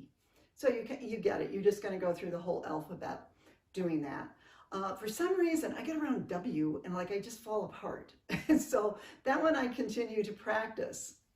Okay, and the last one I'm going to show you, I consider, for me, it's the most challenging. And it is making a square on one side. Okay, down, out, up, and over. And doing a triangle on the other side. Down, out, over. Down, out, over, and up. Okay, now doing those two together at the same time, slowly. Ready?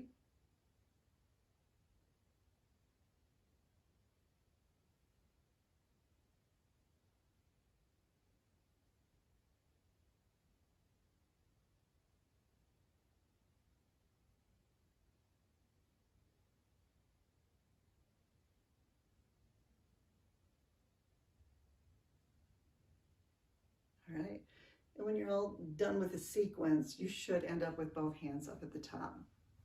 This one might take some time to learn. Again, for me, what I just did, that is my easier side. So putting a square on that side, now I'm going to put a square on the other side. Ready? Here we go.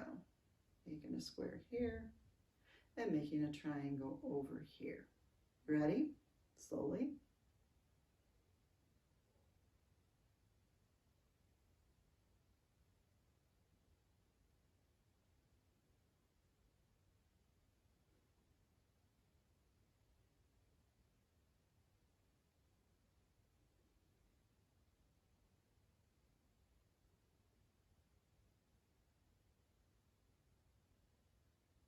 Okay, do that as slowly as you have to be successful.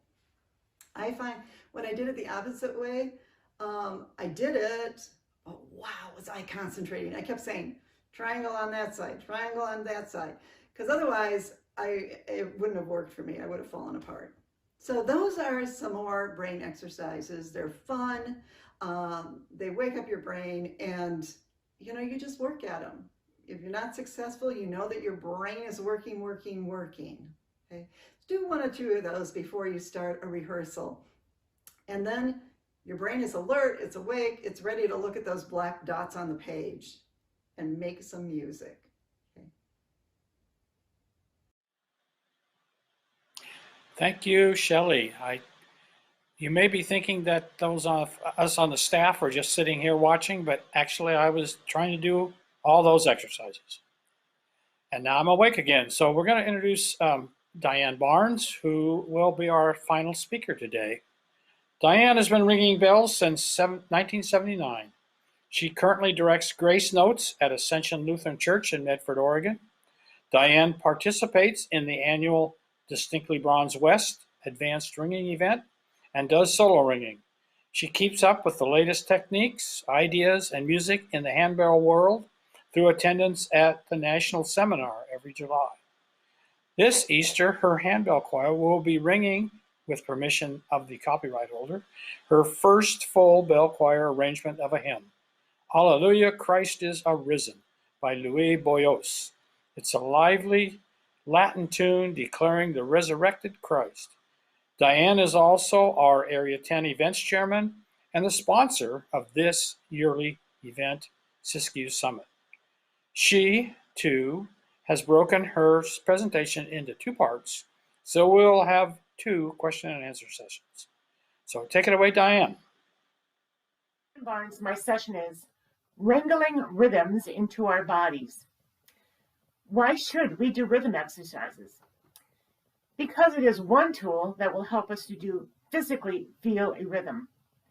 Remember, a handbell ringer is a percussionist. We play a tuned percussion instrument. The sound is produced when the clapper hits the casting. And the physics of motion allows us to produce the sound because we move the bell forward a certain distance, then stop the forward motion while the clapper keeps moving forward and strikes the casting. The space this forward motion occupies is related to rhythmic note value. The longer the note value, the greater the space we need to fill. And this allows us to reproduce a rhythm on the page in our instrument.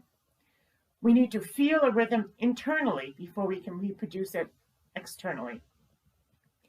These exercises allow us to understand how much time and space is needed to execute a given rhythm and the physical relationship between the different note values. Reading the rhythm on the page is just the start. In the first set of exercises, we will walk to the beat while expressing subdivisions of the beat in our arms, feeling the relationship between the note values. The second half of the session will concentrate on using tennis balls as they bounce on the beat or subdivisions of the beat to get a better sense of how much space is needed to accurately and cleanly ring a given rhythm. So let's get started in this first session. We're going to be walking in place or walking around this room. So make sure you have a large enough space that you can at least walk in place and have space to move your arms about. I will set a tempo using a small hand drum and keep a metronome on silent, going as I keep the beat as steady as possible. If you want to try these at home on your own, set a metronome so you can hear it and have some fun. I have a few of my handbell buddies helping with these exercises. We are not wearing masks because we have been a quarantine pod for the past year and the church is empty. So let's get started. Remember, when walking, you need to keep your legs moving throughout the full value of the beat so that your foot will hit the floor on the beat. So find your space and let's have some fun doing these exercises for you. Come on and move in. Let's spread out a little, one person forward or back so we've got 2 rows a little bit. All right. You're going to walk around. You can make a circle. You can walk forward, turn around. Maybe just walk a big circle around each other. So we're going to walk to the beat.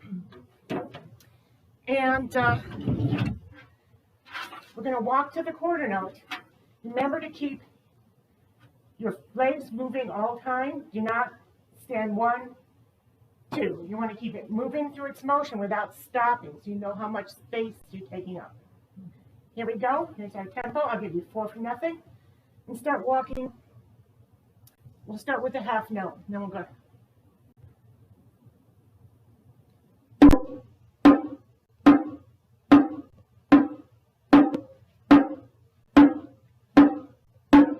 Keep those legs moving the whole time.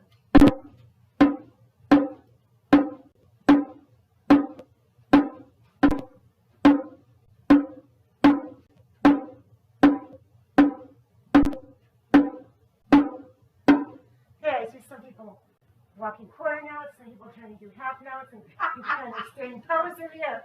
So She's practicing her hesitation steps. So this is what I kind of had in mind. Let's try to do this across if you can see. So, half note.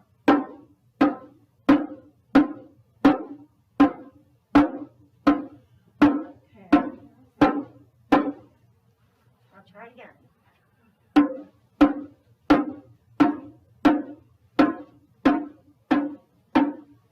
All right. All right, one more time, I'll get out of the way, and you guys can. Oh, I did it. You guys are doing it well, but I want these guys to see better. Here we go. So I'll follow you. Do nothing.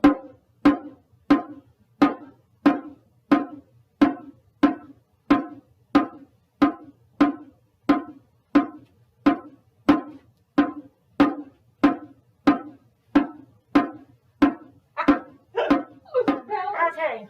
Yeah. This is harder than you think it should be because of keeping down. So let's do quarter notes. Step on the beat. Again, you keep your leg moving.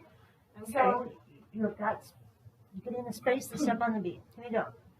4 for nothing again.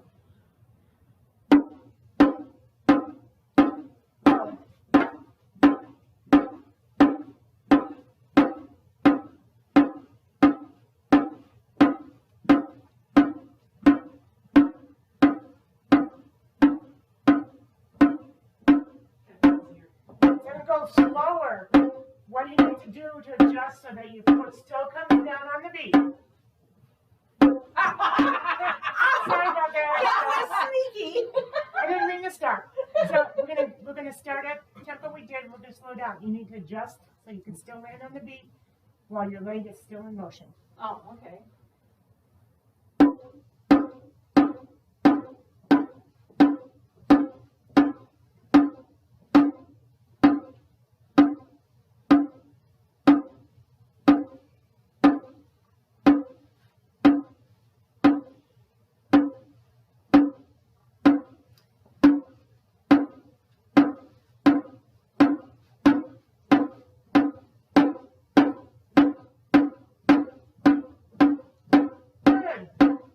Chaturanga. Okay, that's for me. All right, now we're going to do quarter notes. I'm going to keep a steady beat, and we're going to add a half note tap with our hand. So you're going to do half notes on beat 1 and 3 with your non-dominant hand on your thigh. So let's get started with the quarter notes, and then we'll put the half notes in after a couple rounds. 4 for nothing.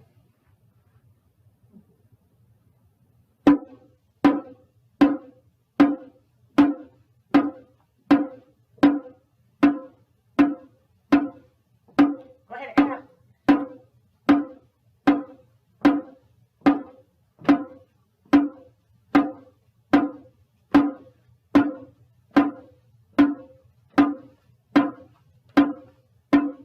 Okay, your left arm should take up more space because it's taking up the space of a half note.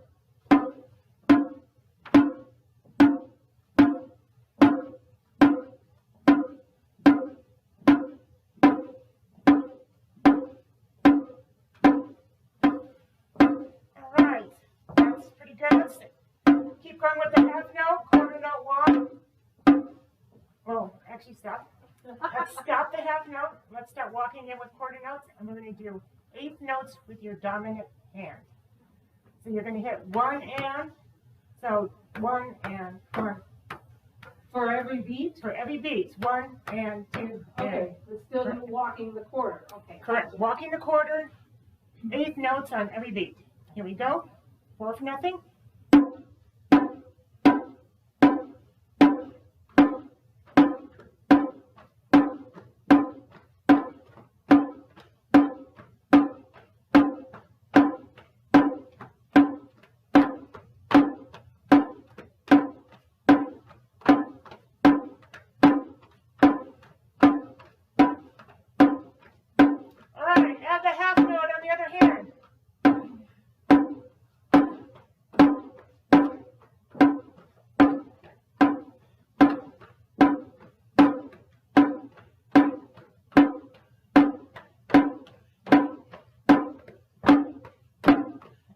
those brains, wheels turning up there.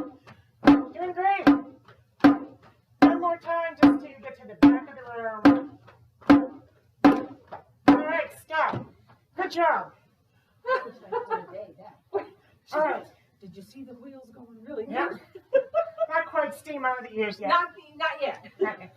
All right, so this time we're going to walk quarter notes, but do your eighth notes with your non-dominant hand. That way you're learning how to use your non-dominant hand in relation to something you don't have to think about, and that's walking. Unless you're walking actually at the beat, you have to think about it. So, 4 for nothing again.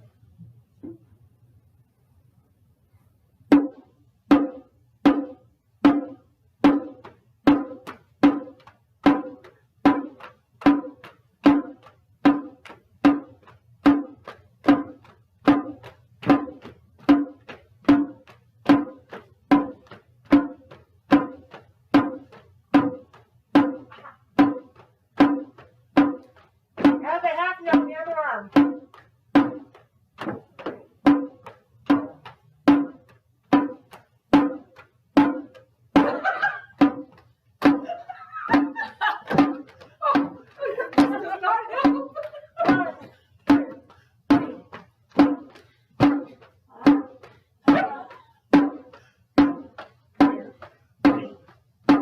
Okay, that was pretty good. Get yourself off. I know. You've got to concentrate. And this, when you go to ringing, when we transfer this to actual ringing bells, there are times your left hand is doing something different than the right, and you really have to concentrate, and this will help you feel more comfortable with that aspect. So now we're going to try walking and beating triplets. So let's just beat triplets first. Stand still. We'll beat triplet eighth notes. So we'll be on each beat, just beat regular. And actually, when you're feeling comfortable in triplets, start walking on the beat. Here we go. We're walking. Are we doing a triplet hands? Just stand still for a minute and just do triplet hands. Okay. Then when you feel comfortable, go ahead and start walking the quarter notes. Okay. Quarter. Stop quarter notes. So here we go. 4 for nothing.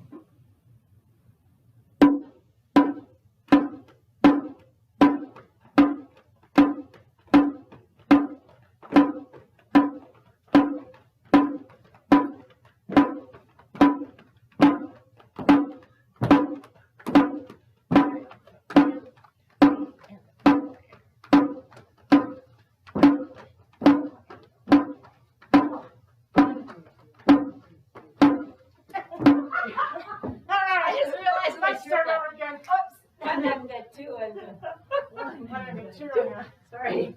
I thought that was too easy. Terry, you were almost doing 16. You're getting your triplets a little bit. You're starting on the beat, but you're finishing a little too soon before the next beat. So that, Okay. again, that's another one of those. That's what I do when I play too. It's one of the things you got to train the brain to try to sit with it. So let's try this again. Let's start walking this time and then add the triplets. Oh. Okay. 4 for nothing. It might be a little easier that way.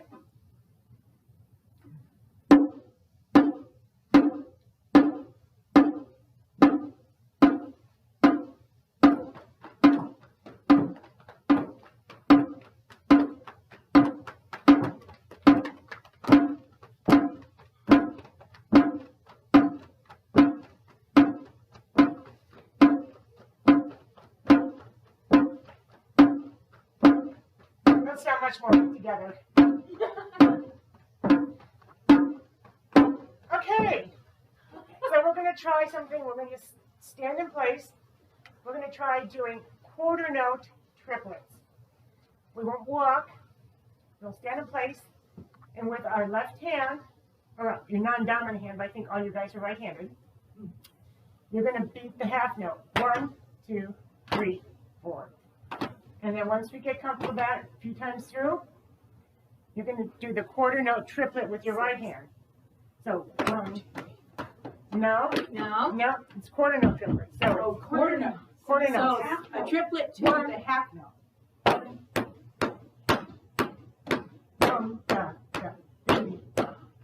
1, 2, 3. So let me give you 4 counts. So you'll be hearing 4. Yeah. And normally that's what you would have been playing. Mm-hmm.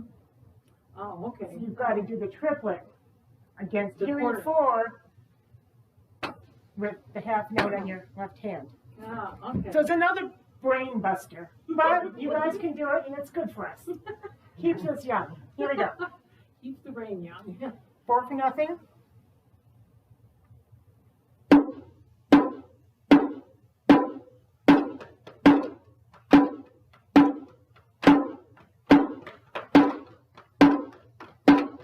Every beat? No, We did every beat. you're Didn't doing we? it, you want to do 8-note triplets.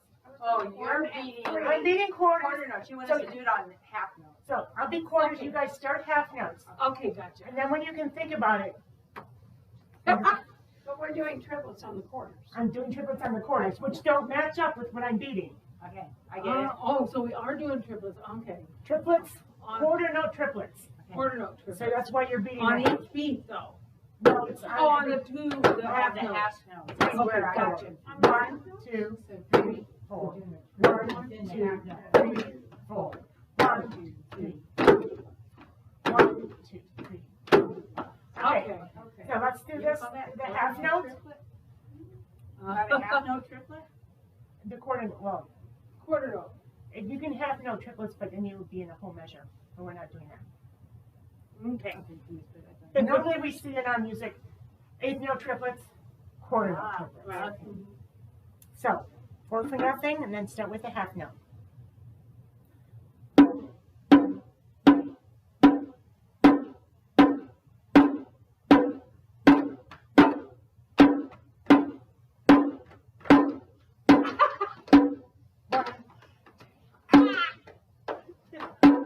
Two. I'm already done. Okay, I'm off.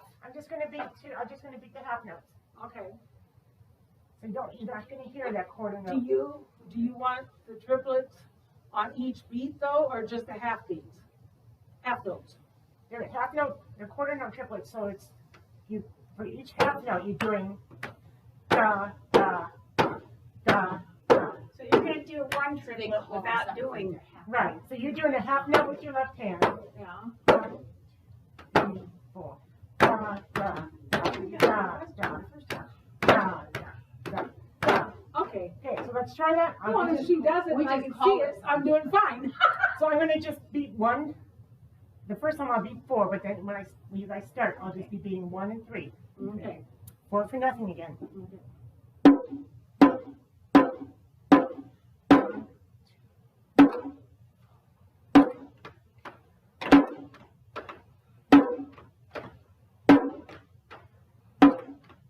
The quarter note triplets are too fast. Really? Okay. Da da Da. da da da da da. You guys are going like da. Like We get done like faster. dotted quarter notes or something. Dotted 8 notes or something. So one more time. This is a brain buster. This is something you can practice. Practice at home with your choirs, with your ensembles. Just practice at home on your own. Just counting the beat and trying to get that feel. Because there'll come times when you need to play that on the music, and it's good to have it in your body. One more time, and then we'll move on. Okay. We will be perfect this time. You can try anyway. Here we go. 4 for nothing.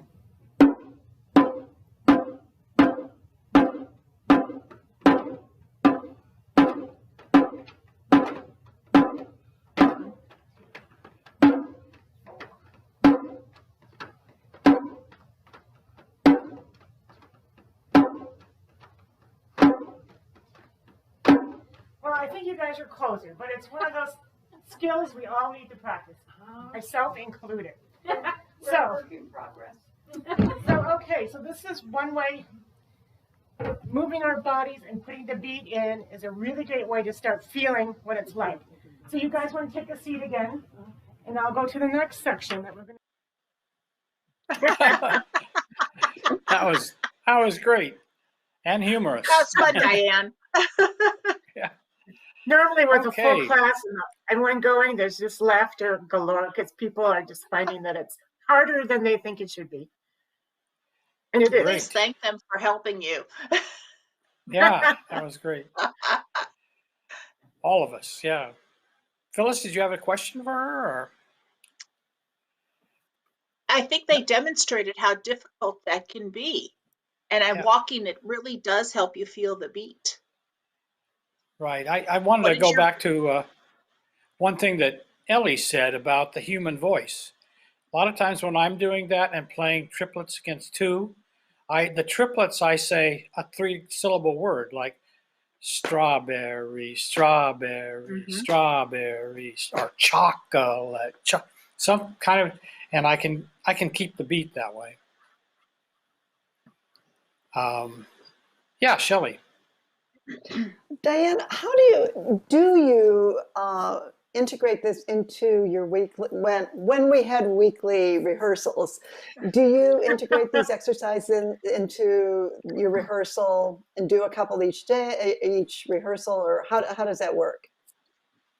It would be great if we could do it every week that we rehearse, but I try to get it in maybe every month or so, spend some time, because we always feel we have to spend more time in the music, which even I keep thinking we don't have to, but we do. But I try to get it in so that these people, so the choir members can walk around and try to feel things in what we're doing through these walking exercises and just get a feel. It only takes a few minutes if you're not going for perfection, but just going for letting them try it and see how it feels and figure out what they need to do. And do you make them up to fit? Do you make them up to fit the music? If you see a certain section you wanted to really work on, do you make up more of them? I haven't. We've done sort of like maybe clapping, but that's a good idea, Phyllis. I haven't made them up to fit the music that we're working on. That would be a good trick to put in there. And you don't have to see them. I did send out, as part of the handouts, I hope everybody's gone down either to the link on the bottom or on the link I sent yesterday with the link to the video to the Area 10 website to actually get your PDF downloads for the handouts. And there is a section in there that shows rhythms that can be used for tapping or for bouncing the ball, which we'll get to. You can also incorporate those into ringing bells with opposite hands and making them work that way. But make sure you get your handouts. They'd be very useful. Great. I think one of the walking part, every now and then our church bell choir has to do a procession. And getting used to walking on the beat and ringing at the same time often takes us a while to capture again how to do that. So yes, they're not marching band. I came up through high school marching bands and everything. And yeah, I was marching band alumni, so marching on the beat is not difficult for me. So, but other people do have a issue with that. Well, we have any other questions? I didn't see any in the chat, and people that are watching this, remember you can put questions in your chat room, and we'll make sure that the clinician gets to talk to about that. So we're going to move on then to the second video. Great, walking and tapping at the same time. Should have gotten a good feeling of the relationship between note values. So let's move on to using tennis balls to feel the space needed to execute ringing and giving rhythm cleanly. So if you got your tennis ball handy, pick it up, or some other similar ball. Otherwise, just enjoy the show and make some mental notes of how you can use this in the future. I'll be getting out of the way and setting a tempo with a small drum and giving directions on what note values the participants will try to bounce and catch. These take a bit of skill, but are a fun challenge to help you feel the space that is needed to produce an accurate note value. So, again, I'll be using a drum to set the tempo. And I do have a metronome that I look at, so I know that I can try to keep a steady beat. Otherwise, I know I will start speeding up or slowing down if I'm not trying to watch the metronome when it comes to keeping the tempo for them to follow. So those of you who are directors that are learning to do this, use a metronome. If you're going to give them a beat, you can use a drum, you can use claves, you can use anything that will make a nice, crisp beat that they can follow. So the first thing we're going to do is just bounce your tennis ball, get a feel for it, and you want to try to catch it when it comes back up. If you don't go too forceful with it, it won't go all over, and you won't necessarily hit your feet or toes. Or Catch it in my pocket. So, okay, you guys look like you're feeling a little comfortable with your tennis balls. The first thing we're going to do is do a half note. So that means we bounce on beat 1, we catch on beat 3. We bounce on beat 1, catch on beat 3. And in this motion, we have the anticipation of the beat. Like when we're ringing, we don't just throw our bell out and ring without getting ready. So if we're ringing, we should be preparing to ring that bell. There's the preparation to ring that bell, and the same with the tennis ball will give you that feel for the preparation. So they have to know to prepare before they hear beat 1, because that's when the tennis ball has to hit the floor. So let's give this a shot. Don't laugh. You guys will do fine. Okay. Okay. 4 for nothing. Let's go back. Ah, there we go. Let's slow down just a little bit so you guys have it. So 4 for nothing, and you're going to catch on 3, bounce it on 1. 1, 2, 3. I caught it on 2. 1, 2, 3. Okay. Oops. So if it's too slow, you need to have a bigger space the ball takes up. You can bounce it harder so it goes higher. You can start from a higher place. Oh. And then let it go down. 2, 3. No, you have to let go. 3, 4, 1, 2, 3, 4. There you go, Terry. 1, 2, 3. Okay. So you can start from a higher place because it takes up more space. Okay. All right. Here you go. 4 for nothing.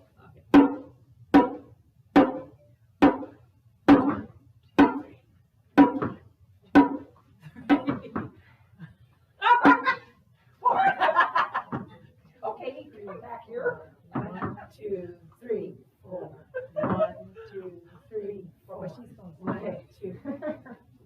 1. Let's speed it up a little. Yes. Okay. Okay, we'll speed it up a little so you have a better chance of doing this. But the faster we go, the greater chance it is that you will. My ball is Poof! Your ball's going to go off someplace else. But that's okay. That's half the fun of it. Here's 4 for nothing. 4, 2, 3. 1, 2, 3.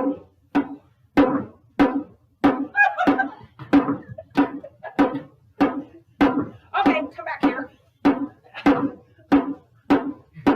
Okay, Terry's got an idea. You catch it from where you bounce it. What? Oh, I'm going all over. Yeah, Terry's got it coming up, and she's getting it on 3. Yeah. Regina's reaching in the air to make 3 up here. And I go 2. And of course, Anne's going off somewhere. That's okay. So, Okay, overs, please. we'll do it again with half notes, and then we'll go to quarter notes, which is a little easier. Here we go. 4 for nothing.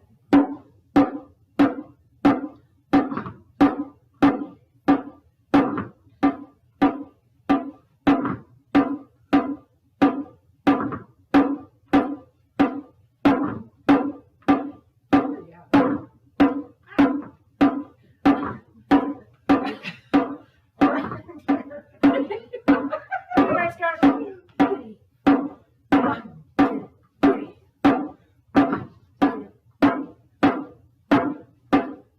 Okay, let's try quarter notes. That was good. You guys were finally getting safe. Nice prep for bouncing the ball. So this is me. Every beat, you're gonna 1, catch 2, beat 3, drop it. So 1, catch, 3, catch. 1, catch, 3, catch. Okay. Okay. 4 for nothing.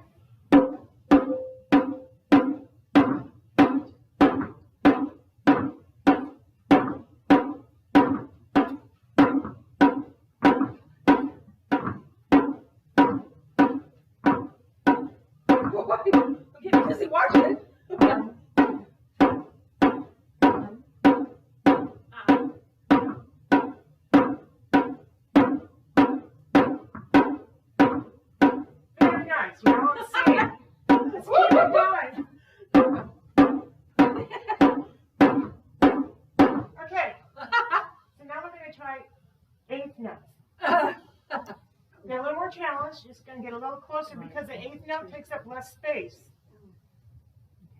So you can get just a little closer to the floor. Bend over a little bit, bend your knees if you can. We're going to do bounce, bounce, catch. So it's 1 and 2, 3 and 4. Okay. So we're going to bounce it, not catch it. Well, yeah, you're not going to actually. Okay. 1 and catch.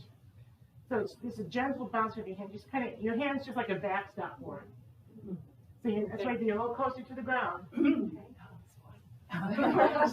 You're shorter. There you go. It's easier for you. Exactly, Terry. All right, here we go. 4 for nothing. Did you see what Terry did? She did exactly. She did. Okay, here, 4 for nothing. Okay.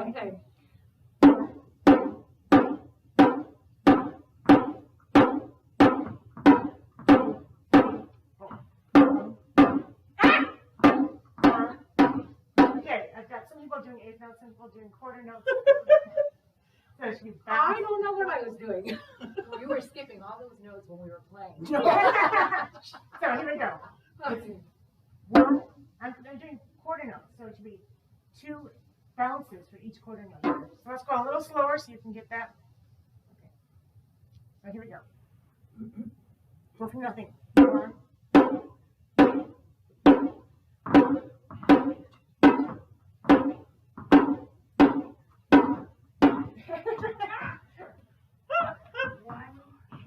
One and 2, 3 and 4, 2. Oh! 4 and 2 and 3, 4 and 4. So it's 1 and 3 and okay. You got it right. Well, okay, teacher's pet. I was in 2 4 Let me give this a try. Yeah. Let's see if Mark can do it. Let me beat that drum. Okay. So here we go.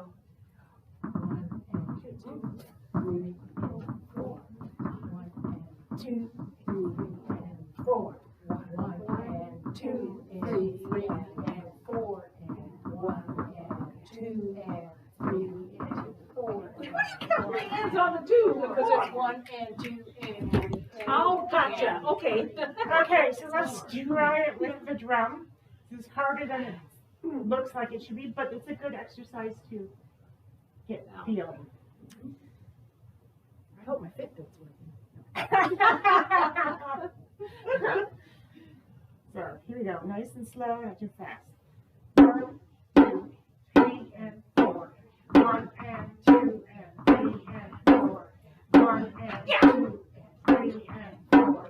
2 and 3 and 4. 1 and 2 and 3 and 4. 1 and 2 and 3 and 4. 1 and 2 3 and 4. 1 and 2 3 and 4. Okay. All right. So, why don't you ladies go and in stands and put them across the back there and get the bells. We're going to try doing this exercise with ringing. The whole goal of this is to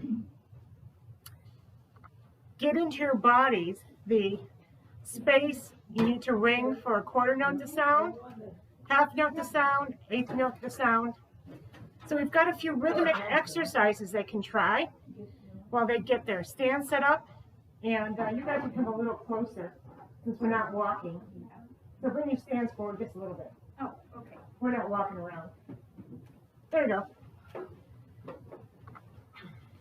We're using these same mountain walkers. So we're going to use rhythmic exercises that are also part of the handouts and the PDFs on the page.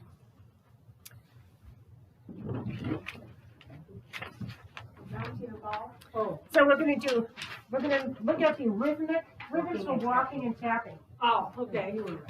Got it. So we're going to start with those, and what we're going to try to do, what we're going to do, we're not just going to try to do this, we're going to do this, is exercise 3 has quarter notes and 8th notes. Quarter notes we play with your left hand, the 8th notes with your right. Okay. This comes up frequently in our ringing exercises, or when we ring the music. One hand's doing one rhythm and the other hand's doing a different rhythm. So these are very basic. They can be combined as one wants. So, sure, I'll be, because it's all the same notes. So, here we go. I'll give you guys 4 for nothing. And let's go a little faster here. An andante tempo. So, Do you want us to do quarter notes first and then add the eighth No, note, or just right like it is? right like it is. Okay, gotcha. Right like it is, because when you come up to it in music, you don't get a chance to practice doing quarter notes because it's separate. You might be surprised. Well, true. Here we go. 4 for nothing. 1, 2, 3, 4.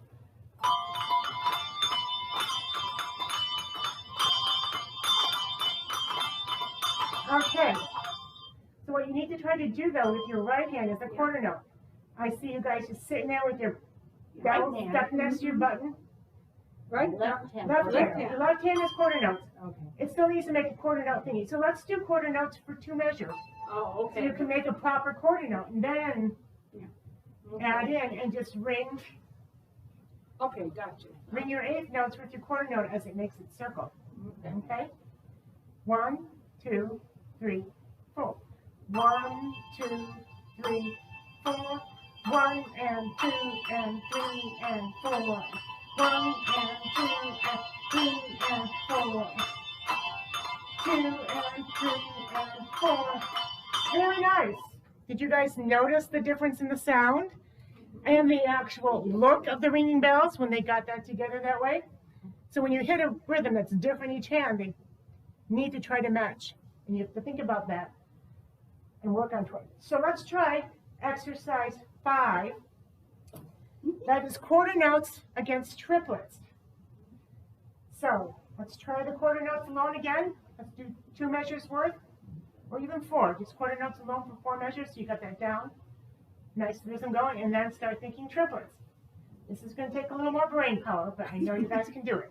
Here we go. 1, 2, 3, 4. 1, 2, 3, 4. 1, 2, 3, 4. 3, 2, 3, 4.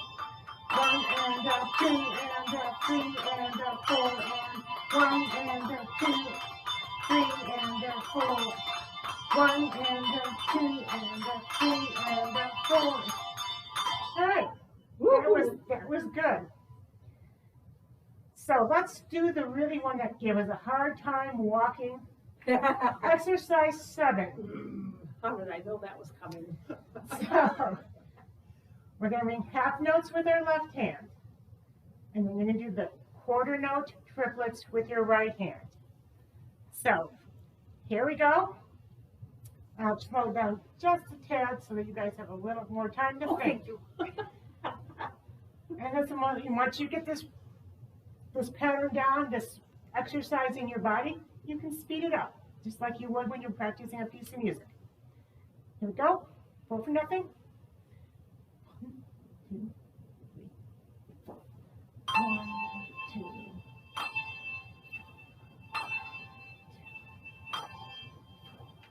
1,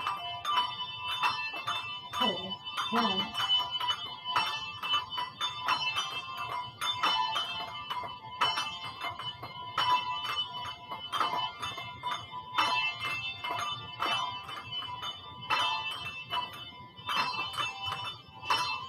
Okay, I can't let you guys do it and keep my pattern correct. I'm messing up my pattern. But you get the idea. So, the other thing, let's turn our rhythm paper over. And this is going to be switching from one rhythm to another in the line, which happens all the time when we ring, and sometimes it catches us by surprise. But we didn't try this with the tennis ball because it would be really, really hard to bounce tennis ball in 16th notes. So the secret on 16th notes, if you're ringing them, if they're all the same, but in reality sometimes you're part of a run, and the idea is you're going to ring them close to your body. You're not going to try to ring them way out here, which I see a lot of people trying sometimes.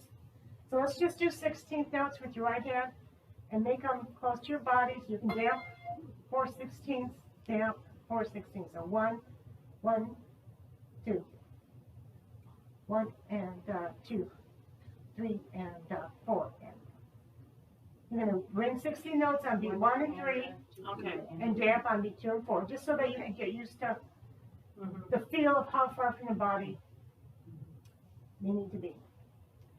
1 and 2, 3 and 4 and 1 and 2 and 3 and 4.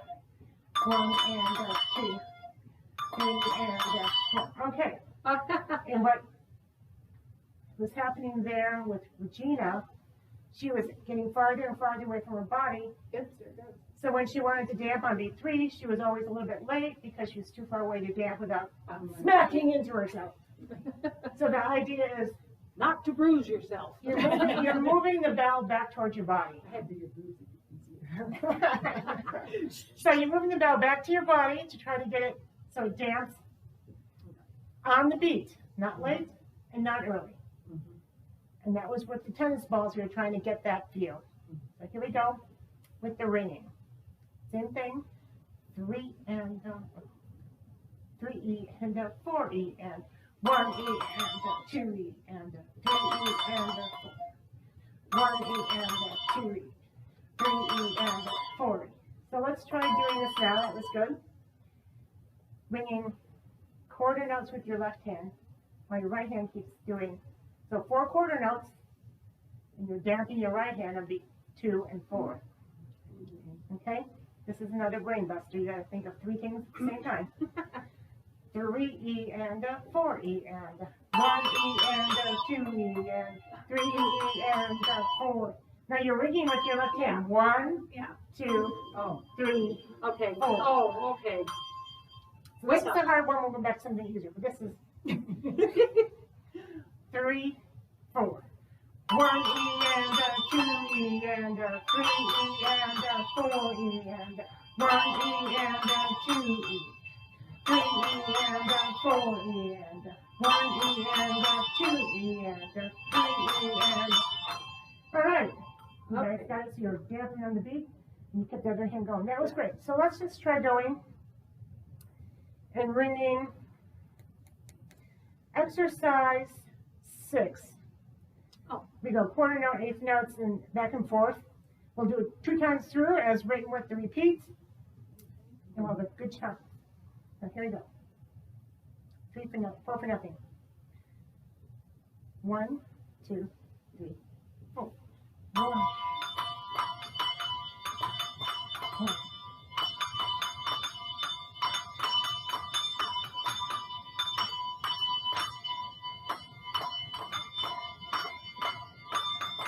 Okay.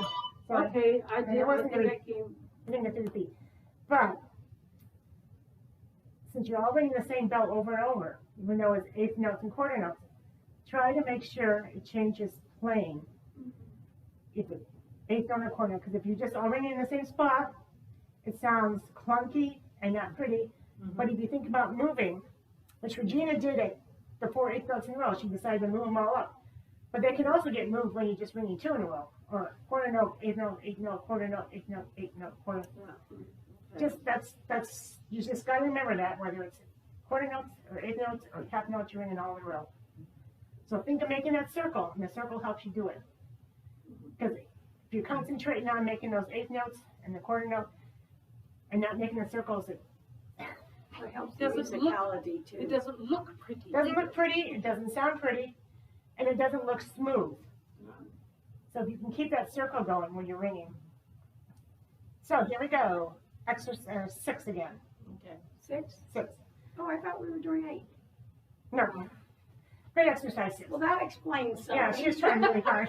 6. And Okay. it's really why you're so intent on looking there. That's a hard one. So here, 4 for nothing. 1, 2, 3, 4. 1, 2, and 3, 4, and 1, 2, and 3, 4, and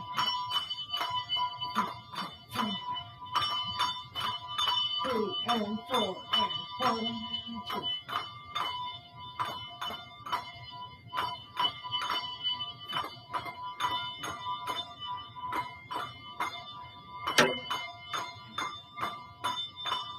All right. So Do the right one, it sounds so much better. okay, measure exercise 6 again. This time, left hand with quarter notes, right hand with eighth notes. Just get a little bit, and then we'll be done, and we'll wrap this up because we're getting. Oh, I see. Okay. Yeah, we're getting close to the length of the video. Oh, Okay, the class 6. 6. I just give you 2, 2 and 3 and 1.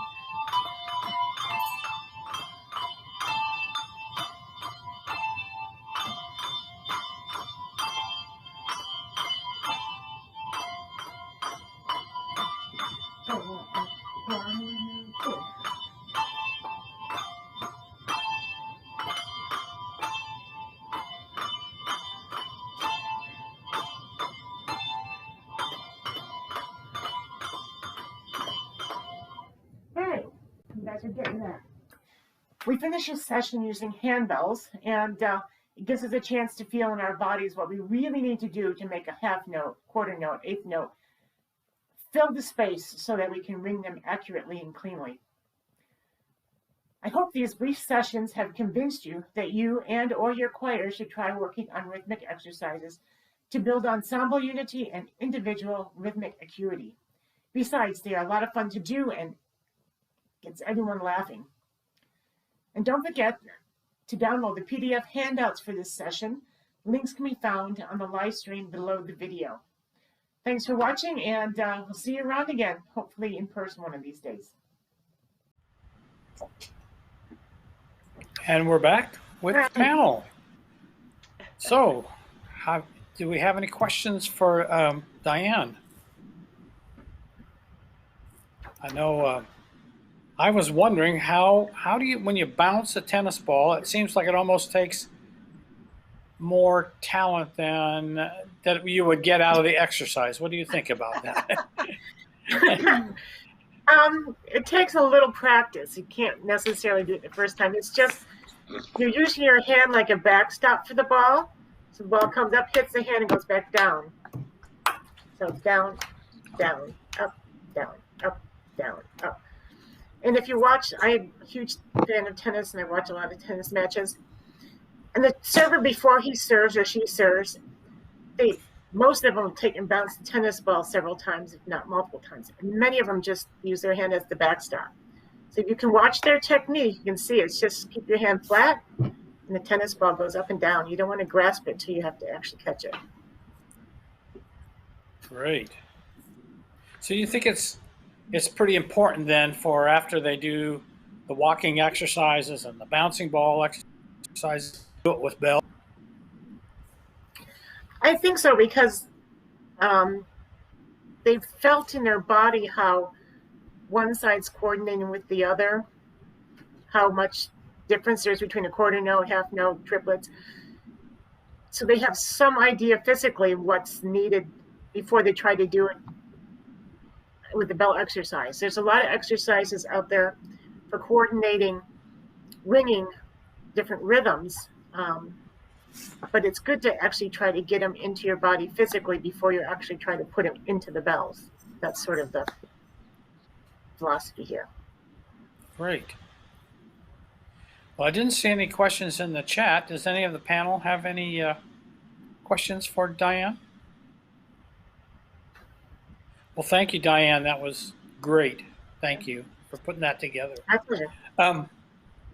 We're going to go on now to our final concert. Now, you've seen Barb Brocker talk about ringing bell trees, and we've talked about with Phyllis about being a solo ringer, and some of the choirs, the directors that have choirs.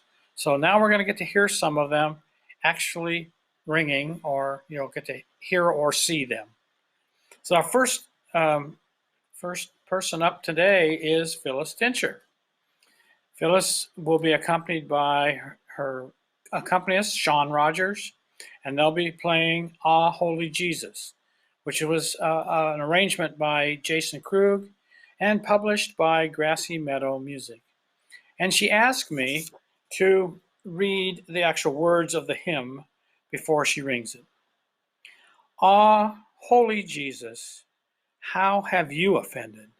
That mortal judgment has on you descended. By foes derided, by your own rejected, O most afflicted. Who was the guilty? Who brought this upon you?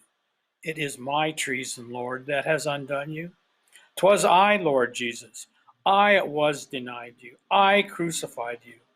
Therefore, dear Jesus, since I cannot pay you, I do adore you and will ever praise you. Think on your pity and your love unswerving, not my deserving.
Oh my gosh, Phyllis, that was beautiful. The next piece that you're going to hear, I called it a pandemic piece because we recorded it during the pandemic.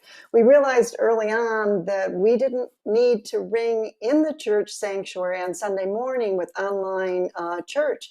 So we started moving out into the community. And so this piece is called Love Goes Round, and I'm sorry I cannot remember the arranger, but I think it's going to come up on the screen. We went to an art gallery in Sun River. So this is a small ensemble from the Sun River Christian Fellowship playing in the Artist Gallery in Sun River.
Okay, so my other Handbell choir from Bend Church United Methodist, we've gone almost exclusively to virtual. Probably many of you have as well.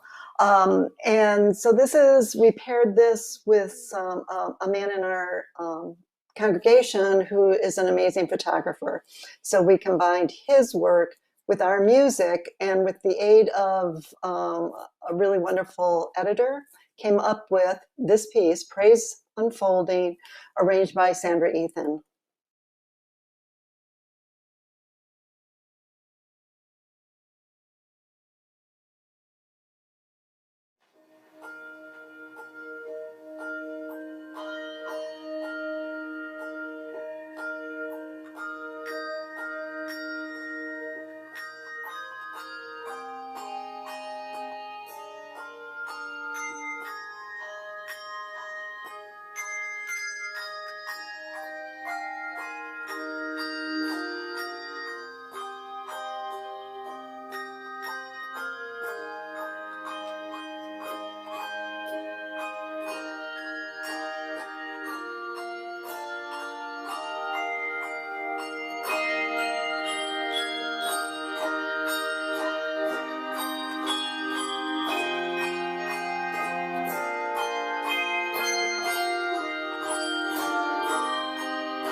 Okay, now we get to see our own Barbara Brocker doing what she does best, playing her bell tree.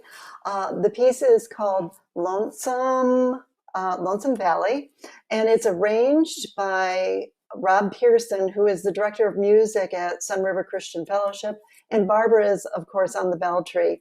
It is just recently published this week, and you can get it at Jeffers Handbells, and they're playing it today by permission from Hope Publishers. Here's Barbara and Rob.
Wow, Barbara, that was fantastic. Our next selection is from Grace Notes from Ascension Lutheran Church in Medford, Oregon. Grace Notes was founded in the fall of 2005. They ring on 4.5 octaves of Melmark bells and 4 octaves of Melmark hand chimes. The choir boasts 10 ringers who range in age from 26 to 80. Because of COVID restrictions, they did not meet from March 2020 to September. The Grace Notes have been meeting now weekly since September, following all the COVID protocols.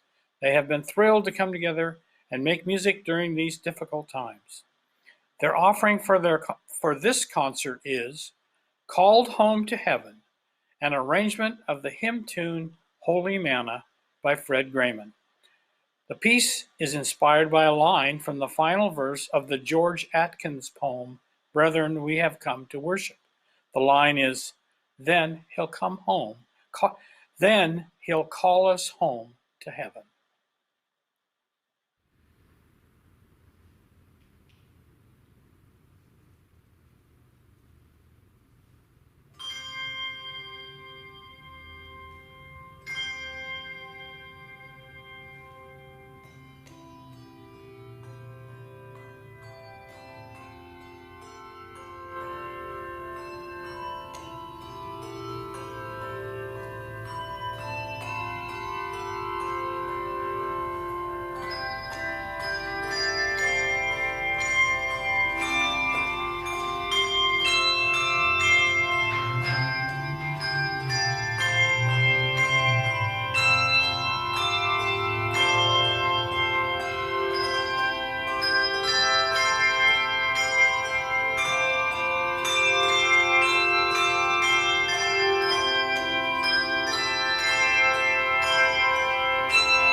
Wow, thank you, Diane. That was beautiful. The next selection is from the bell choir that I ring in, the Covenant Handbell Choir from Lake Grove Presbyterian Church in Lake Oswego, Oregon. Our director is Leanne Billstrom. We're a 12-member handbell choir ringing on 5.5 octaves of Shomrich bells and 5 octaves of Malmark chimes. This group has not been able to ring together since last March. However, we have completed 3 virtual projects. What you're about to hear is my first attempt at mixing the audio tracks sent in by each ringer. Still learning about editing the video tracks, I simply added photos of spring flowers taken around our neighborhood. The piece is Celebration, an original piece for handbells by Fred Grayman.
So the next group, the last group, is Pacific Ringers, which is a community handbell ensemble, coppers to bronze in the Portland area. And these three pieces represent where we went in COVID. The first piece, you will see the microphones, you'll see the iPads, the phones, you'll see everything, because we had no idea what we were doing, but we wanted to ring together and we were trying to preserve it. And then the middle piece, I opened up my office when I wasn't here for people to work on solos, and that's the middle piece. And the last piece we were able to share with one of our musicians' church. We played Still, Still, Still, and we did it in our concert, and they also were able to use it for their lessons and carols. The things we do in COVID.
Oops. Okay, so that's our concert for today, and that's the Siskiyou Summit Handbell Conference for this year. Hopefully, we will be back in Ashland next year, ringing in person. I would like to thank our producer. That's the person who put this all together, who got the clinicians, who told us the time schedule, and even twisted my arm to be the MC. That's Diane Barnes. I'd like to thank our technical guru, Derek Nance, our clinicians, Ellie, Barb, Phyllis, and Diane, and my co-host, Shelley Geyer. You know, if we were on Zoom right now, I'd tell you to unmute and give them a big hand. But you can put your comments in the chat and thank them all for me. One last reminder, the link at the bottom of your screen will take you to the place where you can donate money towards making this and future events happen. Please be generous. And finally, thank you all for attending. And now, with the ringing of this bell, I declare the 2021 Virtual Siskiyou Summit Handbell Conference closed.